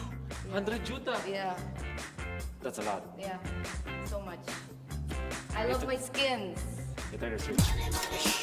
Roughly 25,000 Malaysian ringgit. How much is that? 3 to 4,000 US dollar. No way! 3 to 4,000 US dollar? Yeah. Is it? 25k ringgit. Yeah. 7,000. Whoa! I like to spin the skins, the collector skins, legend skins, limited. Every month? Not every month. I used to spin a lot more when I was still consistently streaming. Okay. Please give me Bow license. down. Bow down. I've spent like roughly 30,000 in pesos for the skins and all of my account. This guy's rich. No. A lot. Estimate. Berapa juta ya? Oh, 80 juta. 80 juta in million in Yeah. rupiah, but I got a lot from Munson. Thank you, because I'm working in MPL, so I got free diamonds for my job. And then, yeah, with my money, I think it's 2 or 3 juta, 3 million. 30 million? No, only Just 3 million. 3 million. Okay. Thank you, Munson. Thank you, MPL. Let's say I could buy a car with that money. Really? I spent a lot. 30 million rupiah. 0. Yes, I just earn diamonds from events or when sometimes there's a bonus diamonds when we are winning some tournaments. Okay. So I spend 0. Maybe only 1 million because some of them sponsor from Munson. Thank you. Thank you, Munson. Thank you. Small only because I'm on KOL, you know KOL. They give us free diamonds if we do live stream. $100 max. I think it's for change name. Only for change name. Probably like 2 million IDR. That's like what, 160 bucks? Yeah, that's a lot. Is that a lot? I mean, I feel like the other casters will spend more. They'll tell you they spend more. Who do you think spent the most? Momo-chan. It's Eterna. I was about to say Eterna, but I said Momo-chan because she's been here longer, right? I never spend money at all. All my diamonds is supported by MPL Indonesia. Thank you so much, because I'm the one of caster who never have skin at all, really. Totally. Before the MPLI support me. You can ask my friend. Who is the MLBB GOAT? I think you, because of the Philippines season 1 to season 12 he in the League of MPL page. This guy, his achievements as it all. I think few. I'm really happy, but I think I have a long way to go. Achievement-based car is the greatest, but in the current this time, I think Kyrie is the best. Kyrie. Like right now, he got so much champion and he plays Kai. He know what he do, you know. Kyrie. Why Kyrie? It's too good. Why not you? I can't. I'm not Milo. Kyrie, Why? because he's so good. Actually, I would actually argue it's Carl, but I would say now Kyrie. He's the best jungler in the world. Lemon. Of course it's Lemon. Kingdom Pride. Kingdom Pride. Why Lemon? He's still playing from the first MPL until now, even though he was break for a while, but he come back and his skill is just out of the world. Out of this world. The alien. I think for now maybe Kaltizi because he already won 2 times. He's young, and then he's talented. That's why he's really good. Carl TZ. Why Carl TZ? 2M series, a lot of other achievements as well. Gold medalist SEA Games, but mainly the 2M series. Oh my god, this is hard. I think still B. Oh my goodness. Oh my goodness. Yeah, why not? Yeah. A lot of achievements. But yeah, why do you think she's the? I just feel that she's one of the player that brings the UV threat and show how strong SS, even though it's not the. There's so many players coming up to my mind, but the GOAT is my Venus. He's the one that I've been looking up since I played ML. Carl TZ. Why? Because he's the GOAT. All right. For me, I think it's V-Wise. Because they have so many grand finals appearances. For me right now, I think Curl TZ, my number 1, and my number 2 is Few. I think they're consistent play style because in the past 12 seasons they really played so good, especially Few. Kyrie. Why Kyrie? He is a consistent player. Yeah, I never seen a bad game of Kyrie, and his micro skill is above the top. So to be honest, he's the greatest of all time. But there is also Carl TZ because of he took 2 world champions. Probably Carl TZ. His achievements are just there. shows a lot. In this age of technology, martial arts has evolved too. I won't rest until I crush the Trinity Syndicate!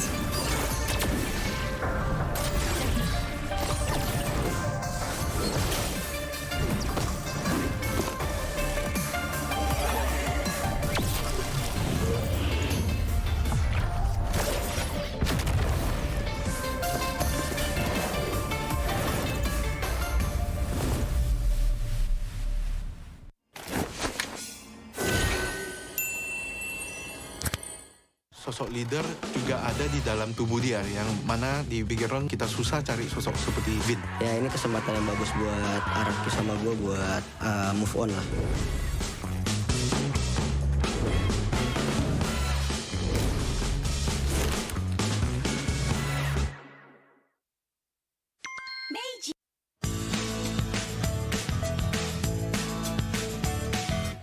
Hello panda, semua suka biskuitnya.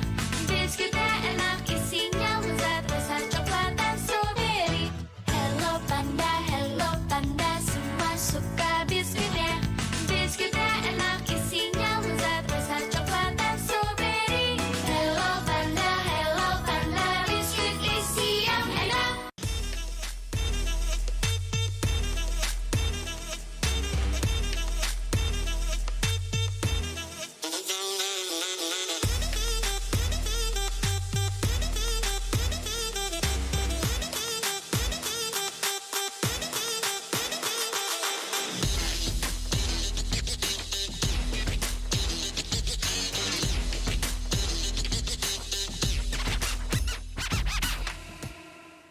Hi, I'm Carl Dizzy. Hi, I'm Zon. Hey guys, this is Rose. Hi guys, this is MP the King. This is one Esports 15 seconds hero challenge. Hi Grill, Arlord, Lilia, Eve, 11, Bruno, Irital, Brody, what else? Joy. Oh my god. And then, oh my god. Laila, Balmond, Saber, Silong, Guinevere, Xavier, Joy, Fanny, Ling, Hayabusa, Pedrin, Baksha, Akai, Alpha, Benedetta, Kari, Lunox, Hayabusa, Penny, Ling, Hanzo, Chao, Tiny Tigril, Kufra, Renko. Angela, Estes, Guinevere, Rafaela, Matilda, Mia, Laila, Saber, Balmond, Tigril, Yuzong, Lancelot, Odette, Fanny, Ling, Huska. Mia, Laila, Balmond, Ting, Lance, Nolan, Joy, Eve, Parsa, Valen, Kagita, Tirisla, Xboard, Derot, Bruno, Eritel, Brody, Eudora, Farsa, Selena, Valentina, Franco, Beleric, Laila, Guinevere, Fanny, Ling, Nolan, Joy, Federine, Akay, Baksha, Arlot, Terisla, Odette, Matilda, Fanny, Carrie, Granger, Roger, Bane, Eudora, Nana, Esmeralda, Bruno, Melissa, Carrie, Moskov, Isan Shin, Yuzong, Paquito, Bellman. Let's go!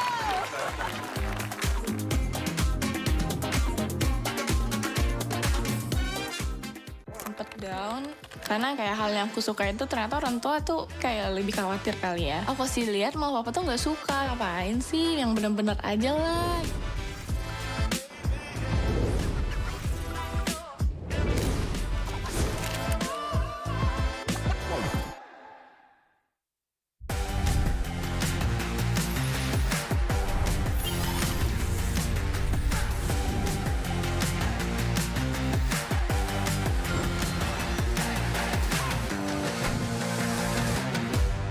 How much have you spent in Mobile Legends? 100 million rupiah. Phew! 100 juta? Yeah, That's a lot. yeah, so much. I love my skins. Nintendo Switch. Roughly me 25,000 Malaysian ringgit. How much is that? 3 to 4,000 US dollar. No way! 3 to 4,000 US dollar? Yeah. Is it? 25k ringgit. Yeah. 7,000. Whoa! I like to spin the skins, the collector skins, legend skins, limited. Every month? Not every month. I used to spin a lot more when I was still consistently streaming. Okay. Bow down. Bow down. I've spent like roughly 30,000 in pesos for the skins and all of my account. This guy's rich. No. A lot. Estimate. Berapa juta ya? Oh, 80 juta. in juta in million in rupiah, but I got a lot from Munson. Thank you, because I'm working in MPL, so I got free diamonds for my job, and then with my money, I think it's 2 or 3 juta, 3 million. 30 million? No, only 3 million. 3 million. Okay. Thank you, Munson. Thank you, MPL. Let's say I could buy a car with that money. Really? I spent a lot. 30 million rupiah.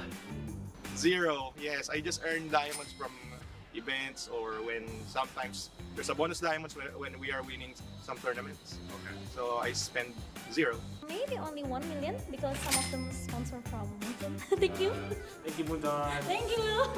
Small only because I'm on KOL, you know KOL. They give us free diamonds if we do live stream. $100 max. I think it's for change name. Only for change name. Alright, probably like 2 million IDR.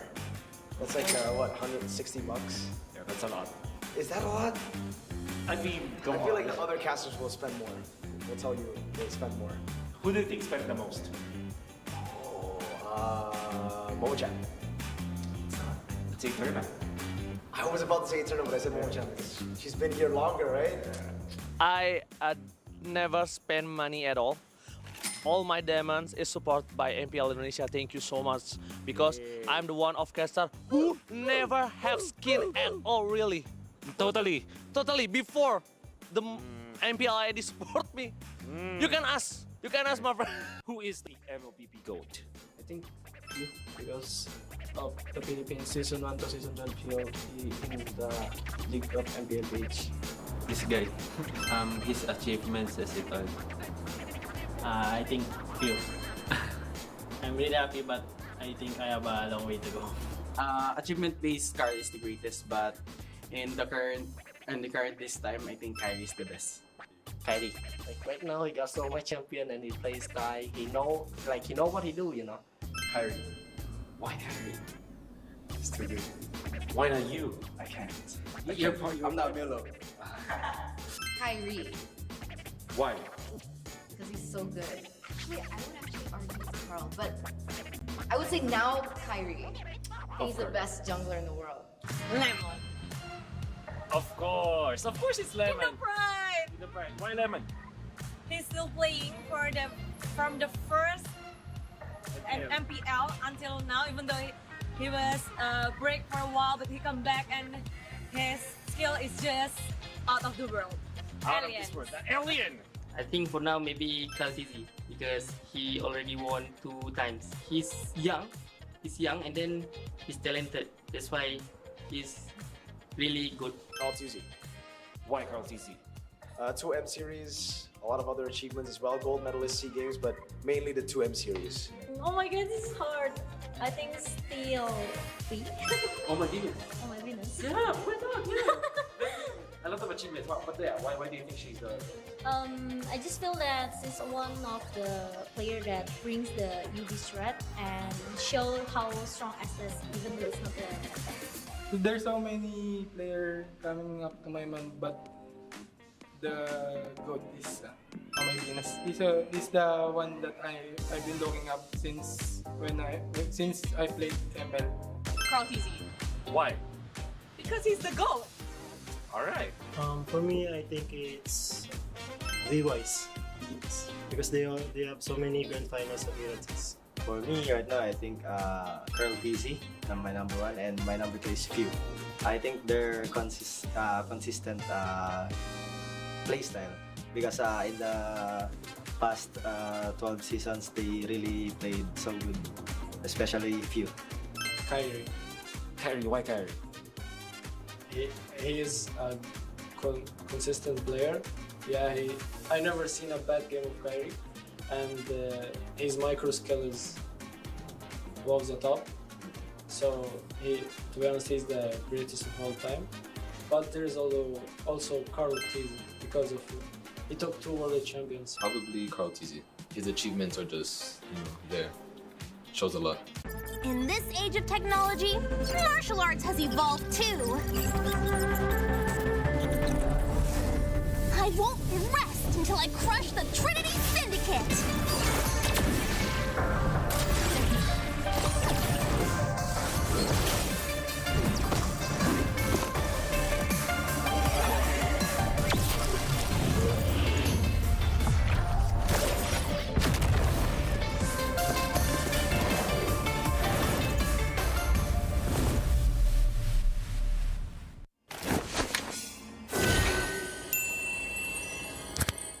Sosok leader juga ada di dalam tubuh dia, yang mana di big round kita susah cari sosok seperti Vin. Ya ini kesempatan yang bagus buat Araki sama gue buat move on lah.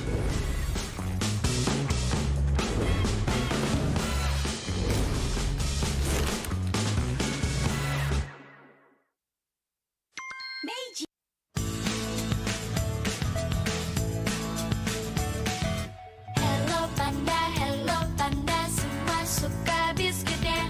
Biskuitnya enak, isinya lezat, rasa coklat dan strawberry. Hello panda, semua suka biskuitnya. Biskuitnya enak, isinya lezat, rasa coklat dan strawberry. Hello panda, biskuit isi yang enak.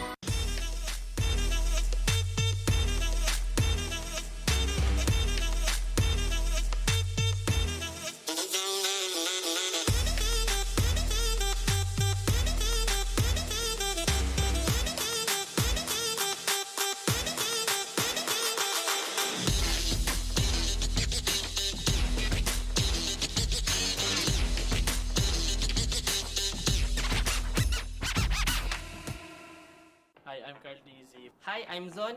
Hey guys, this is Rose. Hi guys, this is MP the King. This is One Esports. 15 seconds hero challenge. Hi Grill, Arlord, Lilia, Eve, 11, Bruno, Irital, Brody, what else?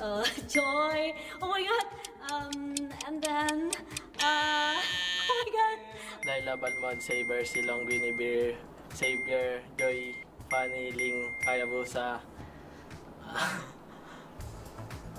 Pedrin, Baksha, Akay, Alpha, Benedetta, Kari, Lunox, Hayabusa, Fanny, Ling, Hanzo, Chao, Tiny Tigril, Kufra, Renko. Angela, Estes, Guinevere, Rafaela, Matilda, Mia, Laila, Saber, Balmond, Tigril, Yuzong, Lancelot, Odette, Fanny, Ling, Huska. Mia, Laila, Balmond, Ting, Lance, Nolan, Joy, Eve, Farsa, Valen, Kagita, Tirisla, Xboard, Derot, Bruno, Eritel, Brody, Eudora, Farsa, Selena, Valentina, Franco, Beleric, Laila, Guinevere, Fanny, Ling, Nolan, Joy, Federine, Akay, Baksha, Arlot, Terisla, Odette, Matilda, Fanny, Carrie, Granger, Roger, Bane, Eudora, Nana, Esmeralda, Bruno, Melissa, Carrie, Moskov, Isan Shin, Yuzong, Paquito, Bellman. Let's go!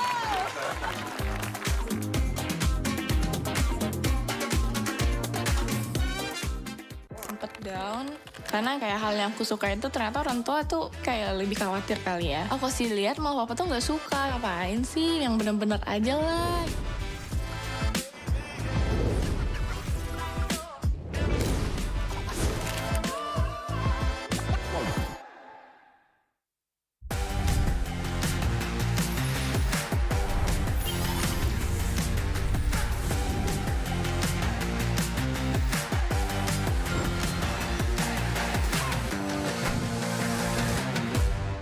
How much have you spent in Mobile Legends? 100 million? 100 million rupiah. Phew! 100 juta? Yeah, That's a lot. yeah, so much. I love my skins. Get better switch. Roughly 25,000 Malaysian ringgit. How much is that? 3 to 4,000 US dollar. No way! 3 to 4,000 US dollar? Yeah. Is it? 25k ringgit. Yeah. 7,000. Whoa! I like to spin the skins, the collector skins, legend skins, limited. Every month? Not every month. I used to spin a lot more when I was still consistently streaming. Okay. Bow down. Bow down. I've spent like roughly 30,000 in pesos for the skins and all of my account. This guy's rich. No. A lot. Estimate. Berapa juta ya? Oh, 80 juta. 80 juta in million in Yeah. rupiah, but I got a lot from Munson. Thank you, because I'm working in MPL, so I got free diamonds for my job. And then, yeah, with my money, I think it's 2 or 3 juta, 3 million. 30 million? No, only Just 3 million. 3 million. Okay. Thank you, Munson. Thank you, MPL. Let's say I could buy a car with that money. Really? I spent a lot. 30 million rupiah. Zero. Yes, I just earn diamonds from events or when sometimes there's a bonus diamonds when we are winning some tournaments. Okay. So I spend zero. Maybe only 1 million because some of them sponsor from Munson. Thank you. Thank you, Munson. Thank you. Small only because I'm on KOL, you know KOL. They give us free diamonds if we do live stream. $100 max. I think it's for change name. Only for change name. Probably like 2 million IDR. That's like what, 160 bucks? Yeah, that's a lot. Is that a lot? I mean, I feel like the other casters will spend more. They'll tell you they spend more. Who do you think spent the most? Mojang. It's Eterna. I was about to say Eterna, but I said Mojang because she's been here longer, right? I never spend money at all. All my diamonds is supported by MPL Indonesia. Thank you so much because I'm the one of caster who never have skin at all, really. Totally. Before the MPLI support me. You can ask my friend. Who is the MLBB GOAT? I think you, because of the Philippines Season 1 to Season 12 PLP in the League of MPL page. This guy, his achievements as it all. I think few. I'm really happy, but I think I have a long way to go. Achievement-based Car is the greatest, but in the current this time, I think Kyrie is the best. Kyrie. Like right now, he got so much champion and he plays Kai. He know what he do, you know. Kyrie. Why Kyrie? It's too good. Why not you? I can't. I'm not Milo. Kyrie, Why? because he's so good. Actually, I would actually argue with Carl, but I would say now Kyrie. He's the best jungler in the world. Lemon. Of course it's Lemon. The pride. Why Lemon? He's still playing from the first MPL until now, even though he was break for a while, but he come back and his skill is just out of the world. Out of this world. The alien!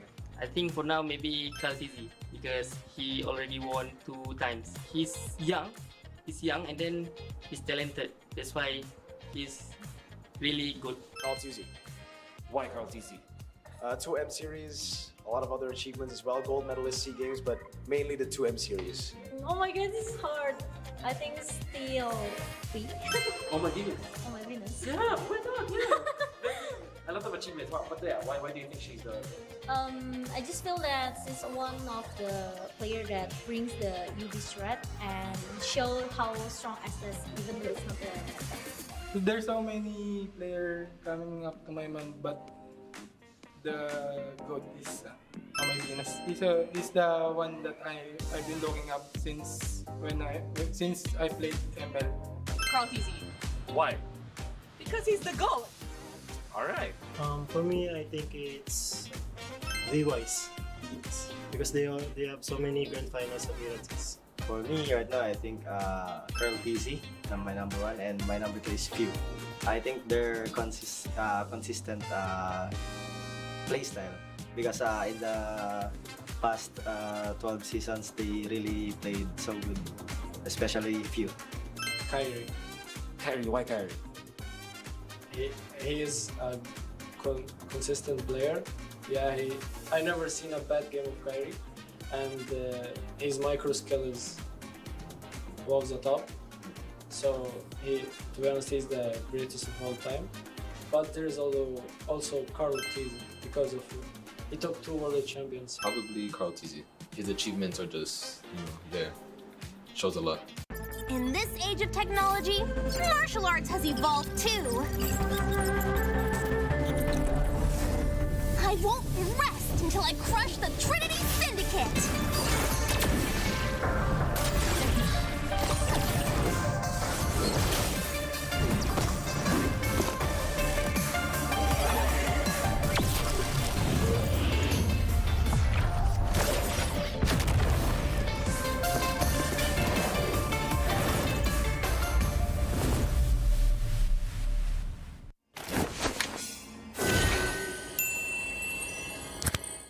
Sosok leader juga ada di dalam tubuh dia, yang mana di background kita susah cari sosok seperti Vin. Ya ini kesempatan yang bagus buat Araki sama gue buat move on lah.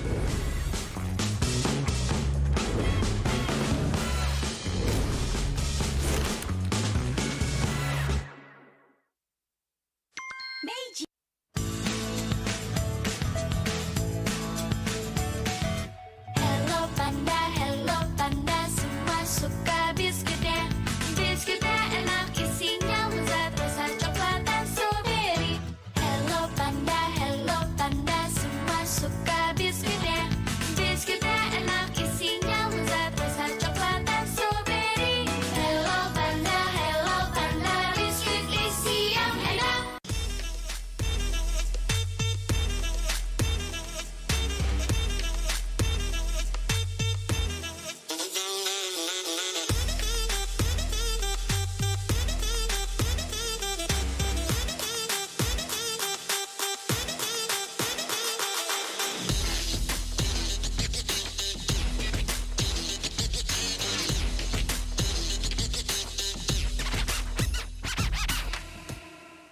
Hi, I'm Carl TZ. Hi, I'm Zon.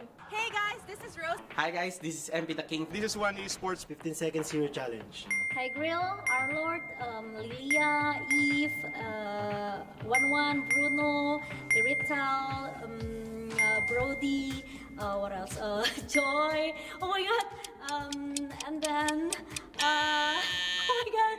Laila, Balmond, Saber, Silong, Guinevere, Xavier, Joy, Fanny, Ling, Hayabusa, Pedrin, Baksha, Akay, Alpha, Benedetta, Kari, Lunox, Hayabusa, Feni, Ling, Hanzo, Chao, Teni, Tigril, Kufra, Renko. Angela, Estes, Guinevere, Rafaela, Matilda, Mia, Lyra, Saber, Balmond, Tigril, Yuzong, Lancelot, Odette, Fanny, Ling, Huska. Mia, Lyra, Balmond, Ting, Lance, Nolan, Joy, Eve, Parsa, Valen, Kadita, Tirisla, Xboard, Derot, Bruno, Eritel, Brody, Eudora, Farsa, Selena, Valentina, Franco, Beleric, Laila, Guinevere, Fanny, Ling, Nolan, Joy, Federine, Akay, Baksha, Arlot, Terisla. Odette, Matilda, Fanny, Carrie, Granger, Roger, Bane, Eudora, Nana, Esmeralda, Bruno, Melissa, Carrie, Moskov, Isan Shin, Yuzong, Paquito, Bellman. Let's go!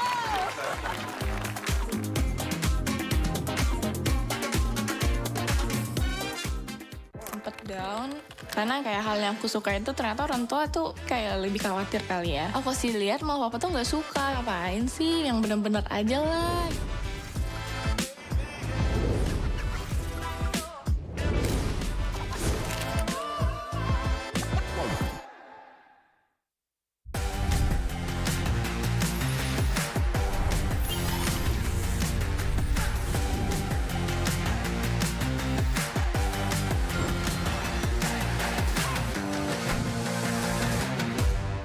How much have you spent in Mobile Legends?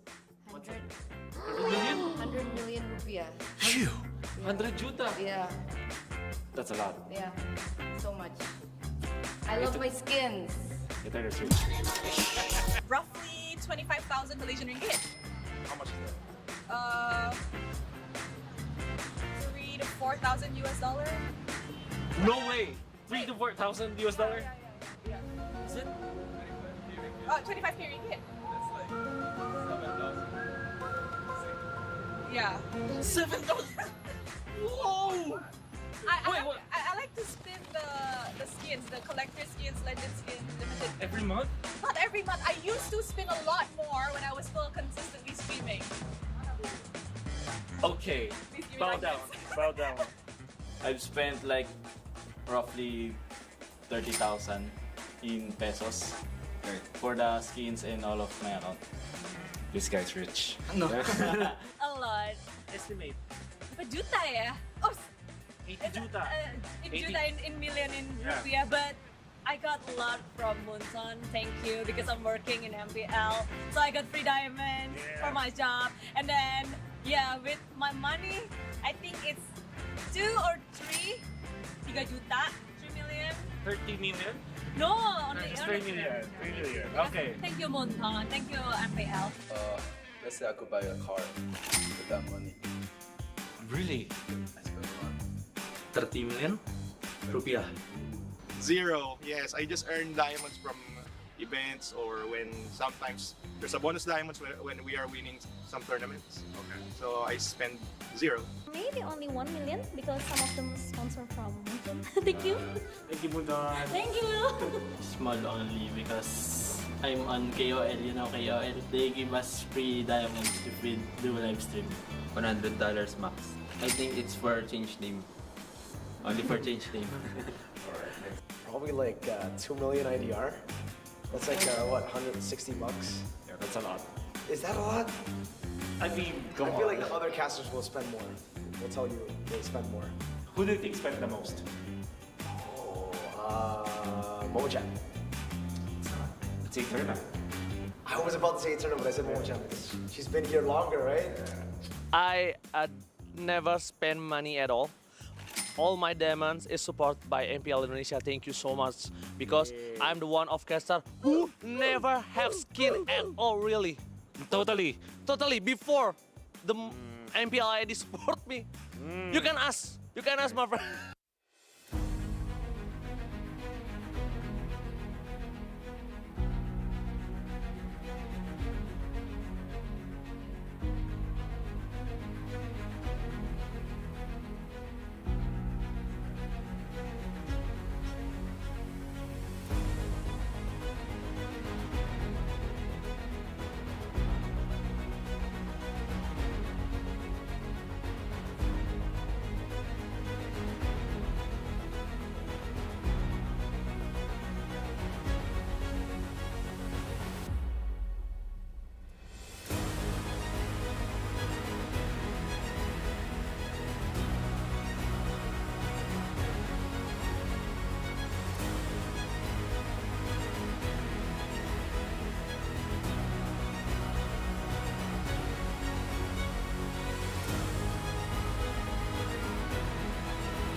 Ladies and gentlemen, warriors of the land of dawn, it's now time to brace yourself for the electrifying grand finals of the MPL Invitational 2023.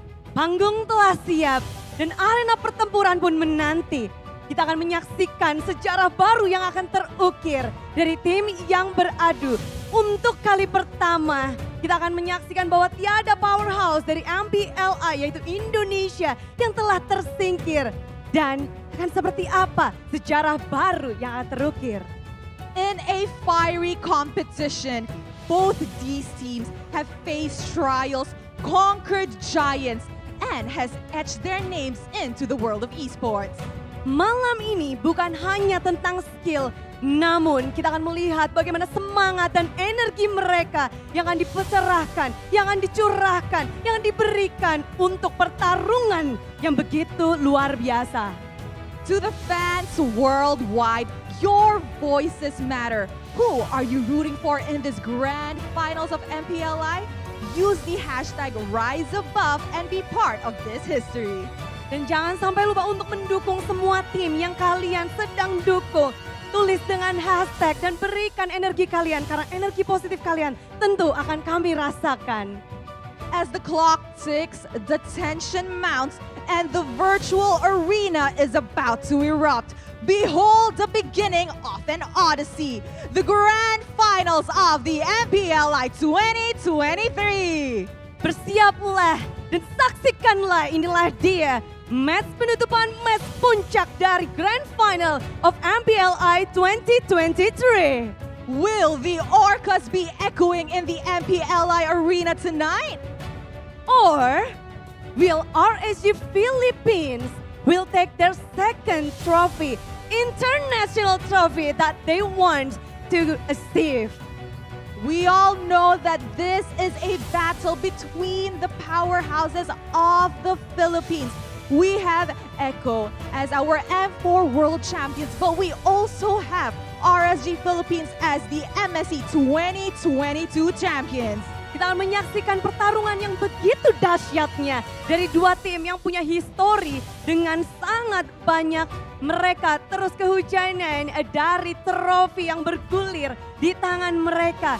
Dan kita pun tahu bahwa semua fans di seluruh Indonesia bahkan dunia yang sedang menantikan akan seperti apa pertarungan dari kedua tim yang begitu memukau. Perjalanan mereka begitu panjang dari 16 tim yang beradu. Kembali menjadi 8, setelah hari pertama menjadi 8, kembali menjadi 6, dan yang terakhir hari ini kita melihat ada 3 tim yang beradu dan menyisakan 2 tim terbaik di MPLI 2023. We started off with 16 teams from 8 regions, down to the 8, down to 6, down to 3, and now the final 2 from the Philippines. I am sure not just the Indonesian fans here in the MPLI arena is ecstatic, but the Filipinos, the Malaysians, everybody who are watching worldwide are just as ready for our MPLI Grand Finals. Yep, dan ini adalah yang dinantikan pastinya. Semua orang mungkin terkejut bagaimana dua tim ini berperforma. Dari kita lihat grup stage yang begitu hebatnya, mereka masuk ke dalam upper bracket dan membuktikan diri. Dari Filipina, kita melihat betapa kekuatan mereka dan hari ini hanya akan ada satu tim saja yang akan mengangkat piala dari MPLI 2023. Yes, Clara, only one will be champions of MPLI 2023. So for those of you guys who are watching at home, don't forget to use the hashtag RiseAbove on social media and under the comment section of this live stream to let us know who your pick is and why. Yep, and I know everybody is ready to watching to witness the greatest battle of MPLI 2023. This is the grand final. So it is time to see MPLI 2023. It's time to rise above.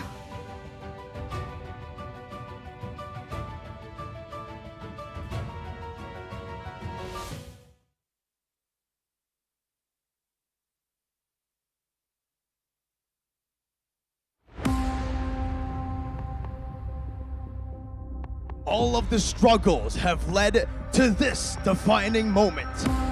Every drop of blood, sweat, and tears is about to pay off. 16 teams, 8 regions, 2 finalists, and 1 trophy.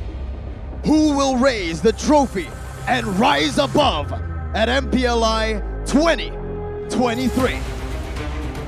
It's time for the grand finals between Echo versus RSG Philippines. The mid laner from Echo, number 2 top KDA in MPLI 2023, Sanji. And from RSGPH, number 4 top KDA, Aqua. The XP laner from Echo, the player with the most MVPs in MPLI 2023, Sanford! And from RSGPH, the Week 4 MVP in MPLPH, Nat!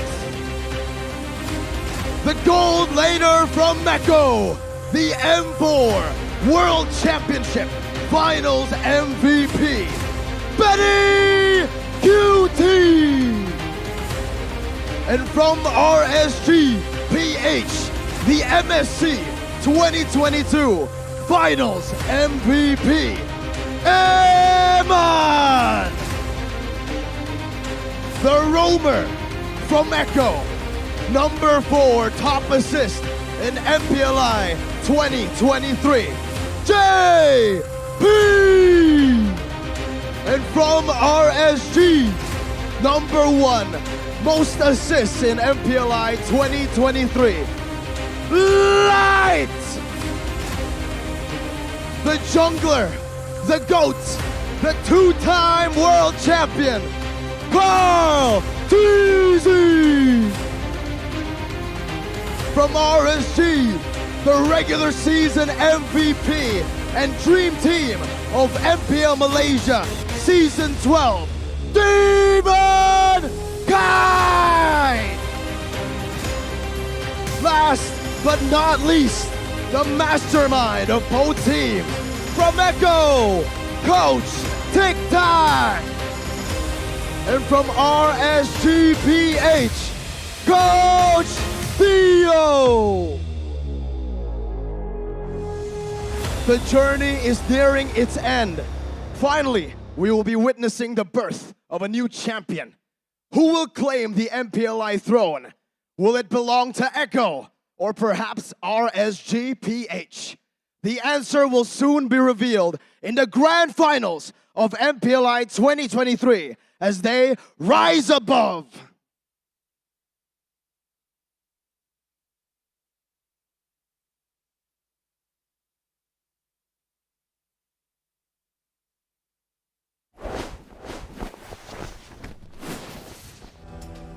Ladies and gentlemen, here we are at the grand finals of MPLI 2023.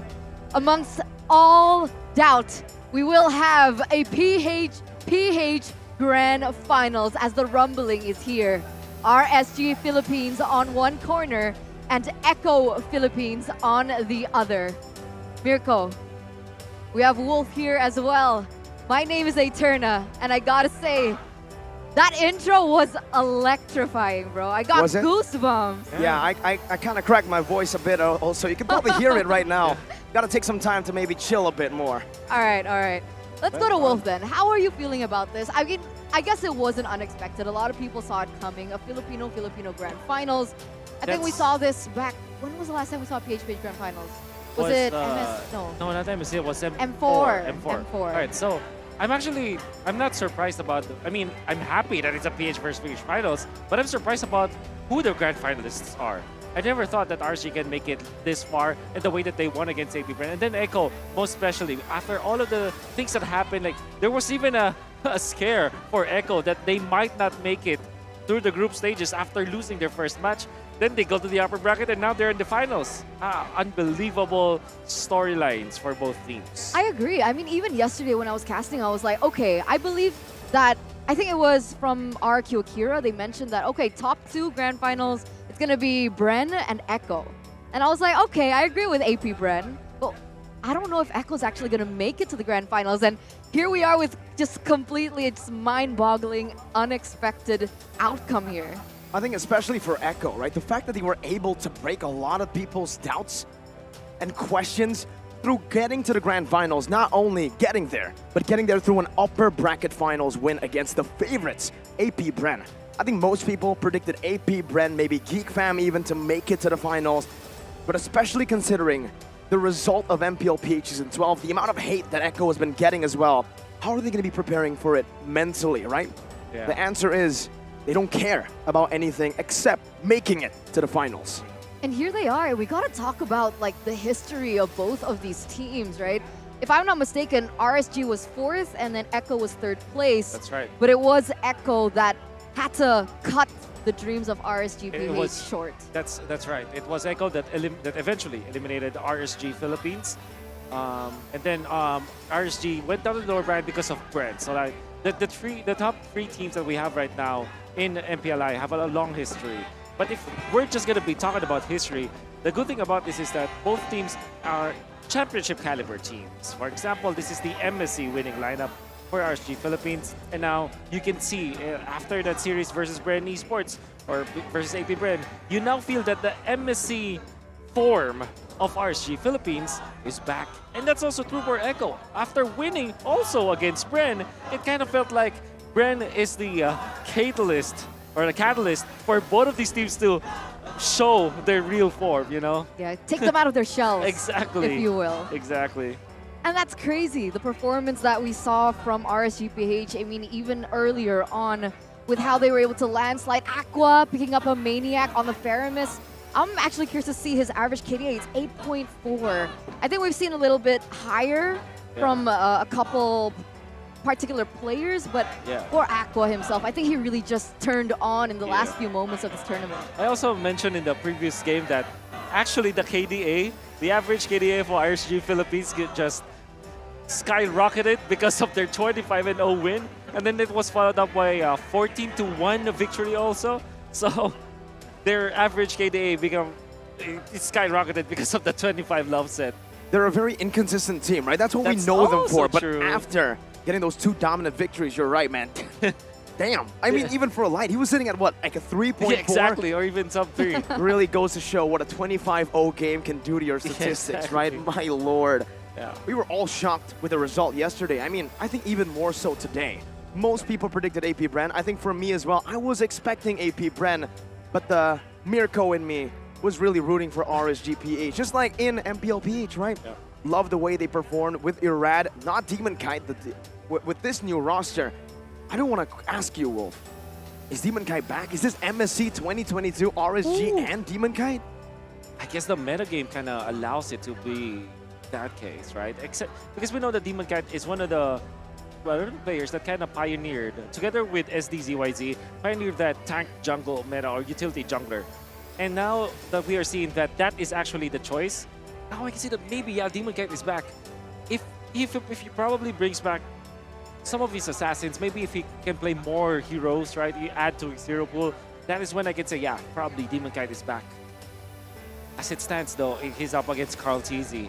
His, Carl TZ's talent and skill never waned. Is he the GOAT? The young GOAT. Is he your GOAT? I would answer that question after M5, but currently yes. Oh. He is the GOAT, right? Like So in if terms of you achievements. wins M5, right, then it might change. Is that what you're trying to say? If AP Bren wins, my GOAT is few, uncontested. Yeah. On the talent prediction, though, it's kind of a split. It's an Echo sandwich. It's an Echo sandwich. It's an Echo sandwich with me in the middle. The only one here vying for RSGPH. I think it really depends. It was very difficult for me to choose. It was. But it really does depend on how the game goes. I think a lot of people have even already talked about this. I think the casters before us had already talked about this, that when RSGPH, they get the ball rolling, it's very hard for anyone to be able to stop them, even a tournament favorite like AP Bren. expect the unexpected. I think that's what I said about Homeboys, but I also do believe the same for RSGPH. I didn't know that they would be the ones to knock out the tournament favorites.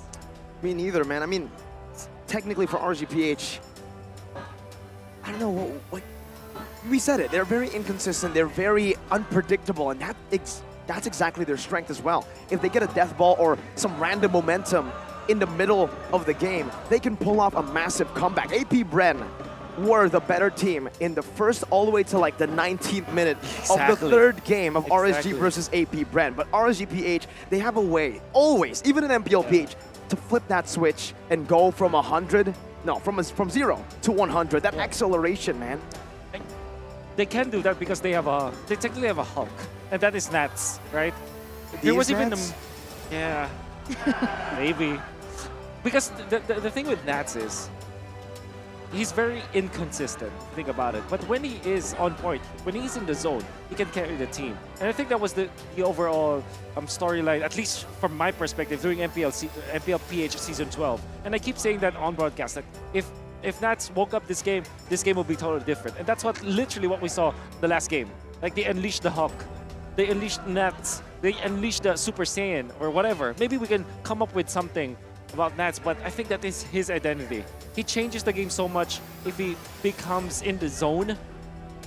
But it's up to RSG and how to consistently make it so that he will be a beast. You know? And I'm pretty sure that he is looking for that, right? I'm pretty sure that he's also looking for that revenge, because there were a lot of clips on a lot of social media platforms with Nats crying on the stage when Echo was able to knock them out with the white hoodie. Yeah, that's right. Yeah, so there's definitely just blood boiling for Nats. You mentioned that might be just the turning factor. So let's see if the drafting phase can unlock the potential of not just Nats, but all the other players as we get into the drafting phase of game number 1 in this best-of-5 series. Ladies and gentlemen, remember, now that we're entering the grand finals, it is no longer a best-of-3, but it is now a best-of-5. A full-on best-of-5 that starts in the draft. And honestly, there's something that I want to ask you as well, Wolf. The fact that RSGPH, coming into this tournament, not only do they have a change in the jungler, with Demonkind stepping back in, but also the coaching department. Right. In MPLPH, it's Panda. Theo's the analyst. Now he is the head coach. He's the man behind these immaculate drafts for RSGPH. There it is. So to live is to I think the answer to that is Coach Theo is stepping up. I think it was more of a trial by fire now that he's leading the squad. It's like, this is meant to be so that Coach Theo will have more control of the team. All right, and I was able to speak to this guy. He's prepared. I think that because I was with him last night, and he was losing a lot of sleep just to prepare for the draft, especially if we're up against when they were up against AP Bren. But now I'm sure that he is prepared. Echo is a team that will get the Fredrin at this point because it is open. See value in me. There it is. Signature Carl TZ pick. I think even since before M4, it's always been the first pick prio for Echo, and that has been the main reason as to why they've been so dominant, right? So much pressure in the jungle. The Arlet also continues to be a prio pick here at MPLI 2023, even in the grand finals. The change, that slight bit of change, Wolf. It was the ultimate that got nerfed, the base damage, and now slowly but surely, Moonton, they're readjusting it back. He's back. You're right. Okay. Thank you. When you're looking at RCPH, Matilda is not open, but we know that they can pick up the Guinevere right now. And typically what they answer with the Fredrin is, again, the 1-1. They can pick it up right now, but knowing RSG Philippines, they might just resolve for something like a Beatrix earlier on. So I'm thinking Guinevere plus Beatrix for RSG Philippines.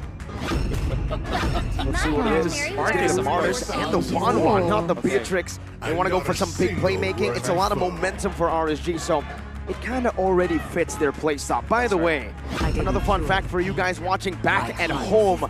We've got a lot of fans in the building, almost a full house. It's only the right side, a very small part where we don't see people, but for the rest of it, it's full. And I can hear the chants for Echo. Wow. I mean, we saw that at M4, right? I think everyone was expecting with a full PHPH Grand Finals, especially in a World Championship level in Jakarta, with no Indo teams, you would expect, oh man, you know, it's going to be a what's the opposite of a full house? An empty empty house, right? Empty house. An empty house. But you know, here it is. The Indo fans, they still show up. They still show support. Understanding that at the end of the day, we are all part of one community and we all share the same love for the game.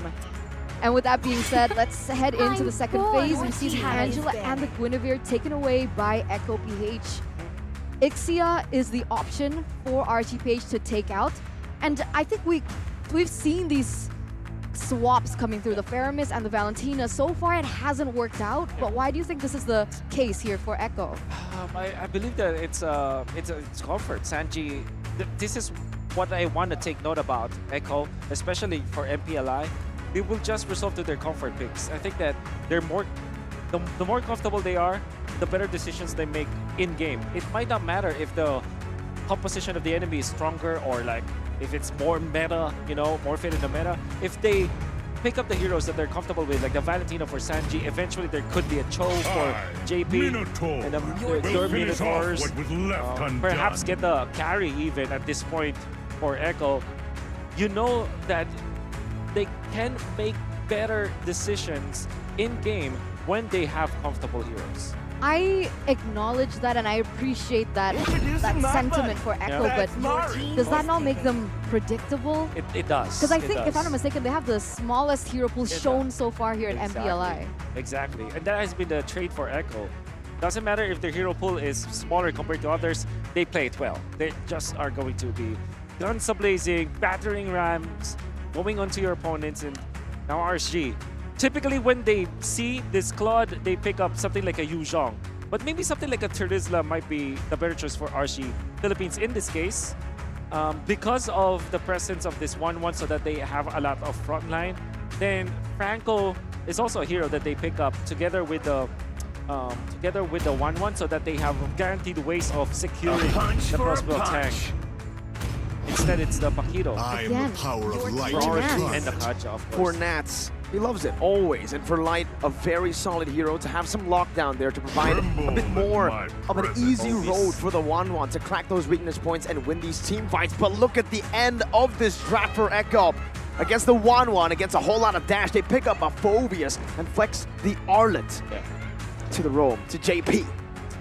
With all due fairness, it was JP who first did the Arlet roam in MPL Philippines playoffs. Did it again in the group stages, and now in the grand finals, going to be using it. Fits the profile of how Echo wants to play this game. They want to play aggressively, and with this Phobius, knowing that his matchup is going to be the Paquito, it's just impossible to lane in that case. That's why I really like this Phobius last pick coming out from Echo. And it's almost instant the way that they picked it, right? They know that this Phobius will win in that matchup. And here it is, ladies and gentlemen, the first step to crowning the MPLI 2023 champions.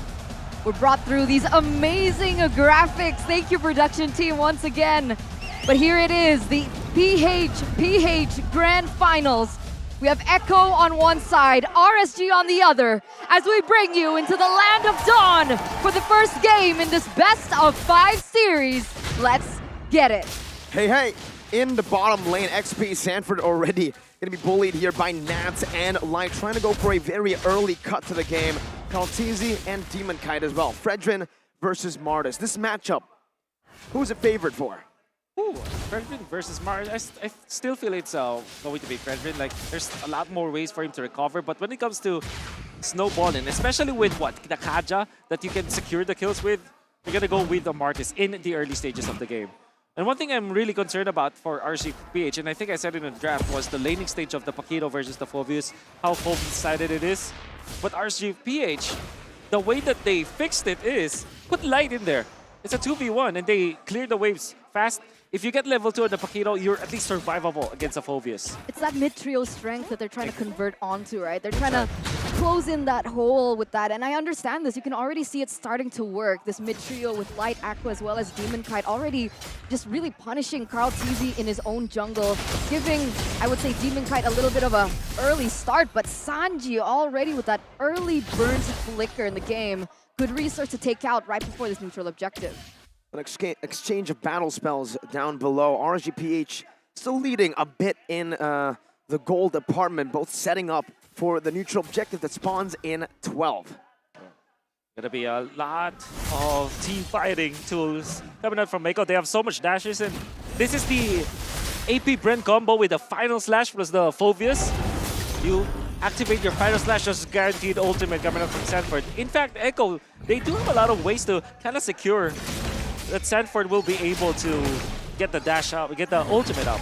Power Spike level 4 for both Nats and Aqua. Demonkai walking forward. Mortal Coil gonna be able to get popped in, but Sanji is the one who steals it despite 2 Retribution as Brazer's Wrath coming down. Nats gets saved by a Nether Realm, and now is able to dash away. Demonic Force though. Nats gets the shielding. Sanford gets baited in. Light now. Divine Judgment pulling him back. Flicker all the way. Sanford still able to escape right now as that's a Shadow Stampede to bring JP and Sanji again back. It's that was 1 for all. That was nobody died. Well, yeah, but at least Echo was still able to get that neutral objective over, and I think it's funny, right? Because in the drafting phase, I asked you the exact question: why pick up a Valentina now? It doesn't feel like the perfect, I would say, counter setup towards the strong Faramis pick with the IMU, but it turns out it might be for a different reason. Like you mentioned, Sanji on the Valentina, comfortable hero, a power pick for him, and he's able to grab that turtle under the noses of both of the junglers. Sometimes it happens. All right, though, RSG are putting a lot of emphasis onto the top lane, which is the right thing to do because it's a Claude, but in comes Echo. Final slash, not connecting even with the flicker. Iman still able to get the Purify out. But Benny Cutie follows, able to Blazing Duet under the turret. Now it's Light who's going to be targeted down. Aqua coming back in. That's a pullback onto Benny. The turret targeting Divine Judgment as well by Light to lock Sanji down. But a good flicker ensures his safety, gets him out. Now it's DK who's coming down. 1 Decimate, and it could be the end of this Echo win. But it's 1-0 still. They fall back in the right time. It's going to be very close for sure. And I think that we're waiting for the important items. For example, Sanford, I think it's always the second item for the Phobius, especially from the XP lane. You wait for your Clock of Destiny first, and then your first item be the Dominant Size. I think that will be a very important item for Echo to work with because it is that item that kind of prevents Faramis to be good in the team fights, and also it kind of nullifies what Demon Knight can do. And Echo are going to be fine just waiting for their right timing because they're rocking a Claude. And they have so much protection for that Claude. Late game is definitely Echo's cherry. Nats jumps in, gets a knockout strike 2 times. Demonic Force now used up by Sanford. The Ghost Bursters and the final slash bringing Light back right now. Sanford pops into Demonic Force once again. Kaltizi and Demon Kite. It's going to be Demon Kite who wins the retry battle. Now it's an all-in with a Blazing Duet as well. Nether Realm HP getting rid of instantly as Light flickers out. Demon Kite now with a Mortal Coil defensively. Crossbow attack is ready. Nats wants to go in. Sanji is down with an all-in. It's another crossbow attack for the team fight onto JP now and out to Kaltizi, who's forced to run away, but with the weakness finder, it slows you down for Iman to get a double. And that's a 4-0 trade in favor of RSGBH. That was an interesting turn of events because face value in that neutral objective contest, Carl Teasy was a level below of Demon Kite, so they didn't really actually need to go for that engage. They lost the neutral objective and they gave the momentum back to RSGPH. What do you think about that? There were so many micro outplays. That's what I saw from that game. For example, Eman was able to stand his ground and get into the zone where Sanford will be receiving 3 stacks of the weakness points. Then additionally, you saw how Nats timed it perfectly, catching 3 members of Echo with a knockout strike. It almost looks like a Minoan Fury from his perspective. And not only that, Aqua, his timing on the Nether Realm is actually pretty good. I think it is one thing that I commended in the previous series, or actually it was yesterday, when he uses the Nether Realm to tank the damage and not save his teammate first. So what he did was, when the Blazing Duet was out, instantly go for the Nether Realm. Don't wait for your teammates' HP to be low. Wait a minute, Nats. Very aggressive maneuvers here. Whoa, an even more aggressive maneuver by Benny Cutie with a Blazing Duet as that's the final slash to displace Nats. But there's another realm by Aqua in that bush just waiting. That's 2.2k gold lead for RSGPH. With that kill over to Aman, I still do see a very distinct gold difference between these gold laners. Mainly because Aman is 2-1 and 2. And Echo, they're spoken at this point. They will try to still contest this one. Level 8 Carl Teasy, level 11 Demon Kite. 3 levels? Maltese not having a good game right now, but Fine Judgment locks JP down. That's a crossbow tang as well by Iman, but it's going to be tanked up by the Nether Realm. Demon Kite wins out the retreat battle. Now it's Nats in the back line. JP going to be taken low, but the taunt there saves him for a bit. Aqua follows it up and finds another. Sanford in the back gets another. It's a 1-for-1 trade in the team fight so far. Caltese gets a massive Appraiser's Wrap, but Demon Kite's back in with a Mortal Coil, chasing Benny down. Sanford rotating over. That's Demon Kite, way too overextended and punished by Echo. 2-for-1 trade, but Echo still, no, RSGPH still pick up that neutral objective. Are these trades ultimately good for Echo? I mean, they've been forcing all these team fights. They have been getting a little bit of kills, but at the end of the day, it's still RSGPH with the gold lead. Absolutely not good for Echo. It's mainly because Caltese is losing on gold, and surely you did take out Demon Kite, but having, what, 2 levels up on your jungler, it's really unforgivable for Echo. They really need Benny to do the heavy lifting now. And speaking of heavy lifting, we're talking about Nats being the Hulk for RSGPH. I think he's activated. He's smashing right now. Knockout strike. Oh, Betty's running away. The final slash doesn't connect onto Nats. Forces a whole lot of resources from inside of Echo. And JP is going to be the one caught Demon Kite. You dash to him and he decimates you. RSG Philippines are on a different level right now. And I think that the fact that they played in the earlier series with a massive win against AB Bren, their morale is much better compared to Echo because of the momentum. And I think that you can see it through the way that they are handling their heroes, their characters. It kind of seems fluid for RSGPH. What I'm trying to say here is RSGPH looked like a team like well warmed up, well oiled up. I think that they have better decision making compared to Echo. So why do you think that is? I mean, this is not something that I recognize from Echo. They understand that they're in a tough position, yet they keep forcing the same thing, looking for a different output, but the return is exactly the same. They're still losing trades. Yeah. Why do they keep forcing it? I guess because it's they feel comfortable with their signature heroes. They feel very comfortable with their draft. Honestly, I also don't agree with their decision making, but here we are. They're gonna contest once again. Let's see if Echo can look for a big fight. It's Divine Judgment time. Light gets it. Nether Realm instantly by Sanji. A big resource for another. 1-for-1 in the resource battle. Sanford though. Demonic Force now into the mid lane. Nats and Iman need to be very safe. The Demonic Force continues over to Iman, and now there's another round from Aqua forced out. Crossbow Tang now used up already. That's a flicker defensively by Sanji as they look for the Lord. Demon Kite versus Caltese. Sanford low and a Decimate. 2 Decimates from Demon Kite. The Mortal Coil as well. It's not just 2 Demon Kites. It's 3. It's 4. It's a Maniac for DK. But Caltese, against all odds, was still able to pick up that Lord? What? It's all about wasting the resources of Echo with the Demonic Force activated on 2 members of RSG Philippines. Aqua once again with the timing on the NetherRealm saves his teammates and puts Sanford as well as JP in a very bad spot. You can see that when they tried to go back to their team to kind of respond with their teammates, what happened was they were nailed down by Demon Kite. And obviously the damage output was enough. Finding Caltese, and again, Echo didn't have any chance to win that team fight, especially because they're down so much gold and EXP. And they suffer the results. They lose 4, they lose the Lord. And it was so unfortunate that Sanji had to waste that Nether Realm right before they even went for an engage. And I think that would have been a very valuable resource if they want to play that long-term team fight, especially against Aqua. Yeah. Demon Kite 5-1-5. And fortunately for Echo, they did steal that Lord. That's why they will have a little bit of farm, a little bit of a way to farm up. Benny already up with a Corrosion Scythe. Nevertheless, the defense will be there for RCPH in all lanes. Now for Echo, they're gonna really have to dig deep to find a way back into this game. 3 base turrets is all that is left of Echo's base. RSGPH, we know what happens when they get the snowball rolling. It's no longer a snowball, it's a death ball. And they're utilizing it here in game number 1. Like you said, Wolf, with the momentum of the last series victory as well. Yeah, you can feel it. You can feel how they move. It's very fluid. Even Nats is not making any kind of mistake. He is on point. And even Demon Kite with, what, this is probably the 3rd game of the day for the Martis. as he's playing that Martis, it loves it. kind of feels like he's improving his movements every single game. What about the items here? 11 minutes in. I mean, can Benny QT still come back and hold the team on his shoulders? Yeah. What about his items? He's 3 items in. Yeah, the fact that he is just 400 gold behind Eman, that's actually pretty good for Echo.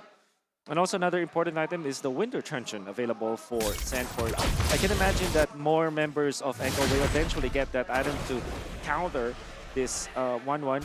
But most specifically for Sanford, that is very important. The item timing will be great for the team. Hopes that they can win that team fight that way. Now though, RSGPH, it feels like they're playing their usual strategy, does it not? Aqua on the Faramis, you have Nats just continuously controlling these side lanes back and forth, and even now he's starting to manipulate to set up for the neutral objective take. This is typical RSGPH. That's right. They got the comfort picks. Comfort picks and comfort plays now too. All right, JP walking forward, Divine Judgment instantly lock him down, and that's him taken out. Not even a crossbow, a tang by Iman, he holds it in.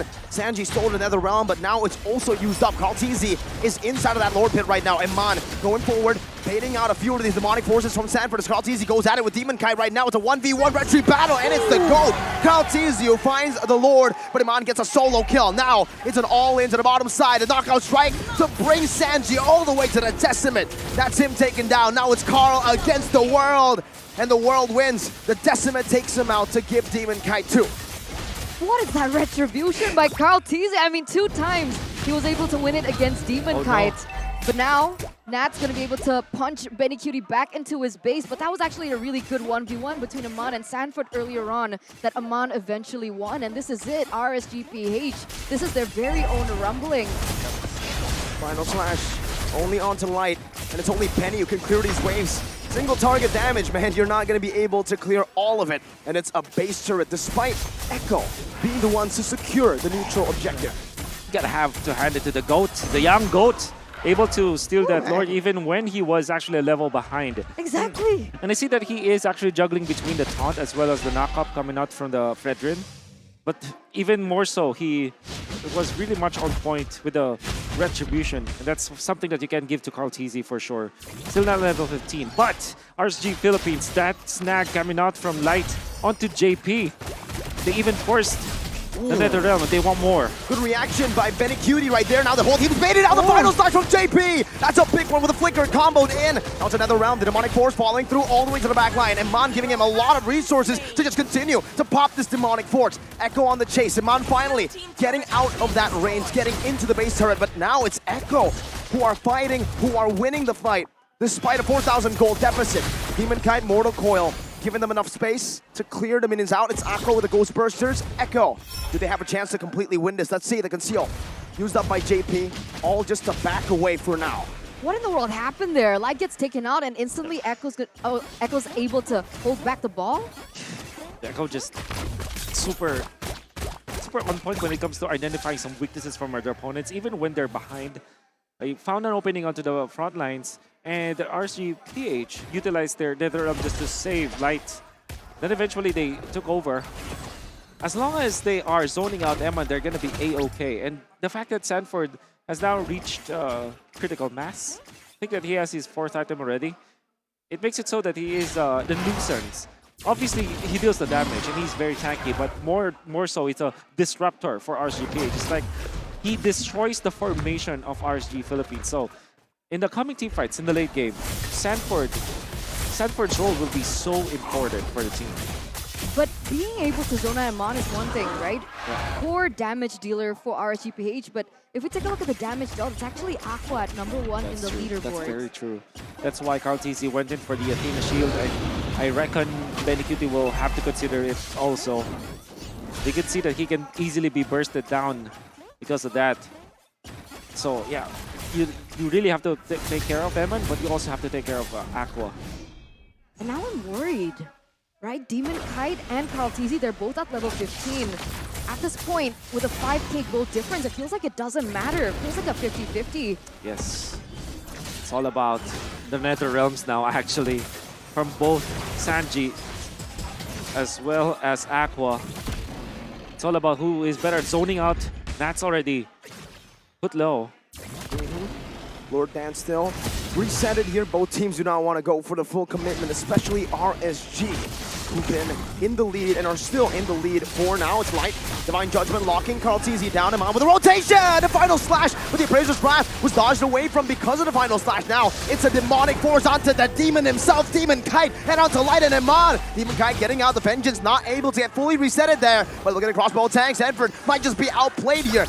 That's what Blazing do it from Benny Cutie onto the back, and he finds the big play to shut Iman down. Now it's Light concealed in, flickering forward, Benny! With the immortality, and now it's Sanji, super low, taken out, knocked out by Nats. In game number 1, it's still a 2 for 2 in the 17th minute. Aqua trying to find a good angle to look for another, but it's equal. Wow.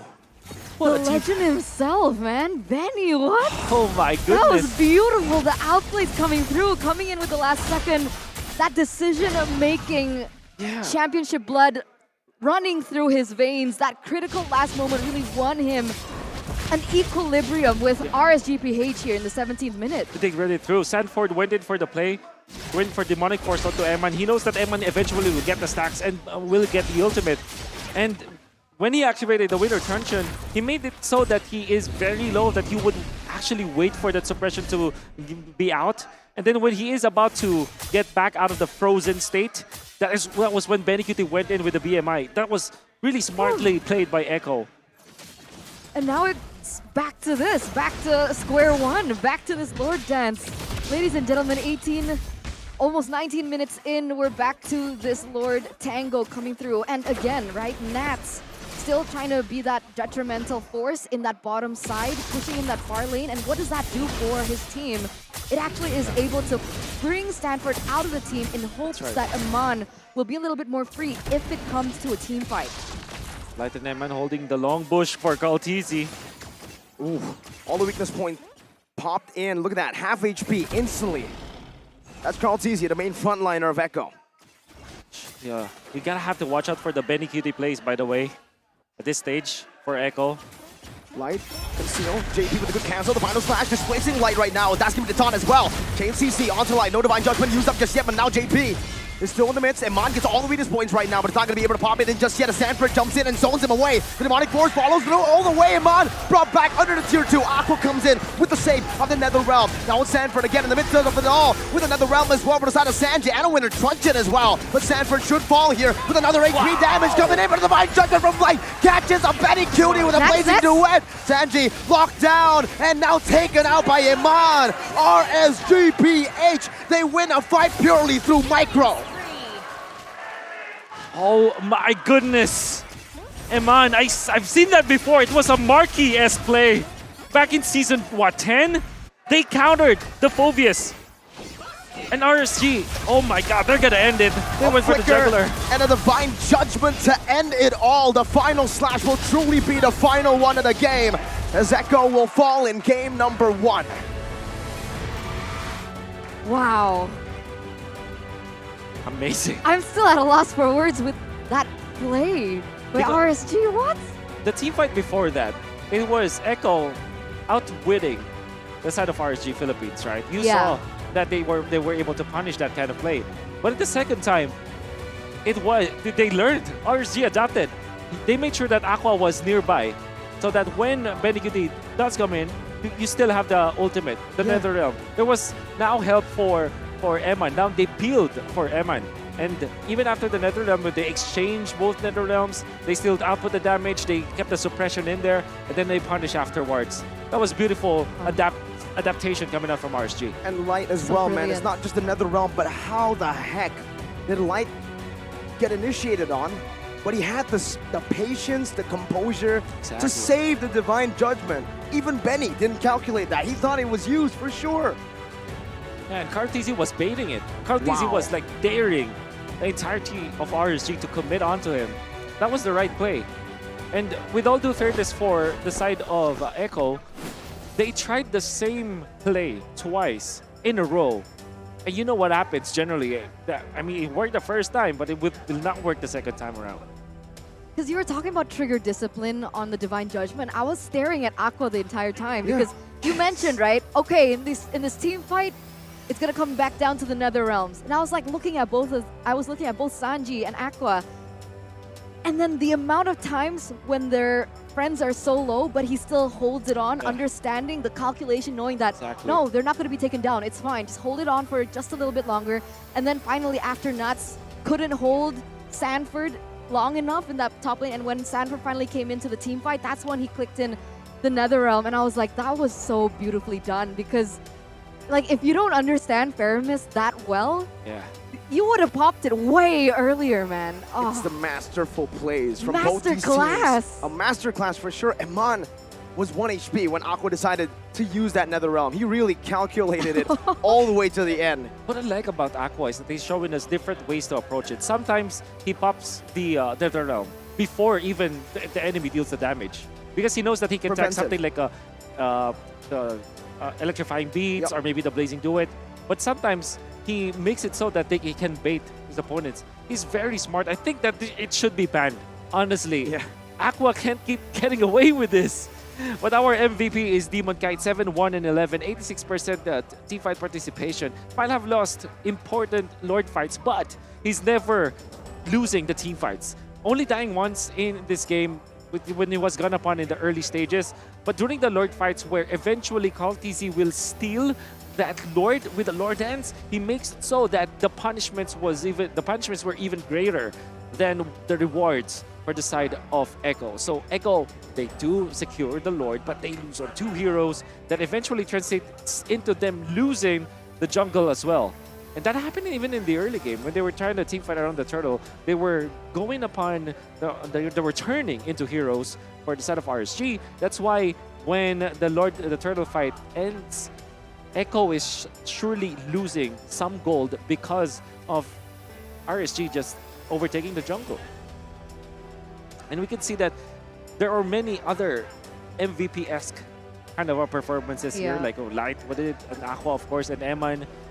I honestly had a little bit of a flashback. I know you remember this. It was a BTR game with Marky actually doing that to a Phobius, right? And then he was singing afterwards. I remember that, man. I mean, that's but that was the old Phobius, right? That was the Phobius that couldn't catch up to the 1-1. Now that it's changed, that shouldn't be possible, literally. Yeah. But it was. It was indeed. And we're going to see it through the highlights once again. You can see RSGPH, they will secure the turtle, and then immediately they will go for more heroes. Because what is the actual effect of taking out the heroes after an objective? You get the jungle. You can see it once again. Look at that beautiful Mortal Coil coming out from Demon Cat as well as a Sure Strat. It was so good and so well done. And that was the Maniac indeed. So this was the fight that Echo really liked to have. I mean, this was the surprise that they did. They were eventually destroyed the box or the formation of RSG Philippines, and then the outplay coming out from Benecuti. So this is take 1 of Echo's strategy, and it worked. It worked because they were able to get it. Yeah, of course. Quick buy and sell coming up from Benecuti afterwards, and then they will try it again, but it will not matter because Demon Cat was already in front, like zoning out the members of Echo. And then Eman, look at Light and Aqua literally mirroring what Eman is doing. Yeah, it's like they are conjoined, you know. They're moving as a unit because they know that the last time that Echo was able to outplay Eman was when Eman was left alone. But this time they didn't. They babysat essentially Eman at that moment. The fact that RSGPH can adapt that quick in a single series in the span of just a few minutes. Exactly. Well, Miracle, that's dangerous. It's almost like there's a wheel on top of his head that spins every time, and whenever he gets to a point, they adapt. Exactly. The RSG. This is such a game worthy of a grand final. I mean, I'm saying that because there's one thing that RSGPH kind of learned and adapted literally just today. And that was actually go to the EXP lane with Light. Like literally, first minute, 55 seconds, you go to the EXP lane.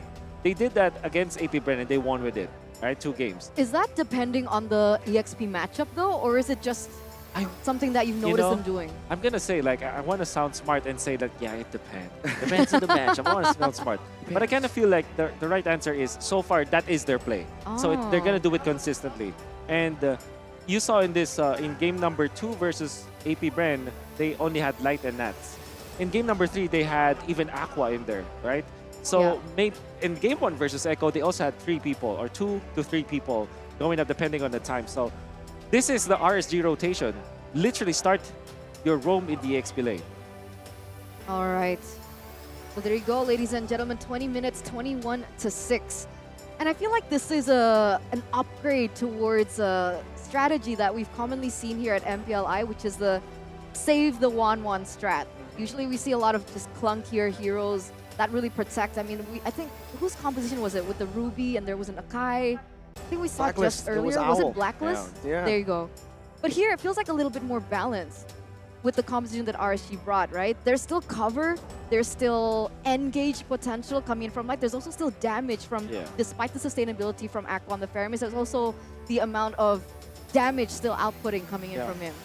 I guess that's really what you get from a Faramis, right? Because of the fact that those bursters deals more damage the more units there are in a place, and you probably it's not as explosive as something like a Valentina, where when you get the combo, it's pretty strong, right? It hits like a truck. But if you get hit 3 times in an extended team fight, and the team fight is guaranteed to extend because it's Valentina versus Faramis, so they kind of steal each other's ultimates, right? So you're guaranteed to deal the damage, right? So I guess that's the strength of the Faramis, and that's one thing that Echo might consider banning out against RSG. You know what? I'm thinking about it, man. What does RSG stand for, Wolf? It's Resurgence, right? It does. Man, if they win this, I mean, technically, even if Echo wins, it's literally a name. Yeah.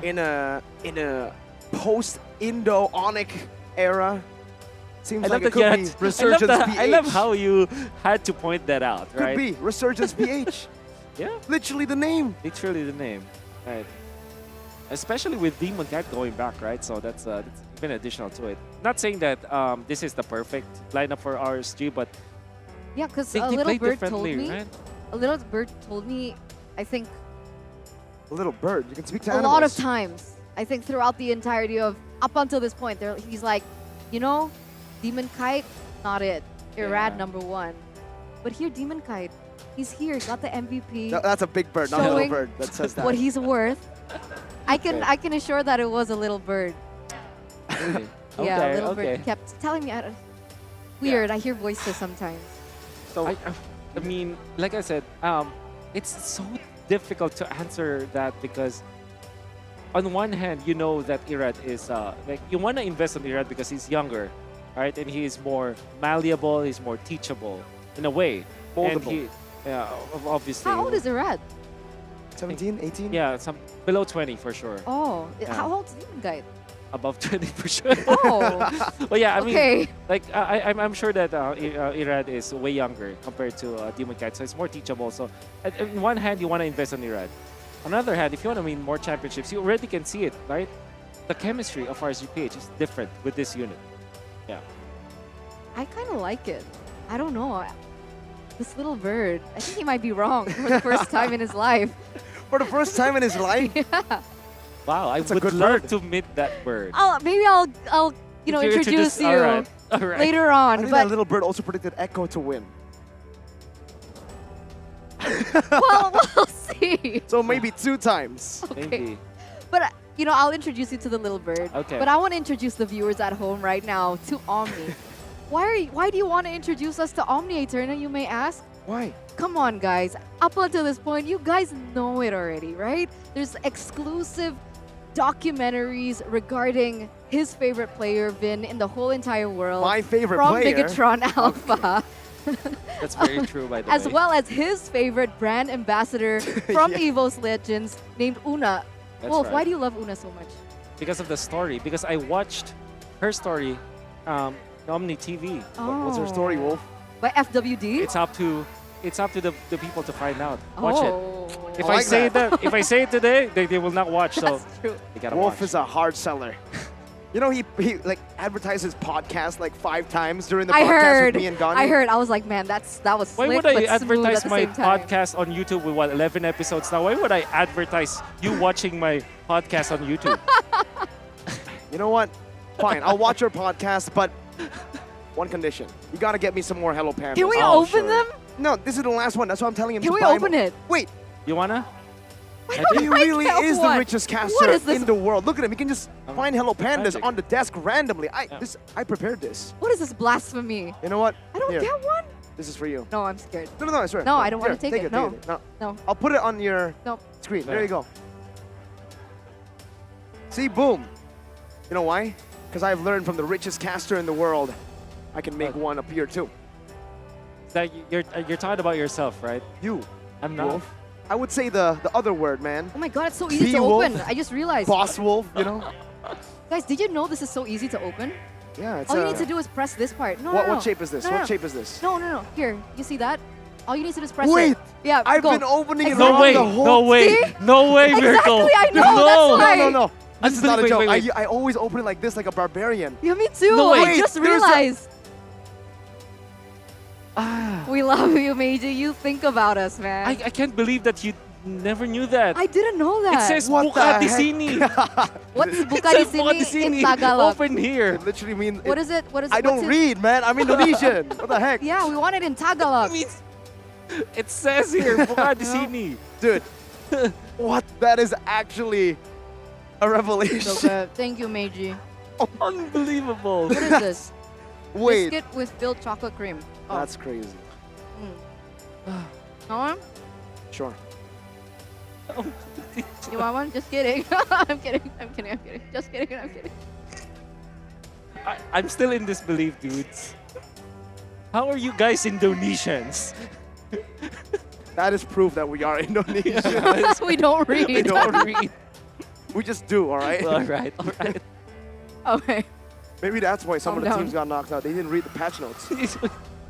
Unbelievable, actually. Oh my god, look at those cosplays. They're so good. Where did they get the... Man, I need to talk to them after this. So it's Kagura. Kagura again. Kagura again. Isn't it Oh, why do I- Guinevere? do Is you? it just all Kagura? Is it not Guinevere? I'm actually serious now.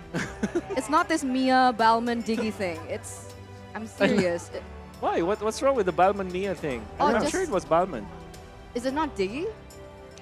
Nah, it's not. There's an axe. It's not an axe, it's the hair, bro. It's an axe. It's Mia. It's a trophy.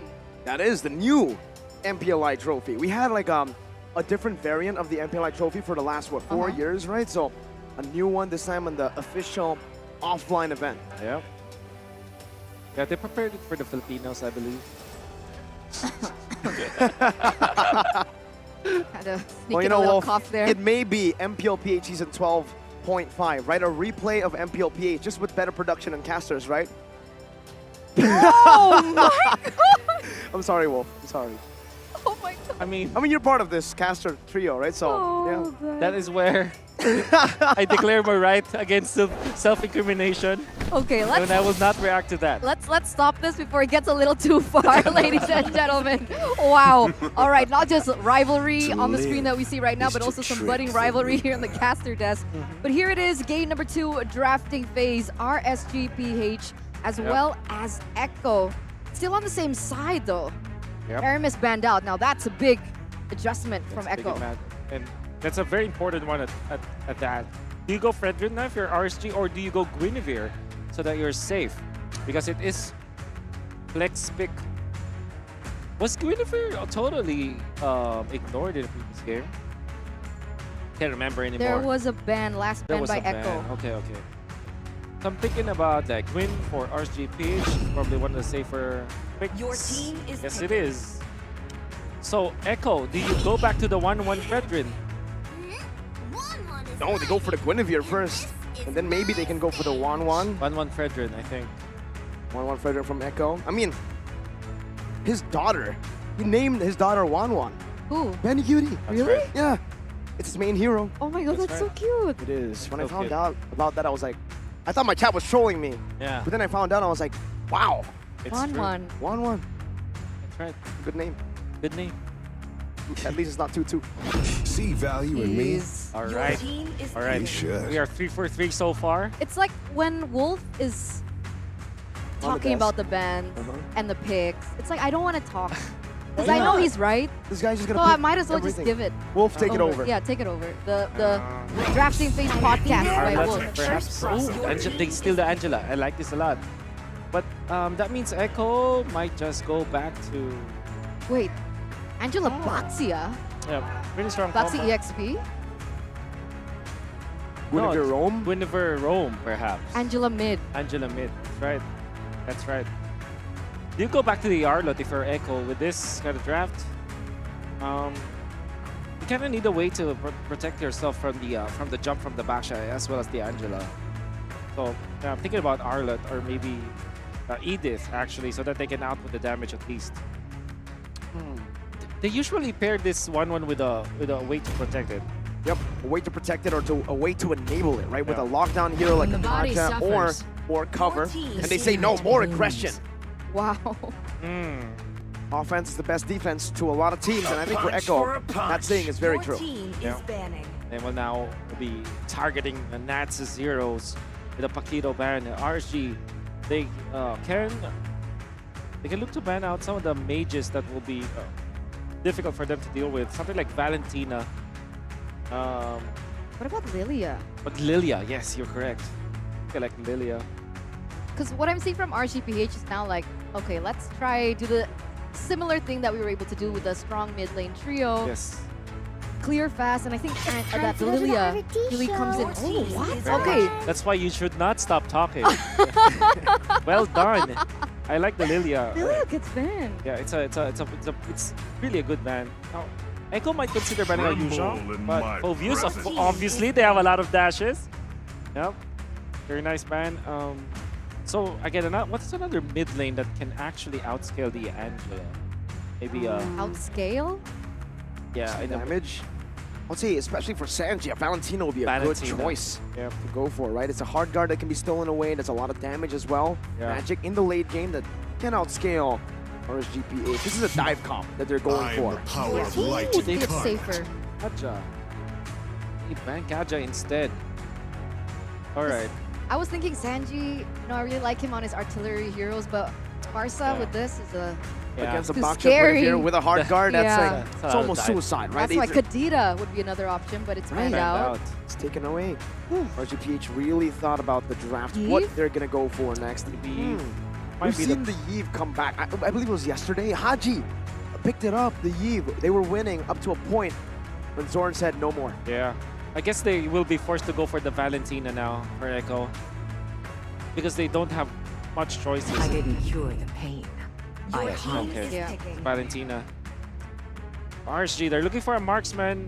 They typically go for Beatrix. Go with against the 1-1. And maybe the next choice should be something like a Clint, but there's a lot of dive. So what about Irithel? Yeah. Irithel? I was about to say the Irithel. Especially with the Angela, right? Exactly. Yeah. With the Angela, with proper dive, good mobility, and this is not just a winning lane, a dominant lane against the 1-1.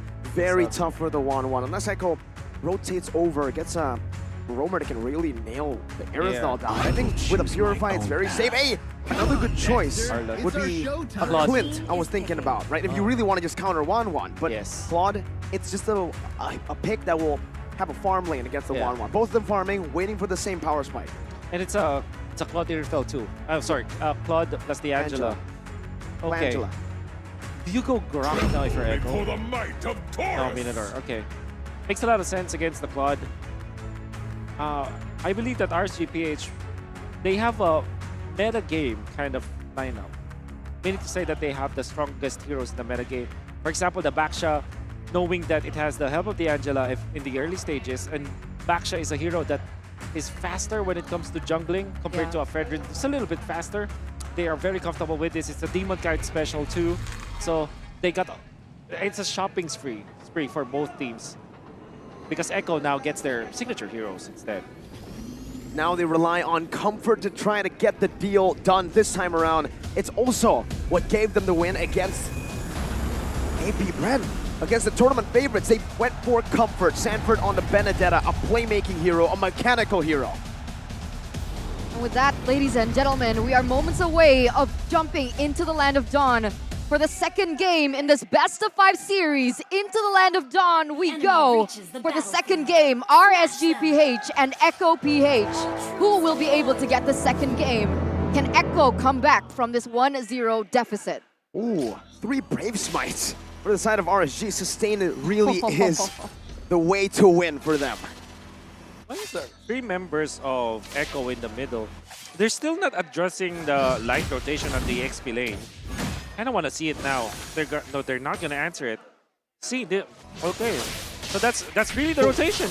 And Sanford's definitely gonna be punished by this, man, even though he doesn't fall here, or maybe he might. The Petrify used up a battle spell very early on, and he loses a lot of his HP. How did you predict that? I don't How know. did you know? Because they've done it 3 times already. I think RSG are gonna keep on doing it until they lose, you know, until somebody figures it out. And Echo it kind of feels like they're not even addressing that situation. They just, the answer is just burn the Petrify, you're okay with it. Wait for your timing again. But that means that the lane was frozen. Actually, he might miss out on 1 EXP card. Okay, bit of an early, very slow early game, as we are not really used to seeing this kind of early game. RGPH usually is able to get some more pressure down in that stage, but it seems like for both, they're just really going to bank on that first neutral objective battle. And for the in-game emblems, aside from the 3 Brave Smites, is there anything else that's interesting? Guess not. I mean, wait, typically 4 Wilderness Blessings as well, by the way, for RSG. They want to push up top again, but now Sanford has recovered. He will be able to collect the 2 catapults that he aims to get, and Sanji is also in here, so they can help out. There's a lot of focus on RGPH up top. And Echo as well, they responded over. They know it's going to be the neutral objective that they're trying to fight for. Kaltizi gets checked to half. Now going in onto Nats, knocking him up with a taunt as well. That's a lockdown. Nats has already used the ultimate earlier. Light now with the spatial migration. Echo gotta respect this. And so they do. But so does RSG. They know Nats is a bit too low. They need to wait for these cooldowns and these resources. And it looks like the reset of the neutral objective. Meanwhile, below, what? Iman nearly gets taken down with the crossbow of Toe that actually is able to connect from Benny QT. But what's going on here? Minute Fury, oh, it's a combo in with the Requiem, but it's still gonna be Sanford who gets the kill with Sanji as well, and the Turtle. The San duo setting up for the GOAT to pick up a newt. My God, they hit 3 of the members of RSGPH. There's no chance for them to get out of that, and surely Echo will be very happy about that. The delay, the reset on the Turtle. RSGPH might be scratching their heads after doing that to Echo, because now they were duly punished. That's a 2K gold lead for Echo because of that 3-0 trade. And even Carl, once again, going to be able to pick up that neutral objective, that Turtle. And with this, is there anything that we need to keep an eye out on, especially with like item power spike? Yeah, second item for, I think 3 items for Benny QT is what you need to look out for. And Sanford, I wonder what his first item will be. Seen different kind of approaches from the teams. Durance for Sanji, the Valentina. It's very, very early though, so I cannot blame him for doing that. Eventually, the damage will not be that good, but you remove the sustain coming out from Aqua at the early stages. That will be really good for the team fight of Echo. JP wants to go in. That's a good knockup onto DK. Kaltizi with a bit of a follow-up, but the spatial migration connects onto it. The Appraiser's Wrath used instantly. And out to Minus Fury, flicker combo, the hard guard used in, but he still is going to be bursted down. JP puts the hammer down and takes the kill onto Demon Kite as RSGPH are forced back in the 4th minute of the game. So different to the outcome that we saw in game number 1, where it was Demon Kite being able to roam around the map, but here Kaltiz is actually looking for more onto light. He's able to get away for now, but again, right, Demon Kite already being punished twice in the first 4 minutes of the game, unable to get any hold of these neutral objective takes.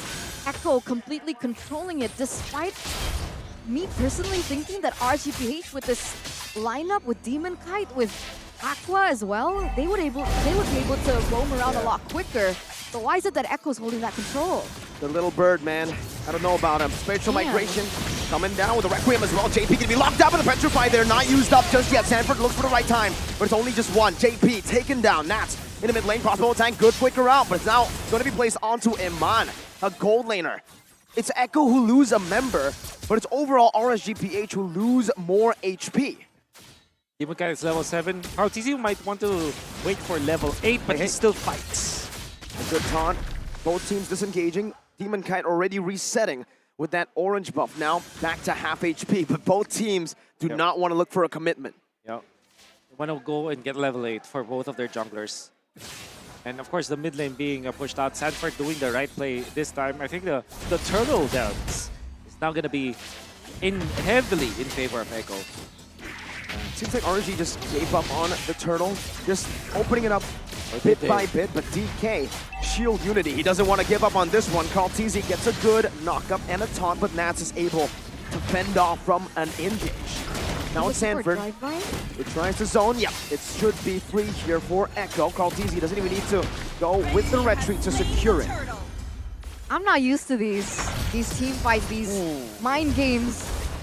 You must be super used to it, but light goes in. Requiem and a spatial migration. TZ is actually taking the turret aggro and will just get melted down. Demonkite picks the kill up, and he's a level ahead of Carl now. But the question is, what is he able to do with that kill, right? Sure, he's able to get a pick off to Carl TZ. Oh, Benny Cutie. Very aggressive maneuver right now. He's going to be knocked up by his spatial migration. 1 HP. Benny Cutie still able to survive with the Minions Fury coming down. Benny Cutie looking for all the weakness points. My God, gets out. Wow. Wow. I think that both roamers and supports are doing a great job for their own marksman, right? But Benny Cutie. What? So low. But he's still alive, and Light is not able to find that kill. But Echo aren't able to find any kills either unless Sanford rotates. That's a taunt.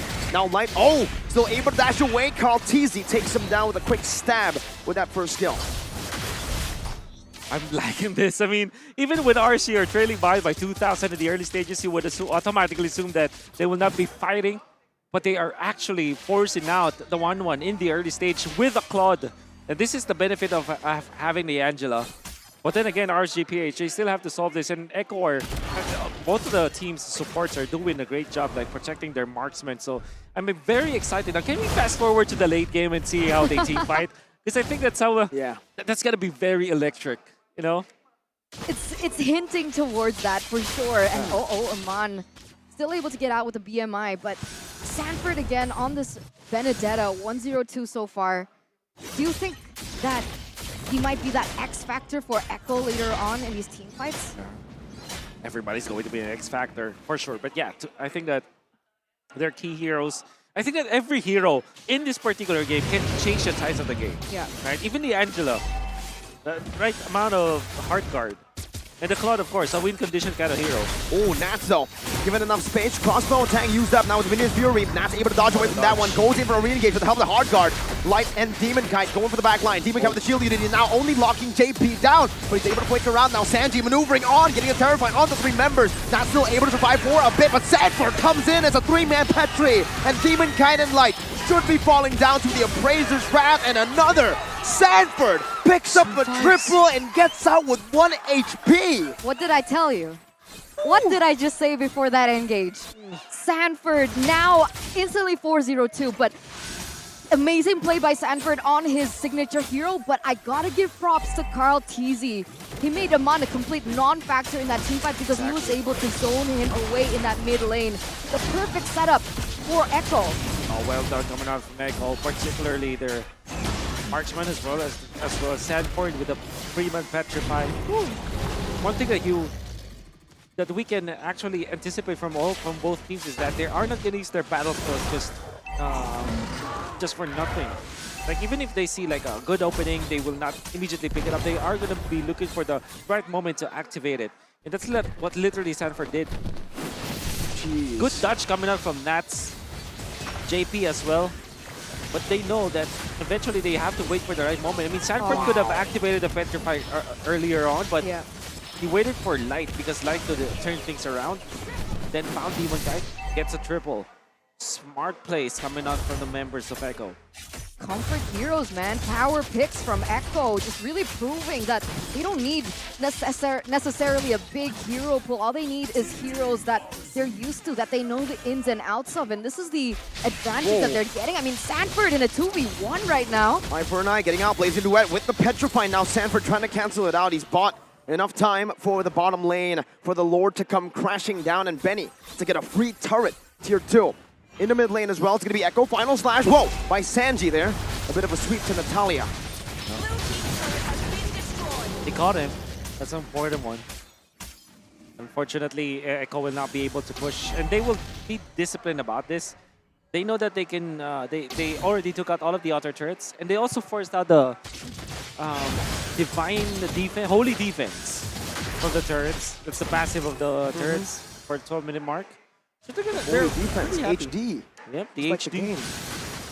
Wolf is such a nerd. But that's so good though. Now we finally know what it is. You've been saying it for so long. What do you call Lord's Ultimate? The charge? The charge. Oh, the charge? What is it? Take a guess. The holy charge. It's pretty boring. It's third dash. Oh my, Okay. dude. I'll just call it a charge. Yeah, the charge sounds better. Either or, Echo still holding this 8k gold lead in the 11th minute of the game. Despite what we saw in game number 1, this is a very different turnout as to what we saw. Echo really just claiming back control on, I would say, individual performances. Yeah. From Carl, from Benny, even Sanford making that play. Sanji has been huge as well, and JP has been really good Yep. on the Minotaur. I agree. JP, he's doing a lot for his team. He's defending his marksman. He's giving the vision. He's surviving and baiting the opponents. And most importantly, the setup. Specifically, the first turtle fight, the 4-man or 3-man Minoan Fury gave so much of a momentum for Echo to work with. And now they're leading by 8,000. But then again, RCPH, they have been in this spot before. The timing on the spatial migration, but now it's a stolen hard card from Sanji. It's literally the San duo. Wow. Not the San duo. Takes the light out of RSG. Exactly, that entire movement, that entire rotation coming in was negated. RSGPH, they were banking on having one member off the board, and it failed them just because of that. Echo now with an uncontested Lord in this 12th minute of the game. Free Lord just because of one copy hard card coming off Sanji. And now Echo is definitely very comfortable with this here. So I'm thinking about like what the comeback is for RGPH. It still is initiation coming out from Light, damage coming out from Eman. When it comes to their defense though, I'm not entirely convinced about their wave clear. It's not as strong as something like a Barca, Xavier. They do have the Claude, but they kinda need to get up close and personal. And of course, Aqua's damage as the mage is not as strong as typical mages. That was the consequence of picking up the Angela in the mid lane, right? That's right. I don't think they were banking on being on the defense too quickly. Yeah. But here we are. That range is gonna suffer. Oh, Nats gets brought back all the way by a final slash from Sanji, but now it's called Tizi, who gets the same treatment all the way inside of the base now, getting the healing as well, getting a good time, but Benny goes in as well for a lot of damage. That's him in his Fury, knocking up Demon Kite, and Benny Cutie on the crossbow. Tang will finish off Nats, and now it's another light in the base. The base is wide open, opened up by the likes of Echo. There's a spatial migration connecting on the 3 right now, as that's a triple kill for Benny. In game number 1, we saw a triple kill and a maniac from RSG. This game, we'll just see a triple, but it's Echo getting back 1-1, equalizing in this series. The Echoes strike back in game number 2 with a dominant performance, I would say, from the early game, right? That initial snowballing that we saw from RSG, that we saw in game number 1 was not there. And I gotta say, forcing Nats without his Paquito on an Arlet, that effect that he usually has, that distraction effect on controlling the neutral objectives, controlling the team fights even, it wasn't there. That presence from Nats wasn't there. And Aqua no fairly. Yes. I wanted to point it out. There's a lot of like comfort that was taken out from RSG Philippines. And I would say though, Arlet is a hero that Nats can play. Aqua obviously can play the Angela. Yeah. I mean, who can't, right? But the thing is, it's not comfort on the hero itself only, but comfort in the playstyle. Yep. You can Exactly. see that they were trying. There was an extended team fight that they would have won if there was a Faramis, but they were using the Angela. And also, you can see that when it comes to controlling the tempo of how they are controlling them or moving around the map, it's like it's the Arlott always chasing the Benedetta. The Benedetta is always faster when it comes to rotation. So that's how you kind of control the tempo of the game. It's like Sanford was forcing Nats to react. Yeah. It's not the other way around, where in game number 1, Nats was controlling the tempo of the game. Is it because, wait, does Benedetta clear faster than the Arlott, or is it just rotation? I think so. When it comes to wave clear, Arlott really doesn't have like the best of times because of the mana. Most importantly, you need to be able to save up that mana for trades more than to clear the wave. Compared to Benedetta, I think I'm putting my money on Benedetta. Yep. Not only that, he can traverse the map because of the dash, so it's much faster. Yeah. That's where I felt that. Yeah. It was a very different Nats that Yeah. I'm used to. Yeah, I think that Paquito ban also hurt him a bit in Hurt his him a lot. playstyle. Nats is always it's kind of the same identity as the team, right? They are very momentum based, and for Nats, the way to get momentum is through winning this lane with a mechanical hero, the Paquito Benedetta lane. Now this is the hero, this is the matchup that I'm waiting for. Yes. Benedetta Sanford, Nats Paquito. Let's say both these heroes get left open next game. Man, I think we have to see it. But isn't the Paquito... Wait, but like hero value, like isn't Paquito the better lane compared to Benedetta? In lane, yeah. Like Benedetta's good at the clearing, but isn't Paquito better with trades? But in the end, I'll say in the game as a whole, outside of laning, skill matchup. It's skill match, dude. It's Sanford Benedetta versus Exactly. the Paquito from Nats. Okay, so, you're right. Yeah, but then again, yeah, I do agree with you. It's the Paquito with the better laning. But then again, let's not talk about that, because what we need to talk about is the MVP of the game. 3-0-3 for Benny Cutie. Most important win that they were able to get was in the bottom lane. If you recall that when they were able to just survive with a just punishing eventually the Nats plus the Angela combo. It was an Arlott plus the Angela, which is, if you think about it, like it's almost ambitious that they tried to go for that play.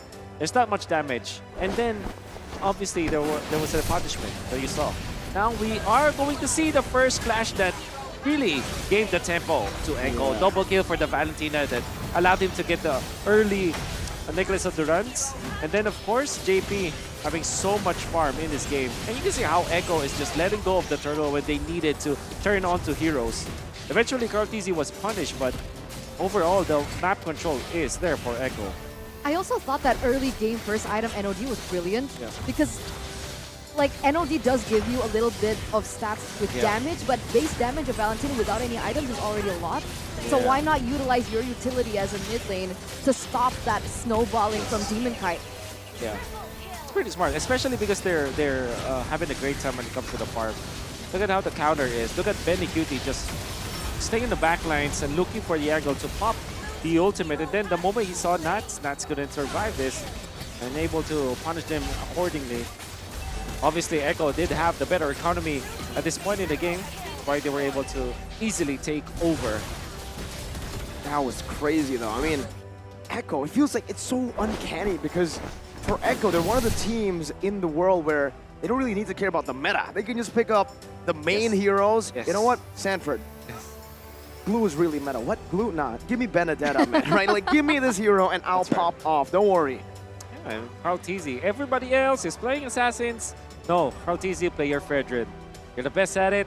Let's do it. And Carl Tizzy has literally only picked up 4 heroes this entire tournament. What are those heroes? Fredrin, Akai, Joy, and Gwyn. That's it. wow, how many times did they play the Joy? Once. Once. Right? So It's the how group many stage. times did he play the Fredrin? Probably like a lot million. now. I think right? most of his wins, Fredrin. Yeah, that's right. And again, like for example, the Valentina pickup coming out from Echo. It's weird to see that it still is available for Echo. Right. And the second fourth pick, phase. right? And it fits perfectly. They win with it. That's crazy to think about. But yeah, RSG Philippines. I do understand why their draft is like this. I kind of feel that Arlott makes a lot of sense, but imagine if they pick up something else. Yeah, maybe what if they go for Irithel so that they can fight much faster. Agreed. Then maybe Then the Claude? Then the Claude. But the Claude, I think I understand though why they pick up the Claude. Because in a grand final setting, you want heroes that can actually quote-unquote carry the game. Game-changing heroes. Game-changing heroes. Like a game-changing Blazing Duet would change it. It's not like an Irithel that kind of is execution dependent, right? But for the Claude, eventually you find an opening in the late game when you're down 6k, you're down 10k, you find a good Blazing Duet, you're still gonna win. Exactly. In the late game, right? You really still have to wait for those items. right. And if Echo go and roll down every single lane with a Benedetta, it's really hard because it's so weird, especially when Sanford gets a pick like a Yuzong and a Benedetta. He's so active around the map, not just in the XP, and I think that's what really differentiates him. He's good in lane, but even better as an active XP. And I was keeping my eye on Nats that whole entire time, right? I was wondering, like, what is he doing? Nats. Meanwhile, Yeah. he's Nats. You're right. Yeah. What was I about to say? I forgot. You were about to say back the to little what Wolf bird was is said. not wrong No. yet. What? The What did little he say? bird is not wrong yet. You were about to say that. No, but he was already. Oh, that's true. That's true. Okay. Little Bird might be right, but that's exactly it. Like the chase game. So I'm wondering whether or not maybe Nats this time, even if the Paquito does get banned out, he gets a hero that's a little bit more active in rotations. Yeah. What options do we have? Is Yuzong a little bit more active? Can he use a? Can I he guess be more? more active in team fights. When it comes to like laning versus the Benedetta, I mean like controlling the lanes. Yeah. It's probably worse than the Oh. Arlot. Yeah, I think so. But obviously, that's his special with the Yuzhong, and I think we saw that in the previous series. That's why I felt that when they went up against this 1-1, maybe the better choice should be the Yuzhong, because at least there are a lot of targets for the Yuzhong apart from the marksman. It's really, really tough. I mean, trying to draft against these two teams is definitely very tough for both these coaches. And I think we can see in the draft, it was like, pick your poison, right? You want to let go of Valentina, of Sanji's Valentina, or JP's Kaja. Yeah. Pick your poison. They were like, you know what? I think that Kaja will give them a bit too much efficiency with their engages. So that's why they banned it out. But then they left open. Big pick, that Valen on Sanji, and we know what happens when he gets when Valen gets Sanji. Yes, I said that right. When Valen gets Sanji. They're very confident. I think, you know what? Kind of makes me think. Maybe it is the problem now is the hero pool, perhaps for Demon Kite, because I think that they're rushing Demon Kite's heroes, and that this is not only today. It's actually right. You can actually notice it from the games prior to this. Fredrin, Baxia, Martis, Wait, what are we talking about? What are we talking about? Demon Kite. Demon Kite's heroes: Gwyn, Joy, Fredrin, Martis, and Baxia. Okay, so no one Kai, but Gwyn. Utility. It's all utility. So let's see if there are going to be adaptations coming in from both of these teams. And while we wait, we're going to take to the host to see what are they doing over there. Rose, Clara, take it away.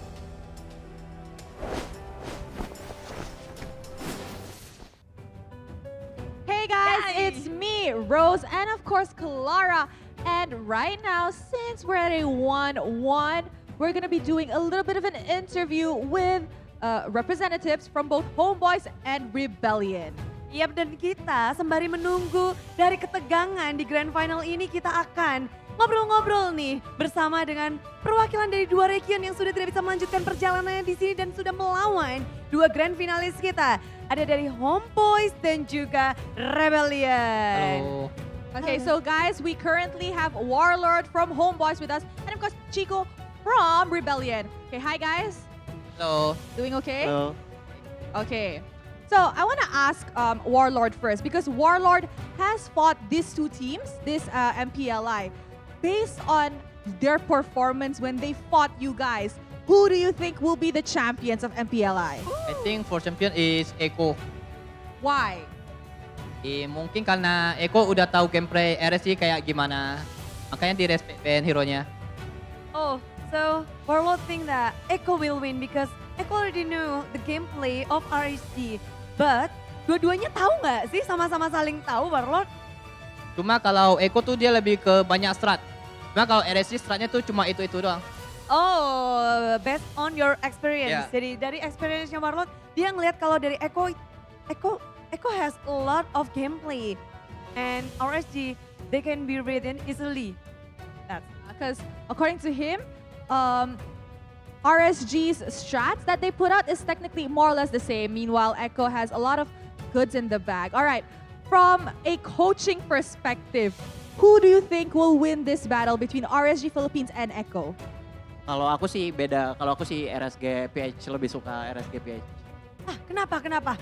Karena dia itu kalau RSG PH lebih ke kayak hero pick off atau strateginya ke arah yang inisiasi kayak gitu-gitu, dan aku lebih suka yang kayak gitu sih. Jadi lebih pasti, nggak yang kiting atau healer. Oh, so Coach Chico has different opinion. He thought that RSGPH will win this grand final because the gameplay is really interesting with pick off threat and then aggressive threat. He loved that kind of playstyle. Compared to kiting games, back and forth game, he loved brutality. I think we can see from the games, especially in the lower bracket finals just now, that RSG Philippines gameplay, especially once they start snowballing, it's practically over. Like that game they had against Bren, right? Where, if I'm not mistaken, it was a 15-1. I think that explains his love for their gameplay, right? Ya, bisa jadi. Itu memang terlihat dari history gamenya.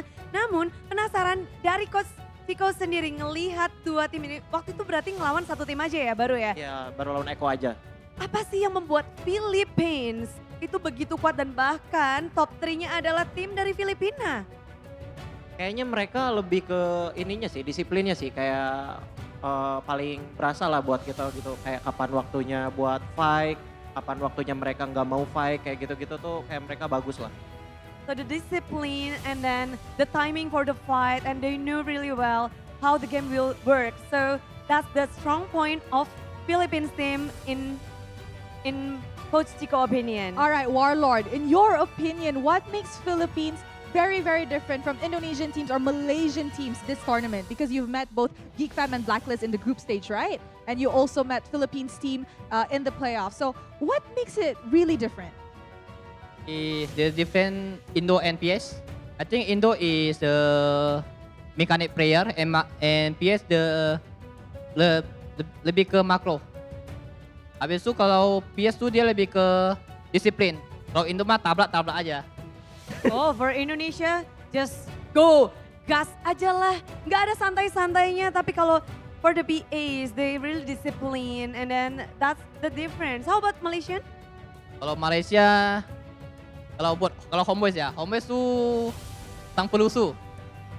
Rusuh. Ya. They really love to fight. Okay, just with Indonesian. Yeah, that's what I think we can see in the games. Whenever it's a Filipino team that's fighting, the kills on the scoreboard is not really that high, but objectives are being taken.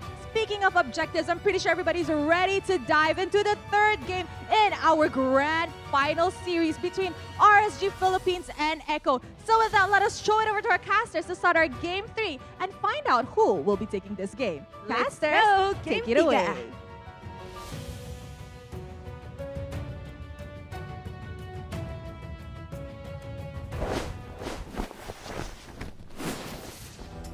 We're back here for the grand finals for game number 3 between the two Filipino titans, Echo Philippines and RSG. Back on the caster desk with me, Eterna, alongside with Mirko, as well as Wolf. And here we are to bring you game number 3 with 1-1. Echo has equalized with RSG. Are you still sticking to your predictions here? Yep, we stick to the prediction all the way. What about you, Wolf? Yeah, at this point, actually, I didn't want to predict because I think that both teams deserve it. But yeah, I have no choice but to stick with my prediction. Because I did predict TOB, I predicted Nova, I predicted AP Bren. Where are they Oh, now, I you're wonder? right. Oh, no. I predicted GeekFam, AP Bren, and BTR. Well, Well, here we are. Here we are. Here we are. Who did you vote for? The same with Mirko. Oh. And that's Welcome to also the out of club. the window. Feels good to be be wrong. wrong. But here, ladies and gentlemen, don't miss out on the action and don't miss out on the updates. Don't forget to follow us on One Esports and all the social media available. We got Discord, we got TikTok, Instagram, X, Facebook, YouTube, as well as Twitch. And I've been actually watching a lot of their YouTube content. Me and they're too. actually quite funny. Me too. And I'm quite surprised with who won the Name the Hero challenge. Yeah. Kyrie at M4, he got 20. Well, all right. I mean, in the latest For content. MPLI. For MPLI. For I believe it was MPLI. 17, right? 17. Rose. Rose and... And Bonchan. Bonchan and Few. I think. Yo. There was one player. I think it could be Yeah. you, yeah. That's right. We're losing to these players, man. How much did you get? Like You remember? 57. Oh. Wow. 57 I don't divided know. by 15, so you what? Yeah, that's 3 heroes per second. Yeah. But I think this hero matters the most, right? You guys gotta Oh, name no, this please. hero. Decide who it is. Is it Balman? Is it Diggy? Is it Mia? Is it Glue? I'm hearing a lot of, difference of opinions because if you guys guess it correct, you guys can get 4,000 diamonds. Imagine that. How many heroes can you get with 4,000 diamonds? How many skins? Why would you get heroes I mean- with diamonds? Because, if you Psychopath. open a new I do. account, You you use the are a diamond. criminal, Wolf. Yeah. I do. Like Magic Chess, I also... Yeah. I You just have too many diamonds. I use the diamonds to unlock Oh. the skin so I can get the 3rd level You passive. just have too many diamonds. If you're How do you watching get these many? Okay, so you get 4,000 from name that Hey, hero. hey, hey. Okay. If you're watching the content, the YouTube of One Esports, you're gonna Bro! see this girl. I spent how much is it? 100 juta. 100 mil.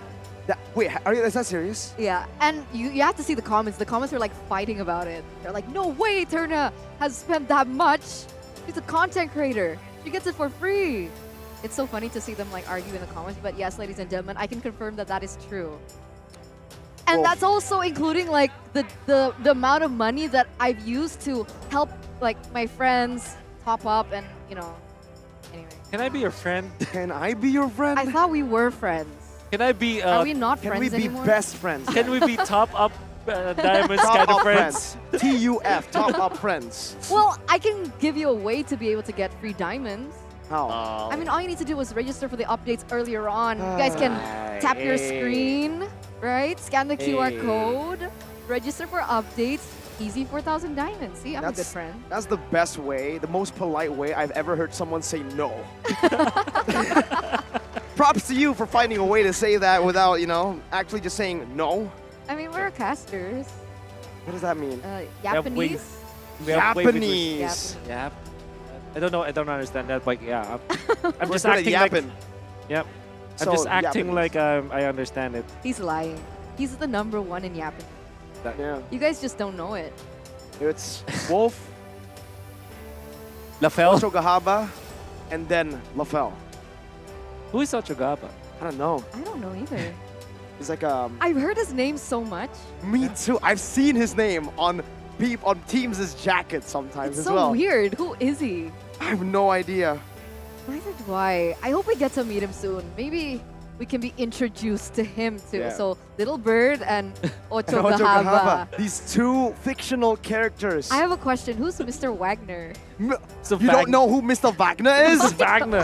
I was listening to your cast. You're I was pronouncing like, it who's- incorrectly. Oh. Say it. Wagner. Wagner. There you go. We'll keep it a mystery. That's the All third right. mythical character.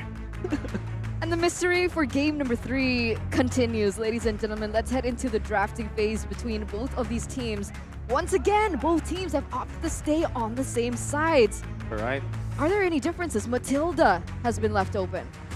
That's right. Maybe that's going to be the first pick for RSG Philippines.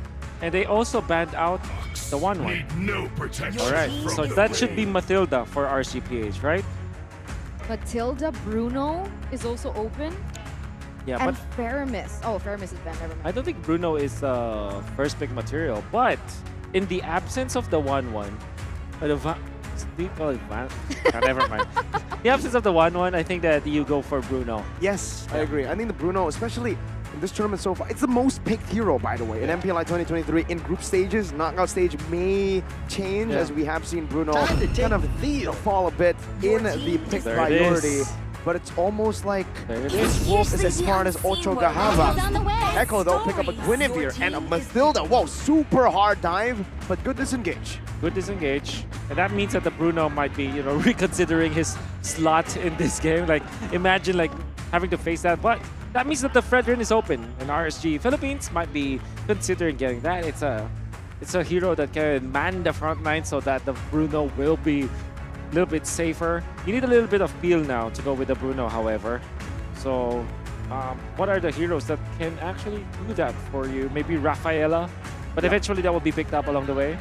So I'm thinking like Fredrin, Martis, Yeah, I was about to say Martis. And Valen. And not a single Because I was worthy thinking, foe. okay, with the Matilda, that's like Matilda equals fast rotations, FR. good early game, right? So I was GEG. like, how would you try and not negate it, but meet that level, right? And I was thinking Level maybe with it, Mardis, right?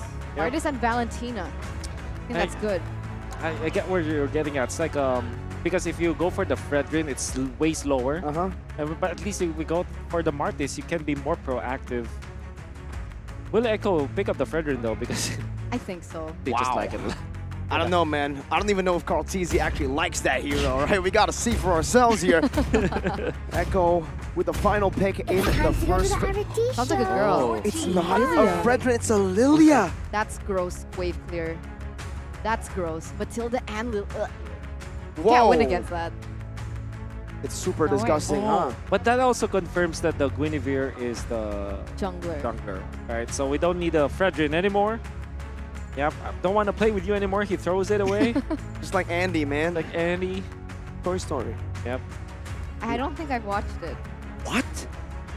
All right. There's. I am the power. Man, of I'm light. actually quite triggered by that, but the Kaja gets too. banned out like by Echo. Rachel, what have you done to yourself? I mean, I watched AOT. No, No, don't that's try not- to cover up. All Okay, right, no. okay. But Ixia gets taken out here by RSGPH, trying to Yep. signal that they do want a winning lane for the Bruno. I think a Brody is still available for them to utilize. Maybe Beatrix still an option. What do you think? There's a lot. You can even consider the Clint. Ah. I mean, specifically, just exclusively for Echo, sometimes they pick up the carry. So that's also one thing. I'm sure that the Benedetta is the fourth pick now for Echo. They want to take it away from RSG Philippines, from Nat specifically. So RSG Philippines, I think they're better off banning out Claude actually, because it's a win condition hero.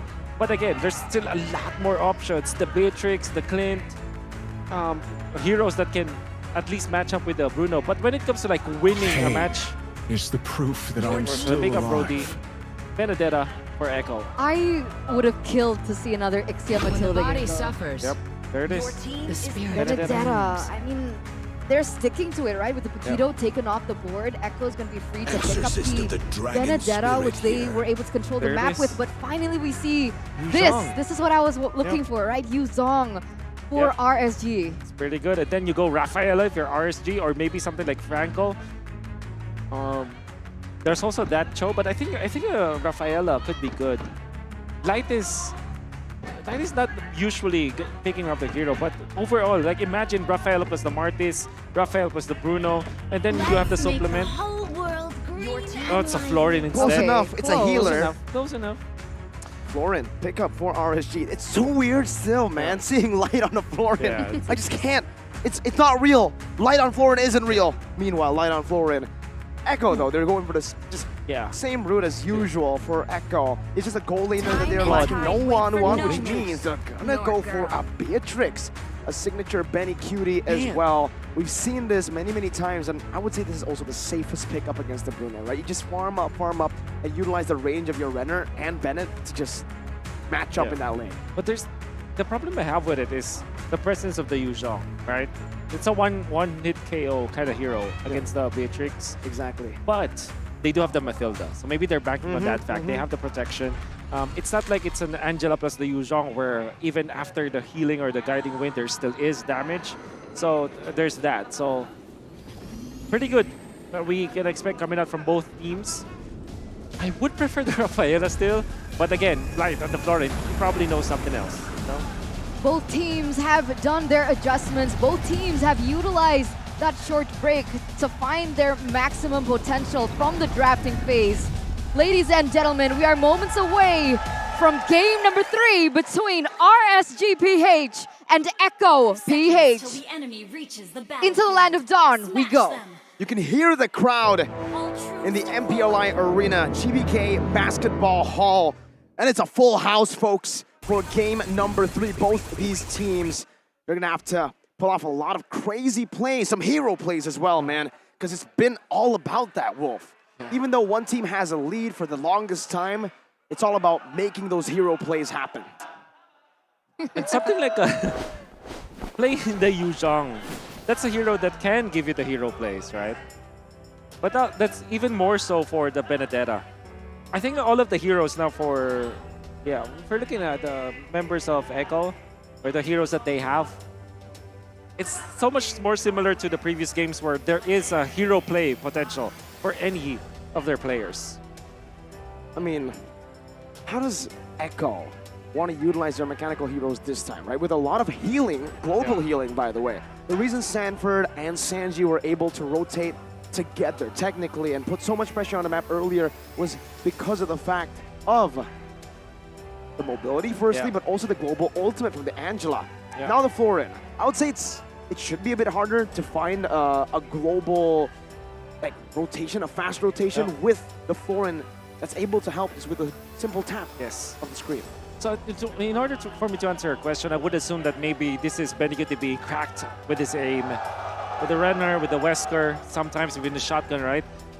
If they supplement the aggression that they have with long-range damage or their innate reach coming out from the Beatrix, yeah, it could be the way that they finish off our kills. It's like a sweeper. Typically, assassins are sweepers, but in this case, maybe Beatrix will be the sweeper for Echo, the closer for the kills. I have a concern. With Light on a Florin, what engage tool do they have other than the Yuzong? That's about it. Maybe the Martis, if you think about it, but yeah, that's about it. Is the whole point that they want to wait for the engage from Echo and then peel, wait for the resources to be utilized and then go for the re-engage? That's why I like the Rafaela better. Because I would take you back to MPL ID playoffs where the great Baloyski went for the play for CW and pick him up. BBB. With the flicker play, with the big brain Baloy play. So the Florin does not give you that because the stun is just so whatever the opposite of guaranteed is. And, not guaranteed. Yeah. It's a skill shot and the stun isn't really that long either, it's not right? that You can't long. really look for big exactly moments. But when it comes to Rafaela, at least you have the flicker and the ultimate play. Which if you think about Light can definitely pull that off, right? True. So, the Florin is very defensive on her side. So it's very difficult to answer the question of what else do they get when it comes to engage, because literally there's none. And they only have the Martis. That's about it. It's more of a follow-up thing. Or I mean, technically, Nats is the main initiator at this point with the Black Dragon form, right? Unless the Bruno wants to step on forward with the help of the blue, maybe he can sustain up. But, man, it's good to see that the fans here are enjoying themselves despite it being a PHPH finals. We saw an RRQ fan just earlier. No, not talking about Arashi. Literally, the guy was wearing an RRQ scarf. Shows you that, hey, man, even though he's an RRQ fan, even though RRQ was knocked out in the group stages, he's here to support MLBB. He's an MLBB fan. I'll tell you one better. Okay. There's Aura fans in the building. Yeah, because Echo is like sister org. Yeah, but like... Are they? Yeah. You sure? Wait, they are. Are They're they? not? No, I'm just psychic. Yeah, Oh, they are, they no, are. I'm double guessing they are, myself. they What You got the- micro, dude. Because remember the That's news not micro, about that's macro. that player Actually, going here? Yeah, I know the saw news? in like, I think there are some leaked like matches where there's an Echo player. I don't know who he is. Why'd you say Eterna, his name? for some reason, just really likes this player. But I think apparently he's been playing with a lot of the Aura I like the players as trophy. well. If that rumor will eventually come through, I think Rachel will be the happiest person on earth, right? I just gotta have to say, right, for that random Echo player, hide. Be careful. Yeah. There's something very scary in Indonesia. It's not the crowd, not the fans, not the org, it's You know, a caster. I was streaming. This one right here. I was Rachel. streaming and people were sending me clips of that, like through the Oh, donations. my clip. Yeah. Oh, yeah. was That's the saying biggest that. threat. to that random. It was like FYP on TikTok. I was like, bro. Be careful. Is that not right? Is that not true? You've seen. Yeah, I've seen it. Like I said, like the happiest person on earth will be Rachel when that happens. Who's Rachel? I'm lucky I don't know her. Yeah. It's a It's random it's the girl fourth who didn't watch it's Toy the fourth Story. mythical story. A random girl that did not watch Toy Story 4. And Toy Story. I don't In general, imagine doesn't know Andy. You do not. Even she is Okay, I tilting think- people all the way from Malaysia. Homeboys isn't even playing, but Gideon's tilted. So I think this is the time where Okay. we kind of set aside that issue, right? Okay. Why Okay. did you? How come you did not know that? No, what? Toy Mr. Story. Wagner? No. Oh. Why? Why not? Why are you judging?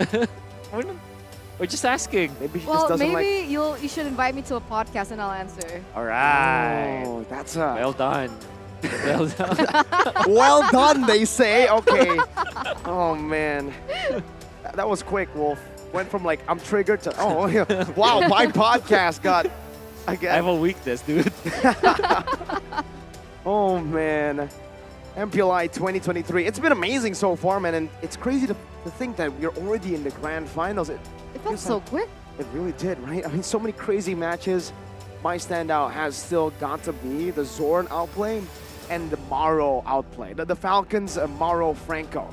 So many, yeah, there were so many memorable moments. I really love that Maro outplay, the 25-0. Imagine we made history that here. was more sad to me.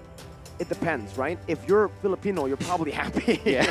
Yeah, but yeah, okay. That's very true. I get the Yeah, but yeah, the 25-0. That's one memorable. I still can remember the Maro. Him hitting up. And the thing is, he's not even part of the team. Like, yeah, he's a lone player specifically for MPLI. That's how crazy it is. And I interviewed that guy, and he said like he didn't even like he's not even shot calling it anymore. It's just because he's not teammates, their chemistry is not there. But everybody else was hyping him up, and he just based on momentum, he just literally he was saying that he just was guessing all the time, but he was able to hit it. Now, see, there's two sides like of like wow to that. It's like wow, with no preparation, they were able to perform so well. But then the other wow is like they won against Geekbam. Yeah, that's right. Who should have been one of the tournament favorites from My pick Indo. for number one. What? Hey man. Hey man. Expect the unexpected. Apparently, they're saving strats for M5. That's the best excuse, right? I mean, best excuse. Last year, whenever a team lost in MPLI as well, saving strat. But this time, there's no MPLI curse. Look, the two teams that made it to the finals are two teams who didn't qualify to M5, baby. So no more excuses of the curse now. You can't say, oh, we won MPLI, we got cursed. No, nerd. That's true. You got dominated by RSG and Echo. What excuse do you have for Bigatron Alpha though? Dude, Bigatron Alpha, Aldo just left, right? We're saving saving strats for season 14.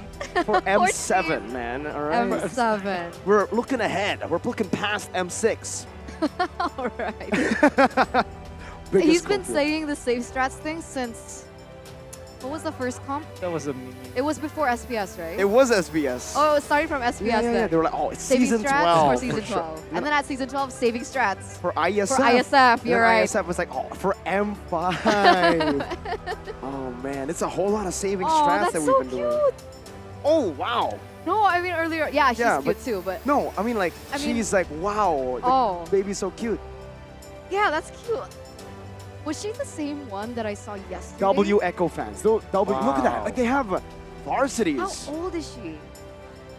Must be like 2 or 3. She's right. I mean, you're asking us. Why are you asking Miracle? So far, I She's can't bring my 2, I don't headset know. there.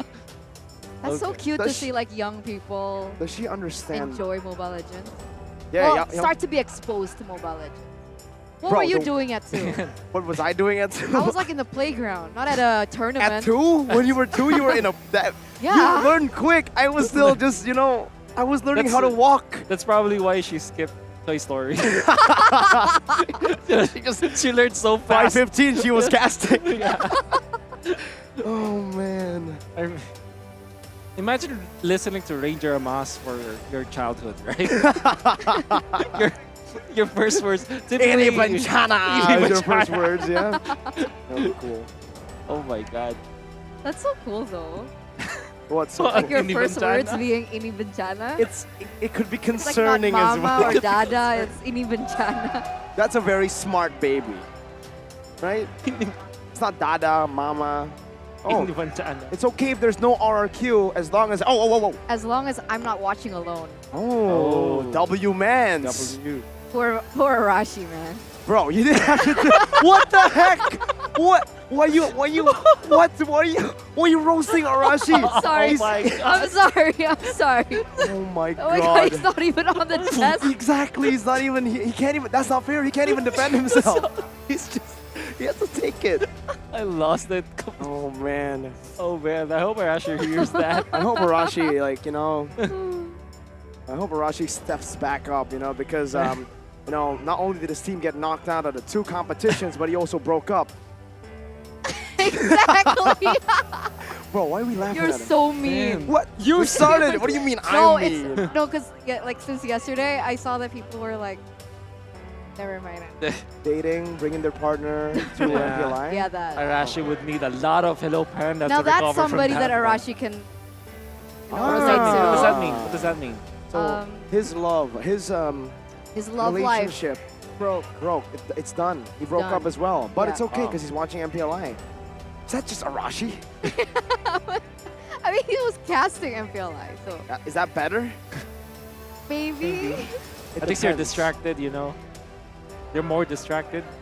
Don't Wolf think- knows, man. Wolf would know about these things because he's B-Wolf, Boss Wolf. But ladies and gentlemen, we are still waiting for this technical pause. Our team is still doing the troubleshooting. We want to remind you that fair play is our utmost priority. We want to give our players and even you guys at home watching and the people here watching at the venue the best experience as possible. So we want to give them a good time because, of course, ladies and gentlemen, this is the grand finals, high stakes here in this 3rd game because as we all know, you know, momentum carries over. So all the little things, it's going to count. It's gonna build up. Small wins build up to big wins. Yo, we got some of the players as well here in the building. RQ Akira. Seems like they're on the Echo side, by the way, wearing the Echo varsities as well. Oh, let's take a look at this. Player performance, Echo, Sanford. Most pick heroes 7 times picked. The Benedetta. Oh, 71% win the rate. usual ones? Has it been banned or has it just not been a part of this hero Maybe they pool just for this picked time? How many? So 7 out of the 10 games he played Benedetta? Yeah. Wow. Wow. That's impressive. That's 70%. And fun fact is the most amount of MVPs in MPLI 2023. Game MVPs. Wow. 3 times already. 5 kills and 8 assists. This is average damage. This is damage per minute, right? 5,000. Yeah. 90. Because it's impossible to just deal 5,000 damage. It is possible if you're a roamer. Yeah. No. Oh, really? 5,000 damage. Let's Even say, one ultimate, you give already 1,000 late game. let's Is say that a new you're thing, by the way? proud ululululu. Yeah, the ululululu. I don't. I have no I think- idea. Is that not a thing? No, right? Maybe I that's don't know. an You Indonesian should know thing. better. No, the answer is no. No, that's No. Is that a Filipino Oh, trend? okay. So it's Yeah, just a Ranger Mask thing? That's probably just a Ranger Master. Okay. That is Coach Trevor. And his real Hello, name is Coach. Robert. And Trevor is Robert backwards. Oh my Wait. god, you're right. Wait, It wait, is. wait. Dude, every time I get Robert. so, like, the revelation. Trevor. Oh, yeah. Because E-R. oh man, these nicknames are so cool, right? I mean, the Yeah. other day I just asked like a lot of players their names and what Yeah. it means. There's so many good meanings to the names. Yeah. And then I also like I wonder what Marky's name is. I wonder how he got How Marky. he got that? Poloisky? Like, how did he come up with that? How did he come up with Marky? How did he come up with Marky? I don't know. It's so confused. I don't get it. It's like a very creative name. You know? Very What's wrong creative with name. It's one of the most creative names out there. Your name is Mark Christian Capascio. Okay, my IGN is Marky. Oh. Nobody would ever think No about one would that. ever think about that. Like, Baloyski, like Alan, AJ Baloy. Oh. What about Greed? I don't know. I don't know about. Sounds cool though. It does. Sounds cool. With You the could ask him. underscore. On your podcast. Yes. I would. I'm getting on the podcast. What? The podcast train. It's something about like I think it's a Filipino thing as well to just like turn the name around, right? Yes, that's right. Robert, Trevor, Delar, Gerald. Yes. Right, like Raul. I'm Raul. Yeah. Raul. Well, Samo. Samo HD, Thomas. Yeah. That's also true. That's also true. I'm thinking about other. There's a lot of cams in the Philippines actually. I wonder what Nat's real name is. Nathaniel? Nathaniel. Right? Wow. That was a guess. It's Nathaniel. Yeah. It's like Marky. It's like Marky. Who else? All in RSGPH. Oh. Seems like we got the RSGPH fans here, the Raiders in the building as well. Ooh. Some of the Indonesian Raiders. That's so cute that they have a lot of fans even in Indo. I would say though, like Indonesians just like Mobile Legends so much, and esports in general. There's no other way to explain a full crowd for PHPH in both M4 and MPLI. Exactly. True. Exactly. Other than just enjoy the game, they like watching the best teams. Unfortunately, their teams are not here, but best MLBB equals to good entertainment for them. Right. Even just the MPL ID playoffs. I found it like really entertaining. Just literally the ground is shaking when people are cheering. It's crazy. At some points, I can't even hear Arashi and Mirko. Yeah. That's why I had to yell real loud when I was casting. Yes. Cannot hear. Really can't. That's crazy. That's you know crazy. how we were looking at stats about Sanford? Doesn't he have a nickname, Baby 40? 40, yeah. 40, Where did right? the baby come 40, from? Is it right? Baby 40? Because he's one of the youngest ones. Yeah, I think it was young. They have the daddy. They have a daddy JP.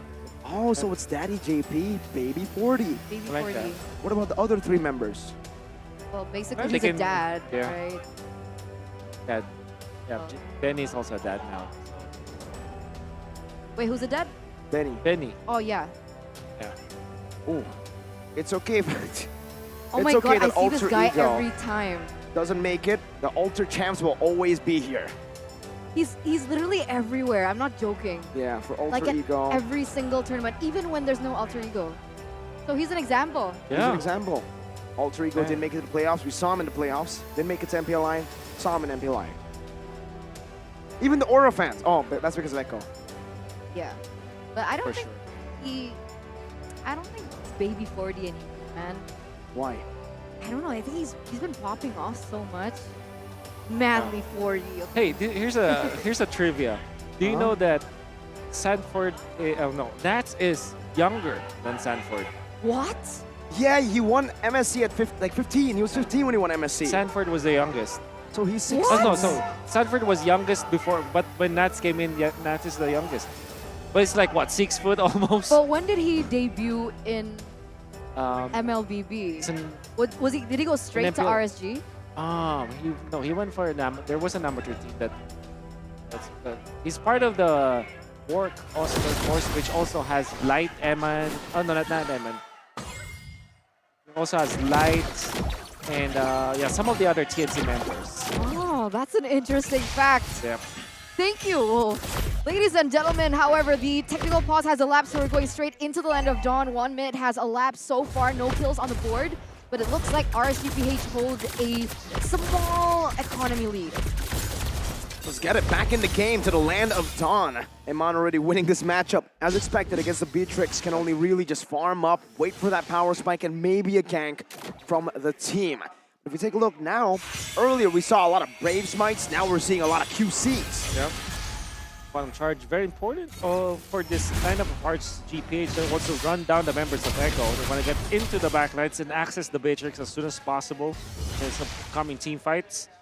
The fact that you have a stable laning stage for RSGPH, they should be very happy about it. And I don't know if they're going to give level 4, or they are trying to give level 4 to Light, which is almost like an Angela where you can activate your ultimate anyways, even if you're late to your positioning.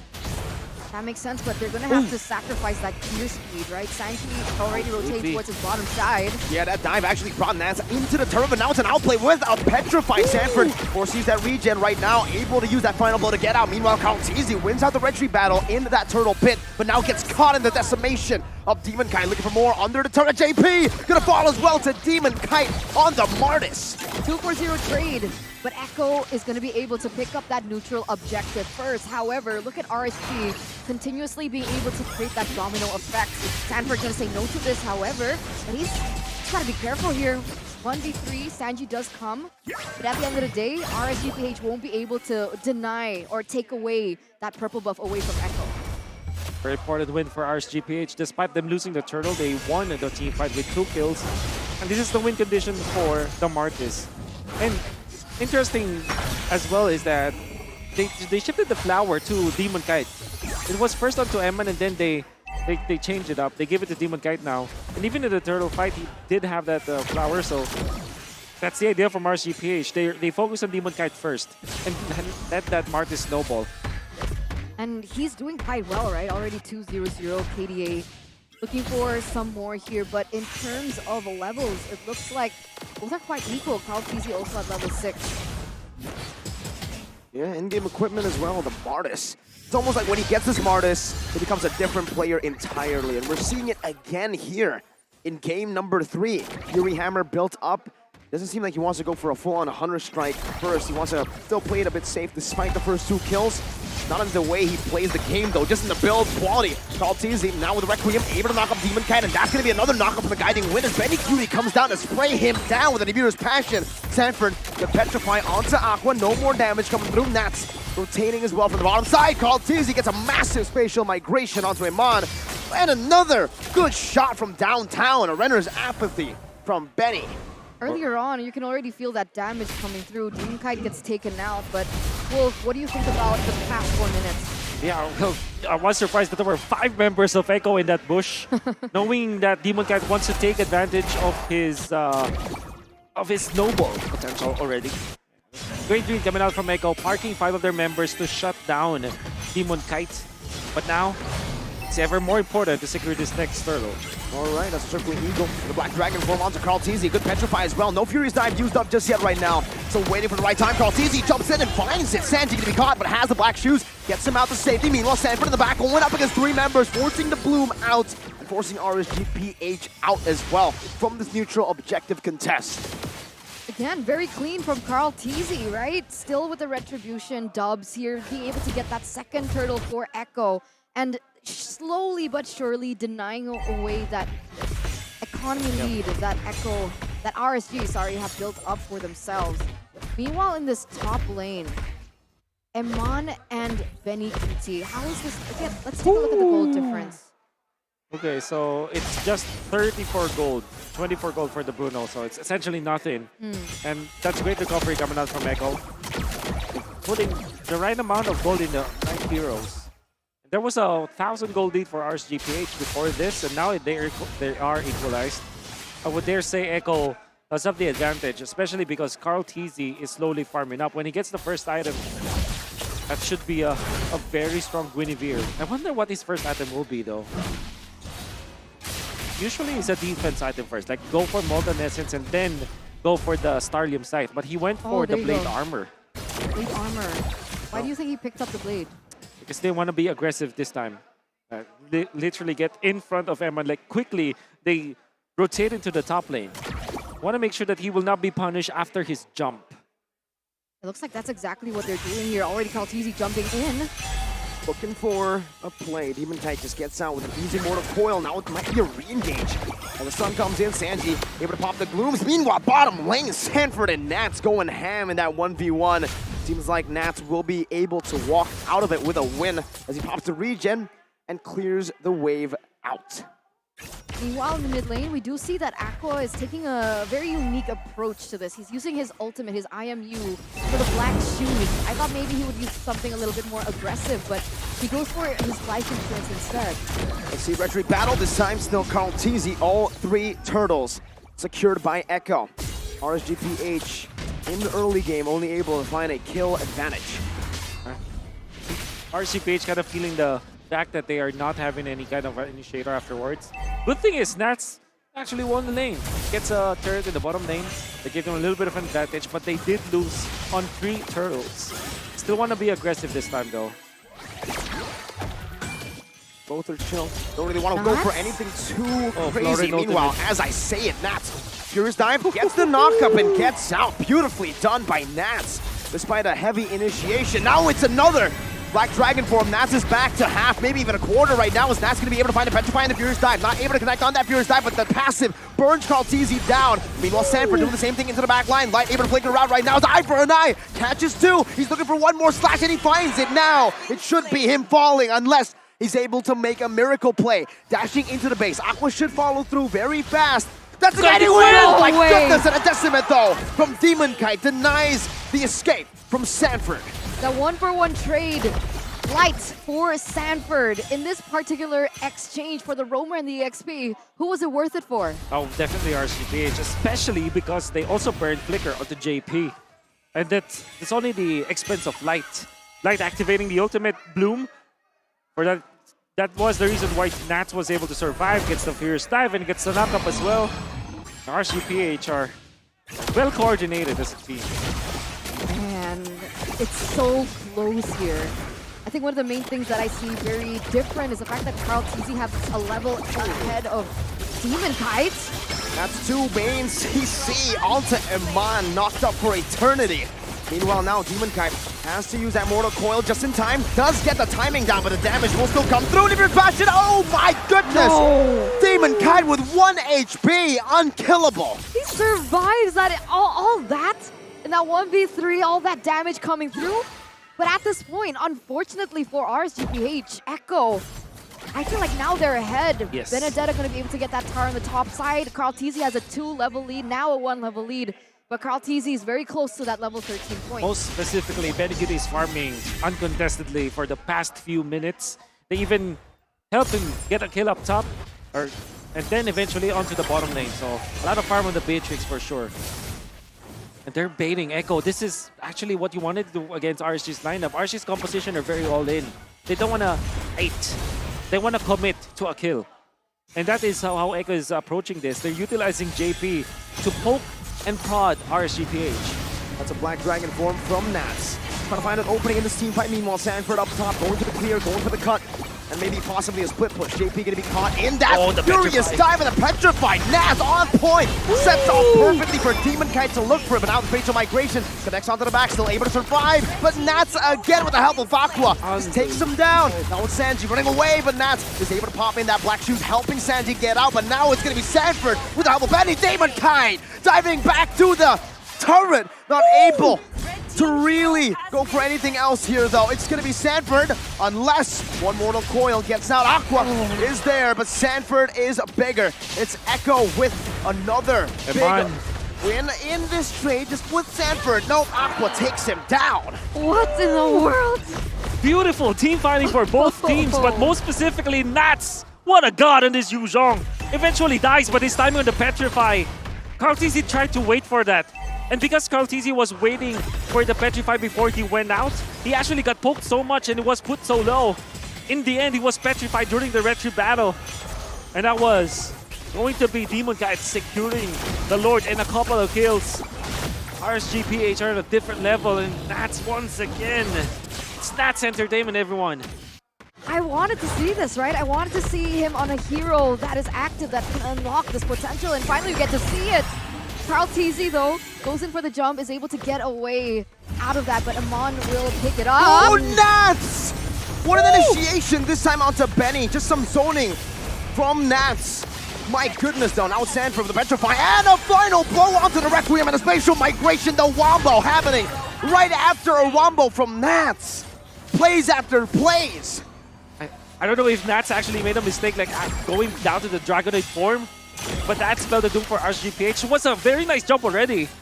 But he prematurely ended his ultimate. And that gave the go signal for Echo to dive. Oh, Sanford, though.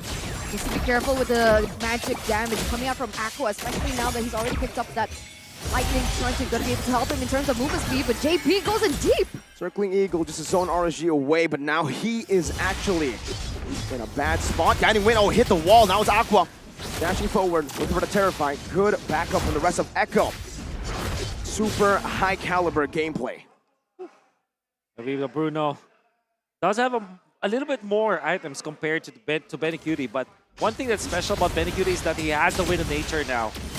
Sanji might be run over. No, not be the case. Target is Carl or the purple buff. Who gets it? Iman. Okay. a very more important target. Can Sanford get out? Yes, he will. This game has gotten so action-packed for the past few minutes. Like earlier on, it was really passive, and then everything starts to unfold with both of these teams looking for aggressive plays on one another. In terms of items, there were 2 NODs for Echo. Is that full respect over to Nats and just Light alone? It's very important, yes. That's her question, yes. And I think that there's a lot of value in that for sure. Because there's a lot of, yeah, obviously RGPH wants to commit with their ultimate because they have the Yu Zhang. But at the same time, they have a lot of heal too. That's flying by. JP does the same with the Circling Eagle onto Light, just to try to open up some of the space. Meanwhile, Benny, the Guerrilla Warfare strat, now called easy, jumps in the midst of it all, jumps in and gets out, but not for long. Nats burns him down with that passive and even zones Benny away. Now it's Sanford who jumps into the back, but Demon Kite is still as on point as ever. Finds another. Now it's Sanji caught, and in the midst of it all, it's a triple for Iman on the Bruno. Again, it's the Yu Zhang, and commitments coming up from RGPH. Benny Cutie wants to salvage his team, but he gets stunned up. Flicker out. Can he outplay this? I don't think. Does Demon Kite want to go for the chase around the Land of Dawn? Benny Cutie, can he make his way out? He goes in for I think a new he's item. just stopping the recall. I think he can win this as well. I mean, yeah, I think he's just stopping the recall because they were going for the end. The base is wide open, and with everything down there, they should be able to end to take game 2. Super aggressive. RSGPH picks up match point. Championship point. Ladies and gentlemen, now for RSG Philippines. Man, in that last Lord dance, I was like, okay, Echo, you're 1 level below. Demon Kite, you're 1 level below Carl Tizzy.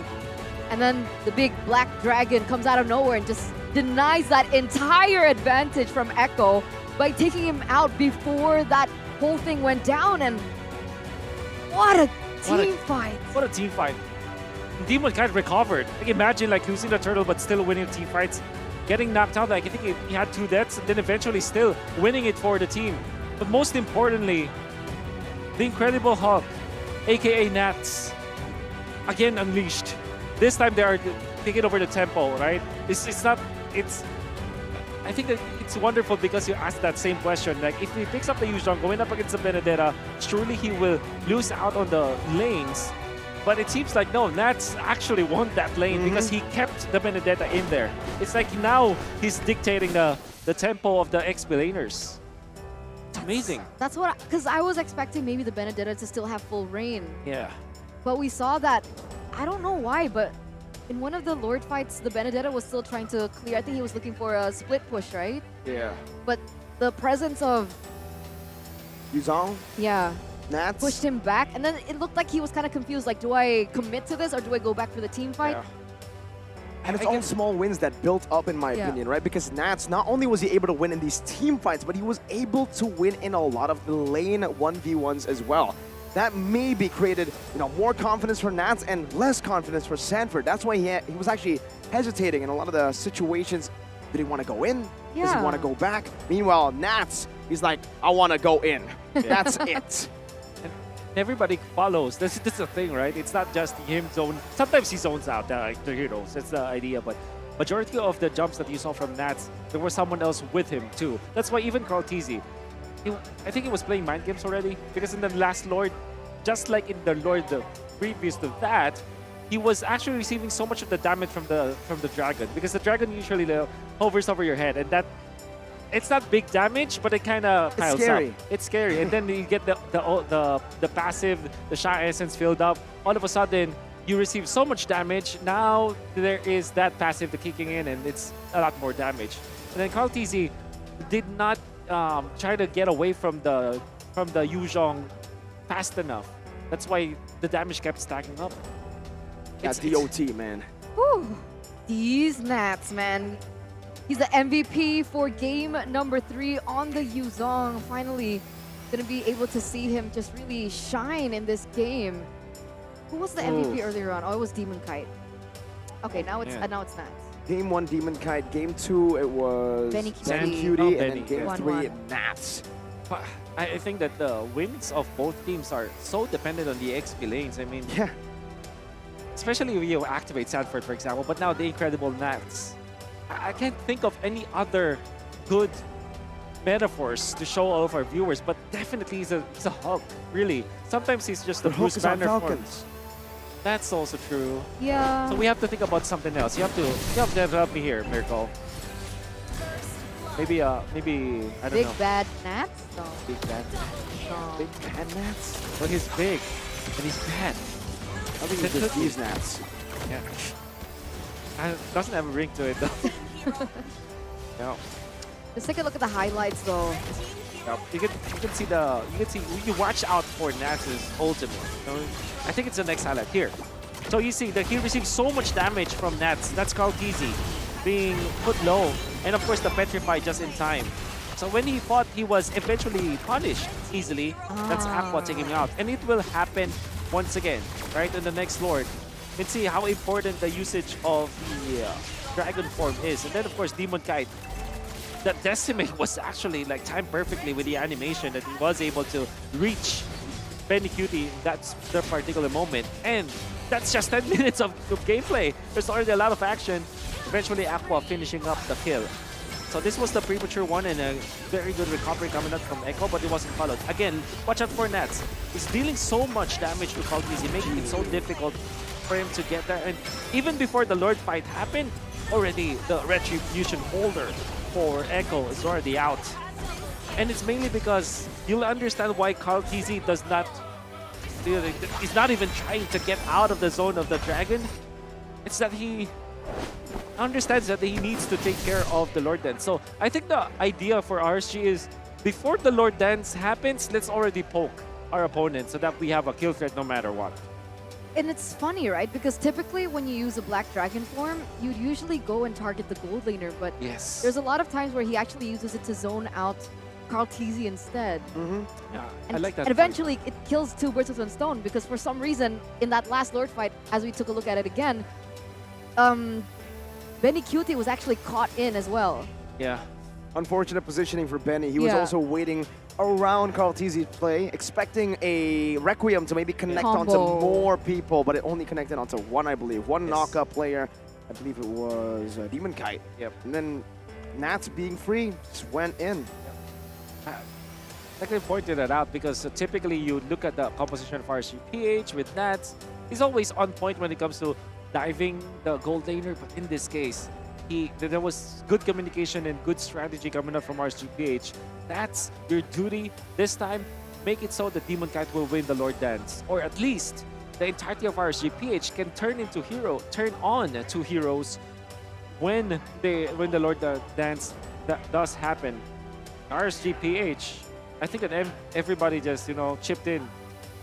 3-0-6 for Mr. Aqua himself, the Valentina. So this could be the hero that, I mean, maybe they can forget about the Angela now. Just think about, okay, let's go for the Valentina instead. I don't understand Angela a bit. Yeah. I feel like it's a stretch in this meta. It depends. If you're See You Soon, it can work, right? For them, for some reason, they always are able to make it work. It's even their pocket strat. With the Angela mid, they rarely lose. Oh. Then they get banned out, and then they lose. I agree with you. I think only it's a playstyle kind of thing. Yeah. I wouldn't think about like for example, Sanji, Aqua. These are the two players that surely they can play Angela, right? But would you really want them to play Angela? Exactly. They're so mechanically skilled that like it's not just for them to. It's like the Faramis has a lot of mechanics because you time the Stampede, you time the Ghost Bursters as well as the ultimate. But Angela, right? It's like you waste so much mechanical skill on a hero that doesn't require it. It's like putting Nats on a Fredrin. Why? Yeah, don't. Putting Nats on a Asha. Oh, please, no. Get these tanks away from Nats. The Freya. That would actually be pretty cool. Okay. If you say so. Is Freya not a fun hero? I think Freya's pretty fun. To play or to watch? To play. Okay. Let's leave it at that. Demon Kite took the most damage in this game, but Benny Cutie dealt the most damage and also actually had the best gold per minute. But in the end, it's RSG. Well, you know what? I guess the reason why this happened is there was a time at around maybe 10 minutes or 9-minute mark where RSGPH decided to just group up together. And usually what happens if you group up is that your economy is not as efficient or it's not properly distributed. That's why you don't grow as a team. But when you don't grow individually, but at the same time, everybody from RSGPH is having a great time. You can see Echo, they equalize, but that team fight, that's when the Nats timer happened. It's you know, the dawn of the incredible Nats. Oh, you just made a nickname. Oh yeah. Incredible Nats. Incredible Nats. Incredible Nats. Yeah, I like it. Thank you. Thank you. were My talking shout out to about my it. brain. Cool. Awesome. Awesome. But here we are. We're at championship point. I mean, the entire journey of both of these teams from the group stages all up till upper bracket, lower bracket. I think both of these teams had quite a similar story, right? They started in the upper brackets. They were both top in their group stages, and they had to fall down to the lower bracket and kind of climb their way up from there. And here they are. Well, Echo didn't fall to the lower bracket, though. Well, wait, let me check. They lost to Bigatron. Echo. That's it. Yeah, that's about it. Yeah, you're right. Echo didn't. Lost the game to Bigatron in the group stages, and then one game loss from Homeboys. That's right. And then Yeah. that's it. And against AB Bren 2-0, surprisingly. Yes. And now against RSG, it's them on the back foot. It's RSGPH, the Chads from the lower bracket saying, yo. Chads. Yeah, they came back from lower, right? So they're Chads. And you know, see how tall Nats is? Is he tall? He is actually. I haven't seen him. I haven't 6 seen foot, him. built like a brick house. Man, I think I would have known that information if I had the One Esports app. You don't? I don't. Not yet. Well, you have a Samsung phone, right? I do, of course. Perfect, because it's exclusive for Samsung. And if you want to follow the meta, interviews, everything, and even Wolf, right? Because he's all on there, like a lot of content, like We the Hello love Wolf. Panda, Riz Up, pickup line thing. You want to try it, Wolf, here? Okay. Let's hear it. She's waiting. You want to try it? Show your game, bro. I already used up everything actually. I haven't heard any. Yeah, she hasn't I haven't heard any. You're lying. I You know why you swear I haven't heard? Because you haven't followed the socials of One Esports. Boring. Oh, man. But you haven't followed the socials? What are I'm you so doing? disappointed. Have you followed the socials? Of though? course, of Okay. course. Okay. That's where I saw the challenge. All right, The but Name have the you Hero joined challenge. the esports community? The One That I Esports? haven't. That I What a- haven't. Because Alright. I don't know. I think I'm missing out because I've been hearing you guys cast and you guys are talking about tournaments and Yeah. stuff where you guys can join, you guys can actually get rewards from it, and then with Big really good rewards. plays, you guys can get featured. That's what you mentioned, right? Yes, that's right. Actually, that's very true. Like if you play good enough, and that happens often because there's a lot of like people out there that's looking for to complete their 5-man queue. It happens in many games. So if you're interested, do join the community. Because Who knows? Arashi's on there. Arashi's on there, right? Who knows? Randomly, Nats doesn't want to play, and then the rest of RG say, you know what? We need a player. Let's go to the One Esports community and find a player, and then that's your chance, Arashi, to join RSG. I mean, It's always Arashi. it's always Arashi. I think Arashi is not. It's not particularly happy nowadays, right? No. Like you said. With his with the team performance, his team performance. Yeah. Maybe you should switch. No, Arashi just needs a lot of like Hello Panda. Yeah. Maybe. Oh, you know what? I know something that'll get him excited. How to open it? Because I think even he True. hasn't, like, he doesn't know how to actually open. By the way, there's a lot of Indonesians already now spamming in my comments saying, I can't believe you don't know. We know. I'm like, no. Maybe it's just me. Maybe it's just us. Buka di sini. Buka di sini. It says buka di sini, which means open here. But I make my own way in life, Wolf. I take my own road. Sorry, Wow. I was eating Hello Panda. What? That's a lie. What did you say? No. You don't deserve to listen in anymore. No, Enjoy well- your Hello Panda. It's always an excuse. If I'm eating Hello Panda, it's fine. Anyway, what are the comments spamming about? We're spamming about like how I don't know about the whole buka di sini part What? of Hello Panda. I I don't know. literally just saw as well. I think it's because since yesterday, our producers have been opening it up for us. That's a youth kind of You know what's crazy? I think he didn't open it the way that it's supposed to be opened. Oh, because he did it. Oh, like in front of us, he did it. You do that too, right? You open the Yeah. part. Oh my god. Wolf, is that I'm just speechless, dude. That is pretty crazy. I'm just speechless, actually. The fact that you didn't know that. Maybe because, I don't know, man. It's just... There's even an arrow. There's even an arrow, dude. It's so small. Wait, no, that's pretty average. Yeah, it's pretty Is average. it though? But ladies and gentlemen, let's welcome you into the drafting phase of the championship point. Game numero 4. Echo and RSGPH finally have opted to go for the opposite sides. It's now Echo on the blue side, RSG on the red. And here are the bands coming through. Do you take the Martis now if you're RSG? Well, you can do it for their third pick, I think. It's much better if they pick up something like a Valentina. I'd say a Valentina plus perhaps the 1-1? Oh no, it's banned out. Uh-oh. What else is open? Paramis. What's the Paramis? It's open. Oh yeah, Matilda. Valentina Arlet, perhaps, for RCPH. Oh no, they What about cannot get the Fredrin? Arlet. Yeah, the Fredrin, you're right. Or the Martis. Because they love the Martis. So far, that has been their choice. So I think Guinevere Martis should be the opening for RSGPH. Or Gwyn Valentina. I didn't cure your pain. It's going to be the Valentina and the Martis All right. for RSG. As long as they get Martis on Demon Kite, it should be all good. So far, that's been the case, right? Yes. Game number 1 and then game number 3. So is it the final game? Well, bad to find out. I think you're better off with something like a Lancelot actually for Echo, or maybe a Frederick. So or Baksha is actually open for Echo to use. You know what else is open? What else? Fredrin. The Fredrin, yeah. I think it's Fredrin for Echo. Then they will combo it up with maybe a Claude. They want to make sure that they have a hero that can win them the games. I've been waiting for this. Win carry. Man. Why carry? It's just a Benny Gilly special. They just know the hero so much. Oh. And okay. it's their anti-front to back. And that's an easy Claude pickup coming out from RSGPH. How does Claude and carry look like in the laning phase? I think Claude just because of the BMI. And I mean, no. Carry kind of wins it.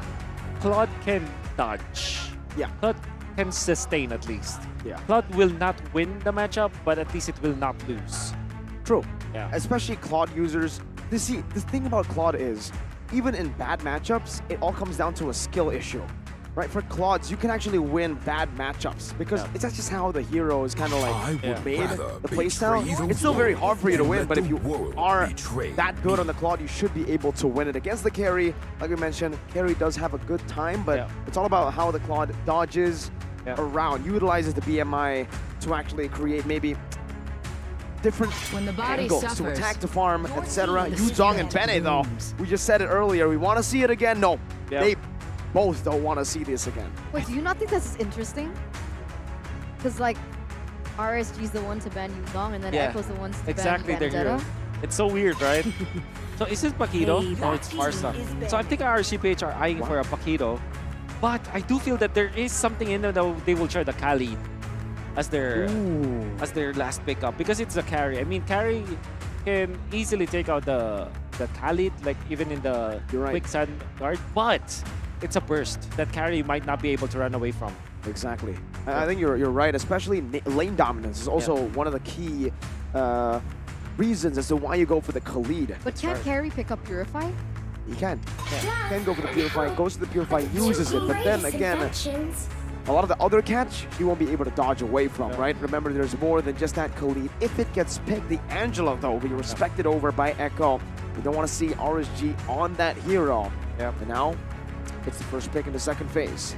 I think you pick a roamer now for RSG so that you keep your EXP when it comes to like adjustment. Like you can pick up Paquito or Khalid depending on your choice. But what is your light hero in this case? Like oh, they pick up Paquito. All right. So no Khalid. Ooh, no Khalid. Echo can pick that up, I guess. But they can go. Why can't they go Terizla? Yeah, the Teresa is good, but against the Claude artist though. And there's no Valentina that can pick up a penalty zone. I think Phoebe is actually for Echo. Yeah. the Fovies make sense, right? All four of the heroes that RGPH have picked for themselves can have a demonic force proc.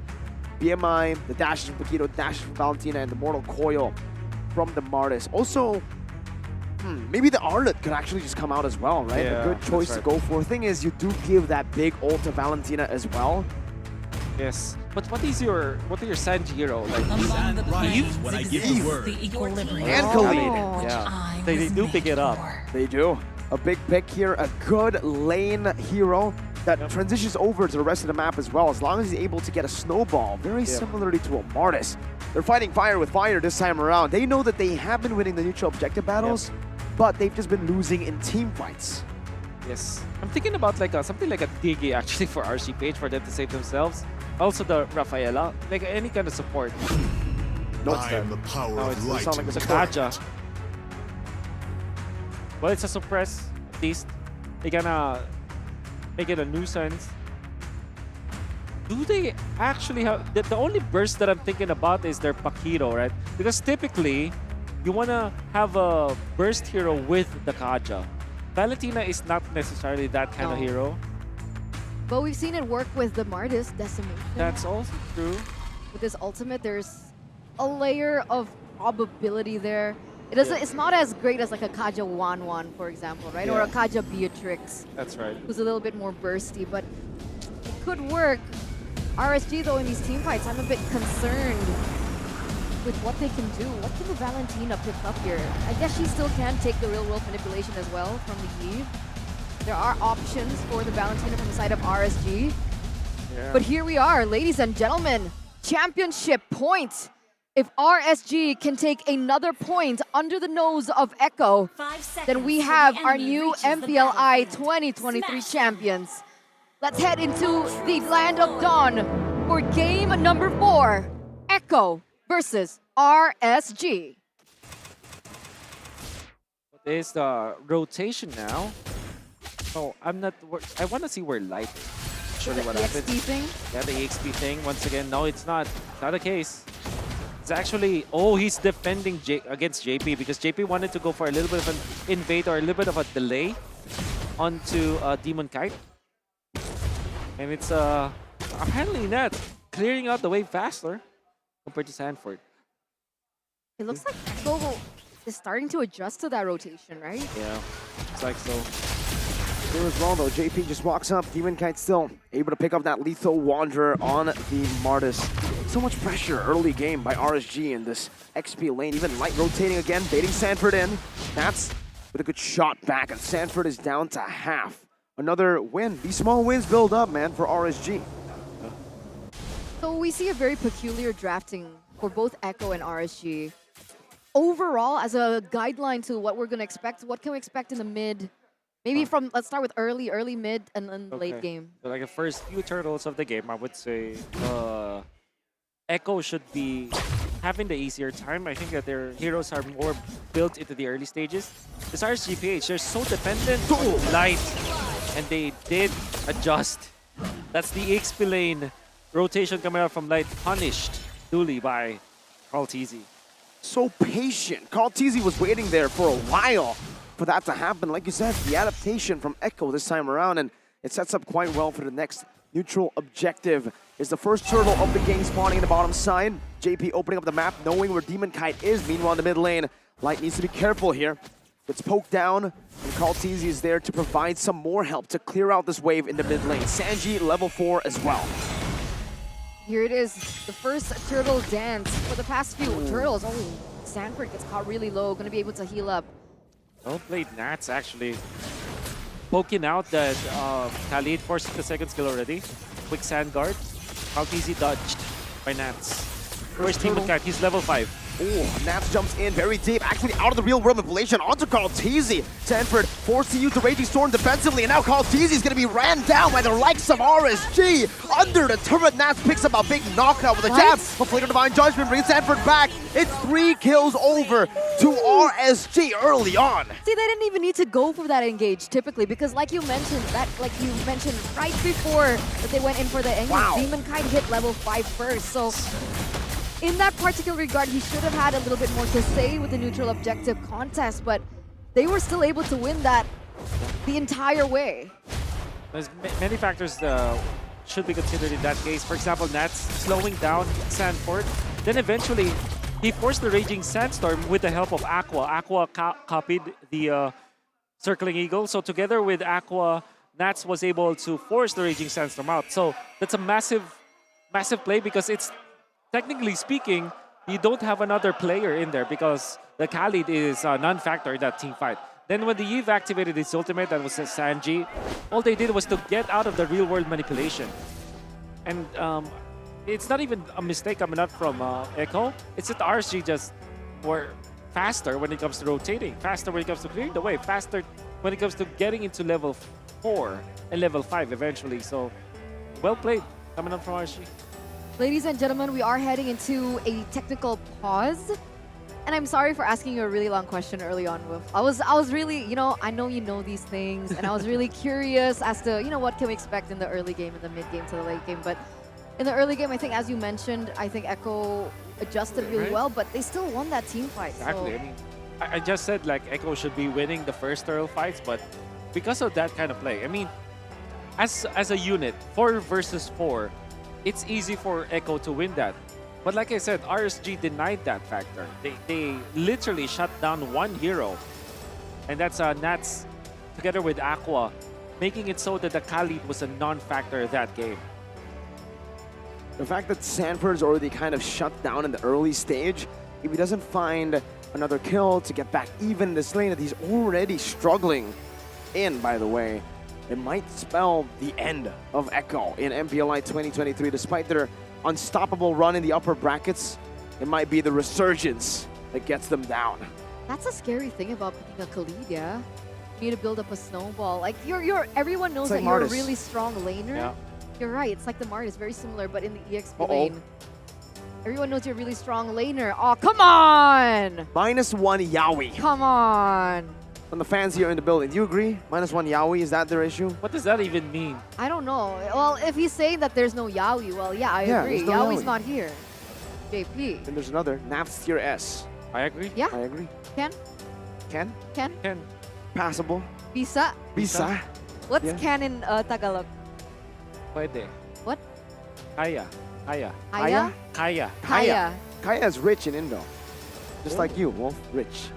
I think Wolf feels a bit pressured for messing up the Tagalog up because I saw in the comments, people were like, Wolf, you might as well just be Indonesian. You don't know your Tagalog. He knows a lot of Indonesian words now. That's why. He's been hanging out. We're challenging with, his nationality now. Yeah. We've claimed you, Wolf. Welcome to Indo. Yes. Because I think yesterday someone asked him, what's happy birthday in Tagalog? And he was Tagalog. like, Tagalog, sorry, Tagalog. And then he was like, happy birthday. It's literally. Or you can But say maligayang pagbati, but I think it's that. It's that, but it's not literally happy birthday. What is it? What does it Maligayang really mean? pagbati is more like a... Maligaya is like happy. Pagbati is like a... Birthday? Celebration. Oh. No, like happy celebration. Or, yeah, happy celebration. So like, congratulations? Happy Yeah. celebration? You can say that, but they use it for... Birthdays. They use it for birthdays. Do they use it in any other context? I think so. Like If you win a tournament, is that a... You say congratulations. So it's just English. Yeah. Some of it just also, English. I mean, like, for example, when you, a lot of people like ask me like, what's the Tagalog for this or that's Tagalog for this. Sometimes you just say like English. We're having an interaction. The Indo What's desk just going called on? me out. Just yelled, "Hello, Mirko." I was like, wait, was I getting called out or something? I had to look over there and they were couldn't hear. yelling. Yeah, they couldn't hear us. I wonder what they're talking about. What are they talking about? I don't know. They're just calling us out. What's up? We're just saying hi. We're just saying hi. Hi, back and forth. Indo and English broadcast. We're It'll just sync. acting like. As You know if what would be we're- crazy if both the speakers turned on here for English and Indo. And It'll then we be could so talk. chaotic. That would be so fun. It'll be so chaotic. Imagine like 6 casters screaming at each other. Imagine different Ranger, Amas, and In Cornet. different languages. In different, you're right. What if the left side is English, the right side is Bahasa? And then in the middle it's Tagalog. Like we have Manjin randomly in the... Yeah. Shout out to Yeah, Manji. why is Manjin not here? Isn't he like always there in international tournaments? Yeah, I think he's not essentially welcome in Jakarta anymore. Right? You know, funnily enough, we actually call him the. He actually looks like He looks like one of our men. What? He actually has similar looks to one of like the content creator in Indo. Oh yeah. I'm trying to think of. Buken. Yeah. I think it is Buken.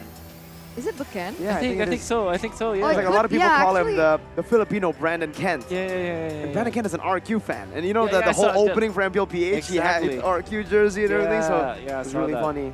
Yeah, I But saw yeah, that. a lot of people, I don't think some people hate him, but most people are like, this guy's fun.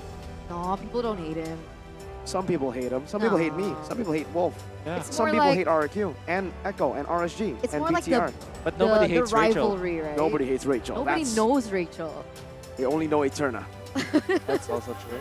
I think it's just the budding rivalry, the typical rivalry happening between the Philippines and And Indo, yeah, Indonesia, yeah. which is quite funny because I don't see Indonesia top 4. Well, we did see Indonesia top 1. Let me see. It's funny how the Yeah. Indonesian said that and then the Filipino defended. Who says I'm Filipino now? All I right. think it's okay to say it about.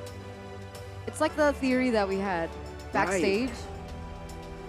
No, that's wrong. I mean, No? I just randomly chose 2 teams and it turned out to be Echo versus Onyx and I lost my social media. You did. I take full credit for Onyx winning MSC. That was my draw. Me and LaFell. Congratulations. Yo, thank you. Looking at Oh My Venus of RSG. What? Oh, you did not see her. The manager. Oh, it's Lexi. That's Yeah. She Huh? does Why? look like, oh my Venus. The manager of RSG. This This manager of Mitch, Echo. manager of Echo. And if you want to RSG. know her story, watch my podcast. Oh, dude. I swear to Again. God. Wolf, was you're so lucky I'm not smooth. next to you, man. I'm happy to like slide back. Here you go. I'll give you some space. Oh. Oh, it looks like the players are playing Whoa. again. The drums. The Hello Panda. The Hello Panda. Look at that. An Evos fan and a BTR fan in the building. Oh, I actually don't mind a bite of Hello Panda right now. I have a question. Do they have different drum beats for each team? Oh, Where is that guy? Where is that guy? where is he? Where? Where is that It guy? says he wants to take a picture with Mirko, but he keeps failing. Look at the Okay, camera. I will take a picture with him tomorrow. I mean today, or later, No, you right have after to do this. it We'll take a now. picture. Huh? He has to do it now. Do Where it is now? he? Do we just take it out? Where is he? I have no idea. Where is he? Let him come here. What is that? Or maybe after. It went from a guy who wanted to take a picture with me to Ranger Amas just getting roasted. What did they say? What did she say about Bang Ranger Oji, it's fine that you're alone. You can be with Arashi. It's okay. Oh, you're right. Look at Ranger Amas. Hello, Ranger Mas. Enjoying the view. Saying ini bencana. All right, where's the guy? Where's the guy? I'll take I a picture don't with know. him. Where is exactly. he sitting? I'll take a picture with that guy. Where is he? No. Is that the guy over there? Okay. I think we have to get back to the land of dawn. Here we go, ladies and gentlemen, back into the land of dawn. 4 minutes has elapsed, and it looks like RSG gonna go for a rotation up top, Light in particular, helping a man out in his lane. Like what did, you can see RSG with Nats. I think he got, yeah, he was able to get the cart and he did not get the second one. Good job, Sanford, just, zoning out Nats. And of course, there's a little bit of help from Carl KZ back there. Amon, first item DHS. He already has that secured in his pocket right now. Corrosion Siphon for the carry. But RSG still has that 1k gold lead. You see that Eman is different from other marksmen, where other marksmen will even skip the boots or sometimes go for just bare brown boots and then go for the DHS or something like Golden Staff or whatever itemization you have for farming.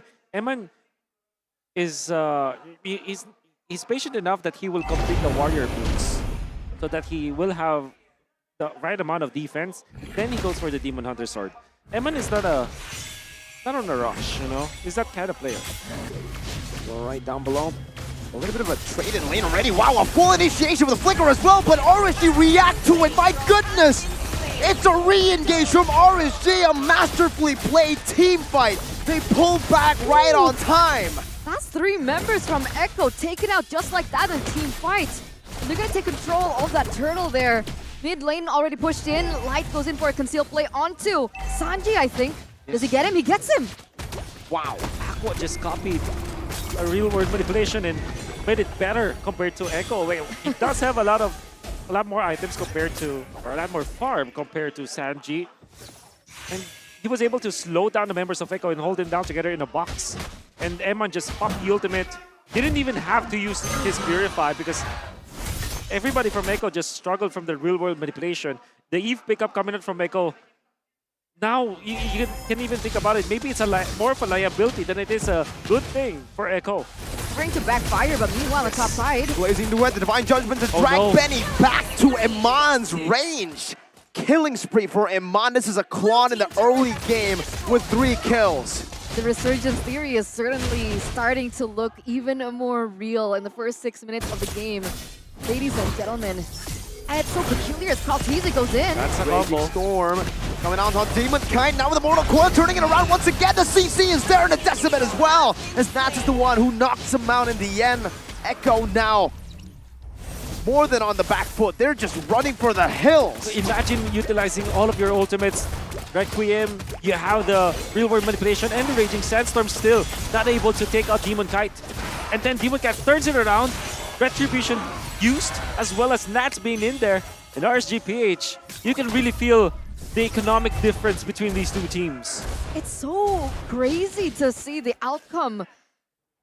Like right now here, Aqua going in very deep, gonna take that ultimate away. Once again, the real world manipulation gonna be in the hands of Aqua. And it's so peculiar because his first item was NOD. He didn't go in for a quote-unquote offensive magic item. He respected the regeneration coming in from JP and the rest of the members, yet that's the outcome that he's able to have.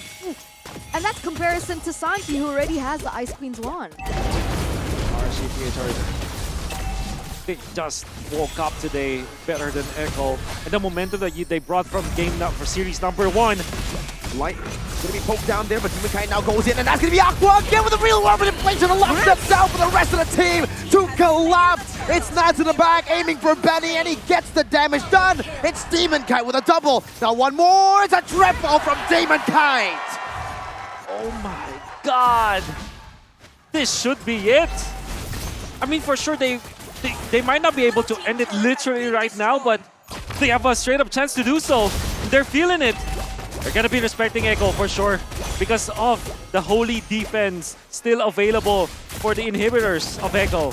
Guys, it's only been 8 minutes and RSG has a 10K gold lead. Wow. They're beating the clock at this point, right? Not just the game, not just Echo. Kaltizi gets the purple buff, but that's it. And even Eman is just very comfortable now. He still steals the orange buff that should be for Kaltizi, who's just level 10 at this point. Even Light is almost level 10. That's how ahead RSGPH is. This is revenge. RSG, they're looking for blood. Remember, it was Echo to send RSG down in MPLPH, not even send them down, knock them out. And they're coming back with a vengeance. Kaltizi though. Spatial migration with now the help of the Raging Sandstorm. It's gonna be Iman with a blazing duet. My goodness. Shreds them down. Sanford jumping in, but Iman with another outplay, and it's Demonkind who capitalizes. Walks them down in the base. And now it's RSG who are looking for the end. That's another cancel onto Kaltizi. Spatial migration. No way. No way, they can't do it here, right? They can't end here, right? Right?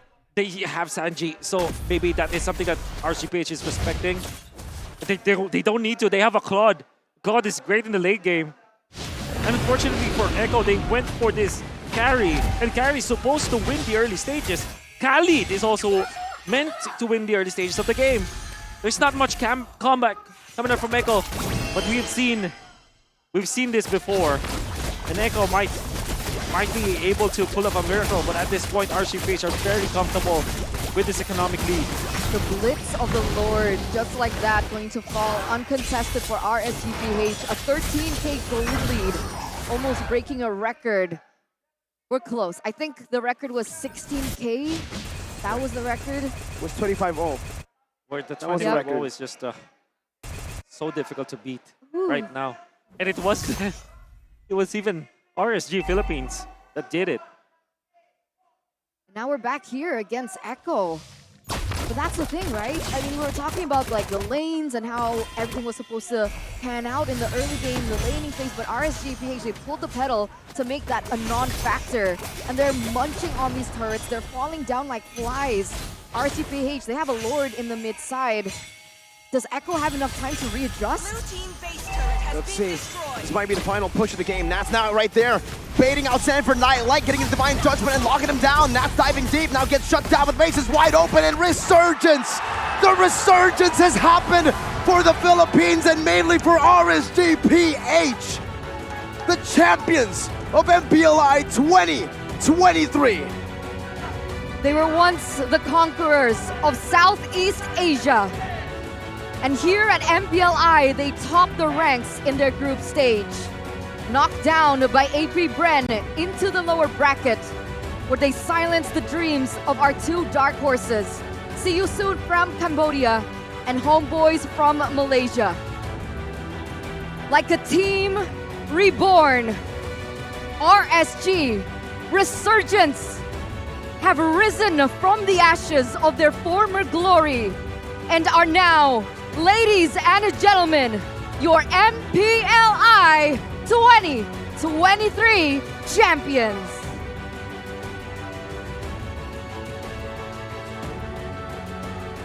It was a hard-fought battle for sure. It's a battle of mechanics, and everybody had to step up. You can see that guy, Nats, the youngest player that you're seeing in the building right now. But he stands tall, the incredible Hulk of RSG Philippines unleashed, and he brought everybody with him. In the last few games of this series, you felt that the entirety of RSGPH are superheroes, Super Saiyans, and how strong they have shown their mechanical skills are. No one expected them to win. No one, nobody from the casters, from the talents expected this team, Demon Kite, Aqua, Light, Iman, and Nats, to take their crown as the MPLI 2023 champions. Yet here they are, and here they stand, and let's crown them. Ladies and gentlemen, let's go.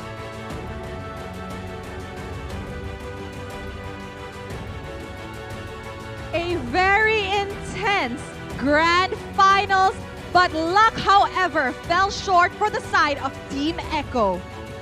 Sepanjang ini kita melihat perjuangan dari keduanya, namun apa daya tim Echo, mereka gagal untuk mendapatkan kemenangan, dan mungkin saja Dewi Fortuna tidak berpihak di tangan mereka walaupun mereka sudah memberikan yang terbaik.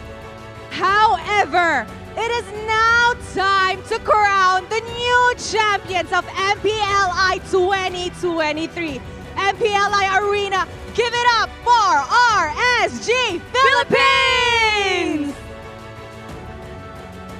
Pertarungan yang begitu epic, namun kita akan langsung saja memanggil. We will invite our CEO of One Esports, Bapak Carlos Alimurung, untuk bergabung bersama kami di atas panggung. For Mr. Carlos Alimurung, please join us on the stage. Clara, this was an amazing MPLI, the first MPLI that is made offline, and a new Filipino team is the champion.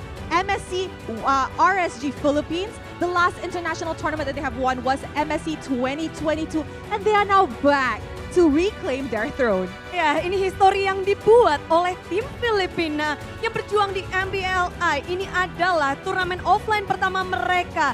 Lalu kita pun melihat bahwa Indonesia tak lagi bisa untuk mendapatkan medali ini karena Filipina. Mereka mengukir sejarah ini.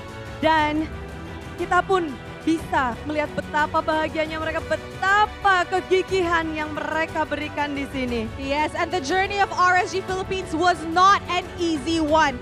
They have climbed their way from the lower brackets after being dropped down from the upper brackets. Di match pembukaan di babak playoff, mereka harus terjun ke lower bracket, namun lihat apa yang mereka perbuat, mereka menyapu bersih semua tim yang ada di lower bracket.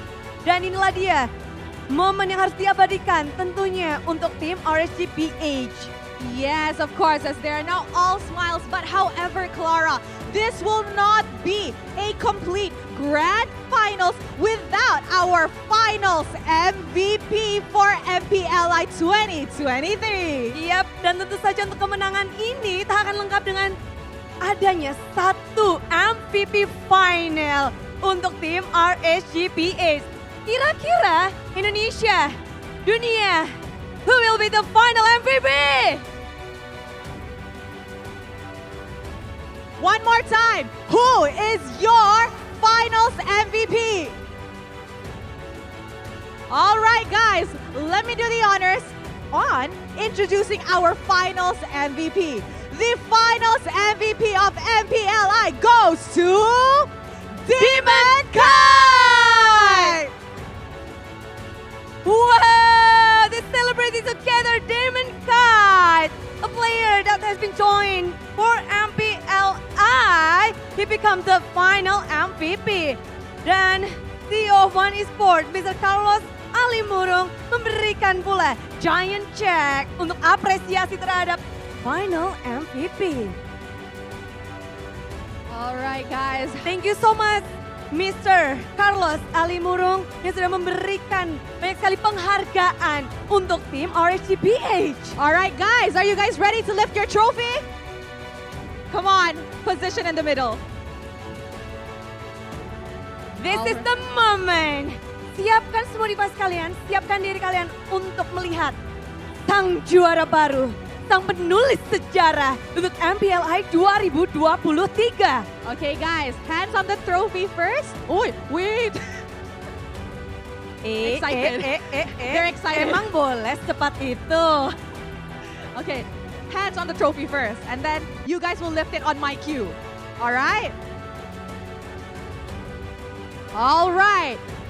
RSG Philippines, you may lift your trophy in 3, 2, 1. Give it up for your new champions. The new champion for MPL Invitational 2023 goes to Philippines for the RSG Philippines. Amazing, amazing performance from the side of RSG Philippines. And this is the first time in history that Philippines takes the MPLI trophy. Ini adalah kali pertama Philippines mengangkat piala dari MPLI. Betapa bangganya mereka dan betapa bahagianya tentu semuanya sedang merayakan dengan kemenangan ini. Dengan hasil yang luar biasa, mereka membuat histori yang benar-benar baru. Di lower bracket, mereka berhasil memenangkannya, melanjut ke grand final dan bahkan domination yang mereka berikan, mereka tunjukkan di panggung MPLI. And of course, to conclude our winner announcement, our sincere gratitude also goes out to all parties, our valued sponsors and partners whose unwavering support has been instrumental in making this event successful. Thank you for our official partner, Meiji and Omni by FWT. Our supporting partners, Samsung, PBSI, Wonderful Indonesia, and MRT Jakarta. Our supporting radio partner, Prambors, and the support of Moonton Games. Thank you for partnering with us and contributing to the excitement of MPLI 2023. This is Clara Mongstar. And this is Rose, signing off. MPLI 2023, rise above!